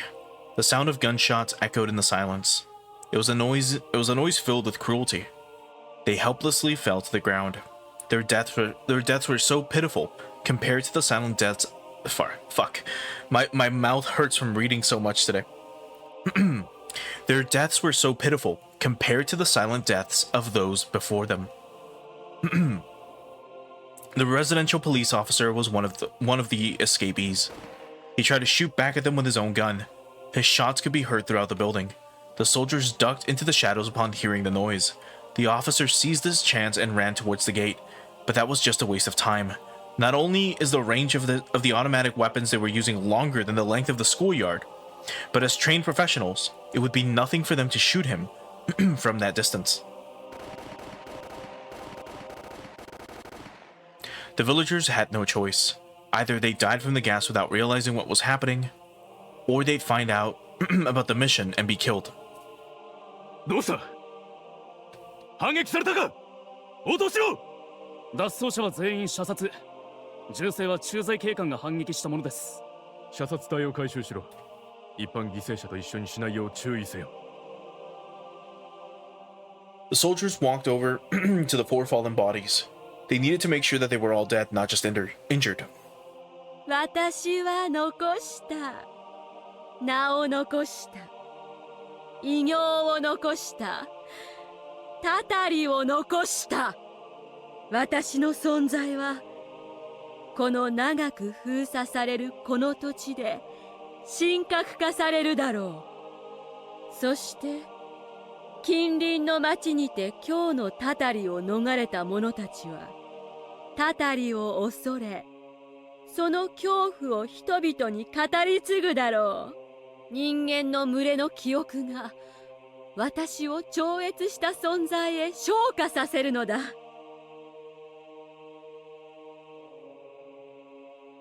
第一小隊より本部。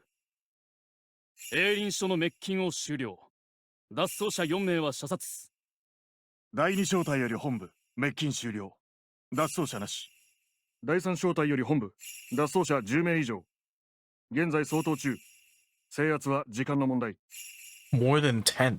第四小隊より本部滅菌終了。脱走者なし。第三小隊より本部脱走者13名全員の射殺を確認。13 try to get away. 全員の滅菌を終了。了解。機密保持部隊の全小隊は確認を厳重に行われたし。 Takano was laughing to herself inside the van.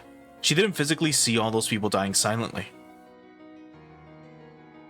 but she saw it anyway. And of course she has a fucking skull in her cap. Oh my god, that's this is some like she's cartoonishly evil. She saw countless people dying without even noticing it. She saw it all in her mind. Takano waved her arms in the air. No one was watching her, but no one no one was watching her, but no one would understand what she was doing even if they were. She was waving her baton. Takano was pretending that she was the conductor of a silent funeral march. サンサ、滅菌の完全終了を確認。通信妨害を終了しますが。ええ、いいわよ。施設処理部隊より定時連絡。機密搬出と溶接封鎖を完了。現在注水中。交通封鎖部隊より定時連絡。封鎖線は異常なし。通信工作部隊より定時連絡。通信妨害を終了。電話施設の現状復帰を開始。 Takano was paying no attention to those reports. She continued to sing the melody of an orchestra. One operator spoke to her. ご機嫌ですね。ええ、最高に気分がいい夜よ。あなたには聞こえないでしょうね。この新しい神を称える賛歌が。賛歌で。Yeah, alright, Sephiroth, calm down. Takano laughed loudly, spreading her arms wide. そうよ。称える歌。神のいなかったこの地に新しい神が誕生した瞬間を称える賛歌よ。このひなみ沢には神などいなかった。お社様という名が残るだけ。神がかつて存在した痕跡が残るだけのただその地に私は再び神を取り戻させたの。どういうことかわかる？わからないでしょうね。今の世界にたたる神が何人いる？人が試すことに耐えられる神が何人いる？一人もいやしない。それを私がたたった。 Takano laughed as if she was the only one who could comprehend what she was saying. None of the operators inside the car could comprehend her laughter. Takano was satisfied knowing that. たたりなきは神にあらず。たたるゆえに恐れられ、恐れられるゆえに崇められる。それこそが神の真実。 That sounded like a tongue twister. 神が信仰を生み出すのではなく、信仰が神を生み出すのなら、でも太古の神々はたたったのよ。では神のたたりとは何なのか。それこそが真の神の証だった。たたらない神など人間に見下された神でしかないのよ。神の宿らぬ抜け殻の土地に神が確かに存在した痕跡を見た私は思ったわ。これは天の啓示だと。ダム戦争が終わるまで明治から100年にもわたり、ひなみ沢は神を失ってきた。それを私が蘇らせろという神の啓示だと私は思ったわ。そして天は私にありとあらゆる力を貸してくれた。天が与えたわずかの偶然が積もり、芽生えたたたりの芽を私が育てた。育まれたたたりは今や結実し、実をそうよ、わかる？つまりは今宵は収穫祭。お社様の伝説に刻まれた最後の神のたたりの日。この日が訪れたからこそ、お社様の存在は今こそ絶対となる。あなたたちは今は分からなくてもやがて知る。私が成した偉業がどれほどのものか、どれだけ長く語り継がれるか、そして私がどれほどの存在となったのか。神はたたる。そのたたりを私は起こす。今こそ我はお社様のたたりなり。我をあがめよ、たたえよ、そして恐れよ。我が紡ぐはたたりにあらず、我が紡ぐは歴史なり。歴史はたたりを語り、我が存在を永劫に語り伝えるであろう。我こそはたたりなり。肉でできた身を超越せし者なり。今こそ我は永遠を得たり。我が身を呪えよ、人間たち。身が朽ちれば後には何も残せぬ無力さを呪い、そして我が偉大さを知るがいい。我こそはお社様なり。今こそ神の領域に至ったものなり。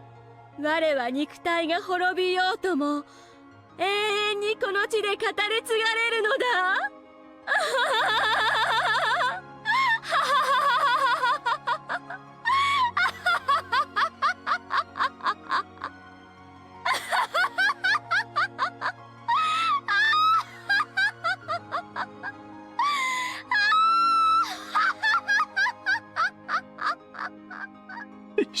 She's fucking laughing while standing in in the middle of a van. Like, just imagine your typical CIA like surveillance van, and she's laughing her ass off with her arms spread open, or like open wide. 我はお社様。我こそはお社様のたたり。我をあがめよ、たたえよ、そして恐れよ。我が紡ぐはたたりにあらず、死にあらず。我が紡ぐは歴史なり。歴史はたたりを語り、我が存在を永劫に語り伝えるであろう。我こそはたたりなり。肉でできた身を超越せし者なり。この身がたとえ朽ち果てようとも、我が紡ぎし歴史は永遠に残り続けるであろう。今こそ我は永遠を得たり。我が身を呪えよ、人間たち。身が朽ちれば後には何も残せぬ無力さを呪い、悔やみ、恐れるがいい。そして我が偉大さを知るがいい。我こそはお社様なり、今こそ神の領域に至ったものなり、我は肉体が滅びようとも永遠にこの地で語り継がれて永遠の生を受けるのだ。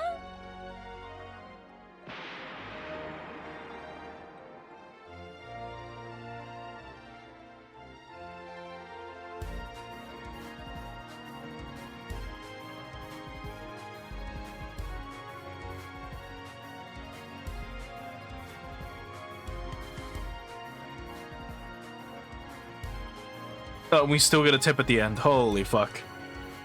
I was gonna say, do we get a tip anyways as a joke? But that we still got it. Okay. Well, let's read it real quick. Oh, in the staff room, right. Okay, so we gotta do those. Those are the last things we gotta do, and then we're done with the game. Is it gonna do the intro? No. Okay, good. Alright, so let's go to the extras, and then let's do the tips, and then we'll do the last bit, the staff room. So, should be the last one. This fragment's end. Oh boy. It's gonna be a long-ass one, isn't it? I guess Rika finally managed to assemble all the pieces to her puzzle, but we don't know yet if her memories will pass on to the next life. Rika always loses the memory of her death. I don't know if she can retain the memory of what she discovered. What do you think? Did you have fun? Once you find out the answers, collecting them isn't so fun anymore. Don't you agree? I see. You still might find something different by examining some old fragments. After all, the time we have here is endless. We have to find something to play with, because there's nothing to do here. For me, playing with these fragments stops being fun when I find out what's inside. We have to figure out who the fuck is saying all this shit. And I'm gonna assume this isn't a spoiler. I'm not gonna elaborate too much on this, but there has been a character that has been that does appear at least in the art for one of the other games that we've been playing. Whenever we do like the for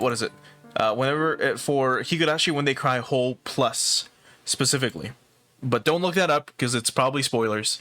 But like that character, I assume it might be them. If not, it's someone else. But if you can tell me how to have fun with them, even so, that makes you pretty smart. What? You want to know what I play with? I don't play, I'm just killing time. I like to imagine what Rika could have done in order to achieve the future she hopes for. I like to imagine a world that would have been happy for all of them. You found out how these worlds are set up by looking at the previous ones, right? I like to analyze what would need to change in order for Rika to win against Takano. You want to see what's on my mind? Too bad. I'm not showing that to you. In that world, Rika and her friends survived their struggle. They broke through the fate of June 1983. It's just my imagination. It's not for me to share with you. I'm sure the world that Rika is about to create is better than anything in my imagination. Even if she's stuck in June 19th, 1983, I'm sure this now ended world will remain one of Rika's brightest fragments either way. No matter how much she struggles, if she actually overcomes her fate, it will be the most brilliant fragment of her story. I'm sure the life Rika lives makes for a better story than my boring imagination. You want to know what happened to Rika? She made a decision to redo her life once again with Hanyu. She's trying to live her life with all her might.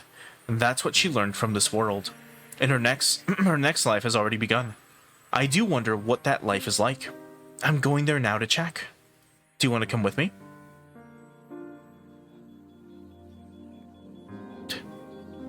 Cuts to Rika being fucking gutted alive again. Ah, shit, looks like she didn't make it. Okay, well that's the last... Sorry, that's the last tip. So let's look at the staff room. And this should be the final one. So we won't have to do this from Whole Plus then. Hi, this is Ryukishio 7. Thank you for playing Higurashi When They Cry, Kai, Chapter 7, Minagoroshi. This time around, the scenario was almost like the answer page in a book of riddles. Or maybe the scenario was like a side dish we enjoyed alongside all the scenarios up till now. You can take it how you like. I just hope you enjoyed it. I was very nervous about releasing the scenario because a mystery is only good when it's still a mystery. The scenario marks the end of that mystery. To be honest, I didn't want to release this chapter for a while. However, way too many similar stories are being published with no answers at all. A book of riddles means nothing if there's no answer page in the back. Coming up with an answer when you have no way to see it, see if it's right or not, is a little sad, I think. If there are no answers, you can't get any joy out of reading a book of riddles. I regret to see that there are way too many stories out there that don't offer this kind of joy. That's why I decided to release something that you can compare your answers to for this series. Since this world had a rather irregular presentation, there may not have been many people who reach what might be called the right answer. But it's not really about whether your answer was right or wrong. It's much more about how many questions you raised when reading the story and how many answers you were able to find. Thank you all very much for the solutions you've sent me. They were all wonderful theories, and some were thought out so much more than the actual story. I frequently thought about making them the right. They were all wonderful theories, and some were thought out so much more than the actual story that I frequently thought about making them the right answer. Also, your support has given me courage to finish writing the 7th chapter of this series. 7th being the 8th one. Thank you very much for supporting Higurashi. Finally, I would like to apologize about how I portrayed the Child Consultation Center. I don't know what it was like in 1983, but Child Consultation Centers are not mean places like I depicted in my story. I made the characters look so unfeeling, but in reality, the government today is the #1 hero for us civilians. In fact, those involved with child welfare and youth education are all extremely passionate and selflessly devoted people. I'm sorry for giving them such a negative image in this chapter. The next chapter, Matsuribayashi, is going to be the last one of the series. I'm overwhelmed by the pressure of writing the last chapter of Higurashi When They Cry, which turned out to be such a long story. I hope you'll continue your kind support. Thank you all very much. 07th expansion, Ryukishi 07. Oh god. My jaw is killing me from all the fucking reading. The stream went on for 4.5 hours. Holy shit. Okay. So this would be a pretty good stopping point.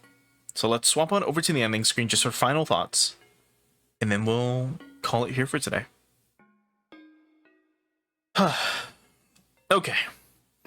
So, seems like when it comes to my theory, I was pretty spot on with what was going on. Again, I was just missing some names and motives. So I knew quite a lot of what was going on, which is really great. Was not expecting to actually see the genocidal part play out. But we have to remember that, like, Erika has been going through this for 100 years. Meaning that at least 100 times, well, actually, I shouldn't say 100 times. It's 100 years with it getting, like, as far as we know, she would go back as far back as possible. Like, she would live her life up until that point. Let's say if she lives up until the age of 12, and then she would go back in time to, like, when she was like a young girl, and then continue from there up until she was 12 again. And then let's say she went back all the way until she was like 5. Then she kept doing that until she was like 5.5, then 6, then 6.5, and so on and so forth until reaching the eventual age of 100. It's crazy. And in every single scenario, yeah, that's what I mean. Like, if it is 100 years, it would be like she goes back, let's say 6 years, then 5 years, and so on and so forth, until repeating time so far, or for so long that it's been 100 years. But anyway, she's been repeating time for like so long, like she's been going through this shit for such a long time. You have to remember that Takano does this in every single fucking scenario. She kills Rika, right, through the Watanagashi ritual, and then has this fucking like RPG villain monologue in this fucking van, and then just gasses 2,000 people every single time. It's fucking insane. But anyway, a pretty good chapter. It was a pretty nice like answer to a lot of your questions. The mystery part was pretty fun. of like figuring out what was going on, and then getting to the point where it's like, all right, well, let me actually think about everything that I know, and then kind of piece everything together. Like, why would this happen? Who would try to do this? Who would be to blame? And after really thinking about it, it really had to be someone that was like obvious. Sorry, it's someone that had to be in plain sight that we were just ignoring. And I almost like went full in on Oishi being the perpetrator. But then I kind of like woke up and I was like, wait, it's not fucking Oishi. It has to be Takano or Tomitake. Like if it's not Takano, it's definitely Tomitake, since he's funding whatever the research is. Because it's not Irie. Irie is probably just a researcher, and then that's what ended up happening. Except it was Takano the whole time, being the mastermind. It's fucking insane. It was a very, very, very good chapter. But either way. Oh boy. We'll have to start chapter 8 at some point after the post-chapter discussion. I'll talk about when that's going to happen later. And then, you know, we'll go from there. But for now, I think this is a good stopping point for today.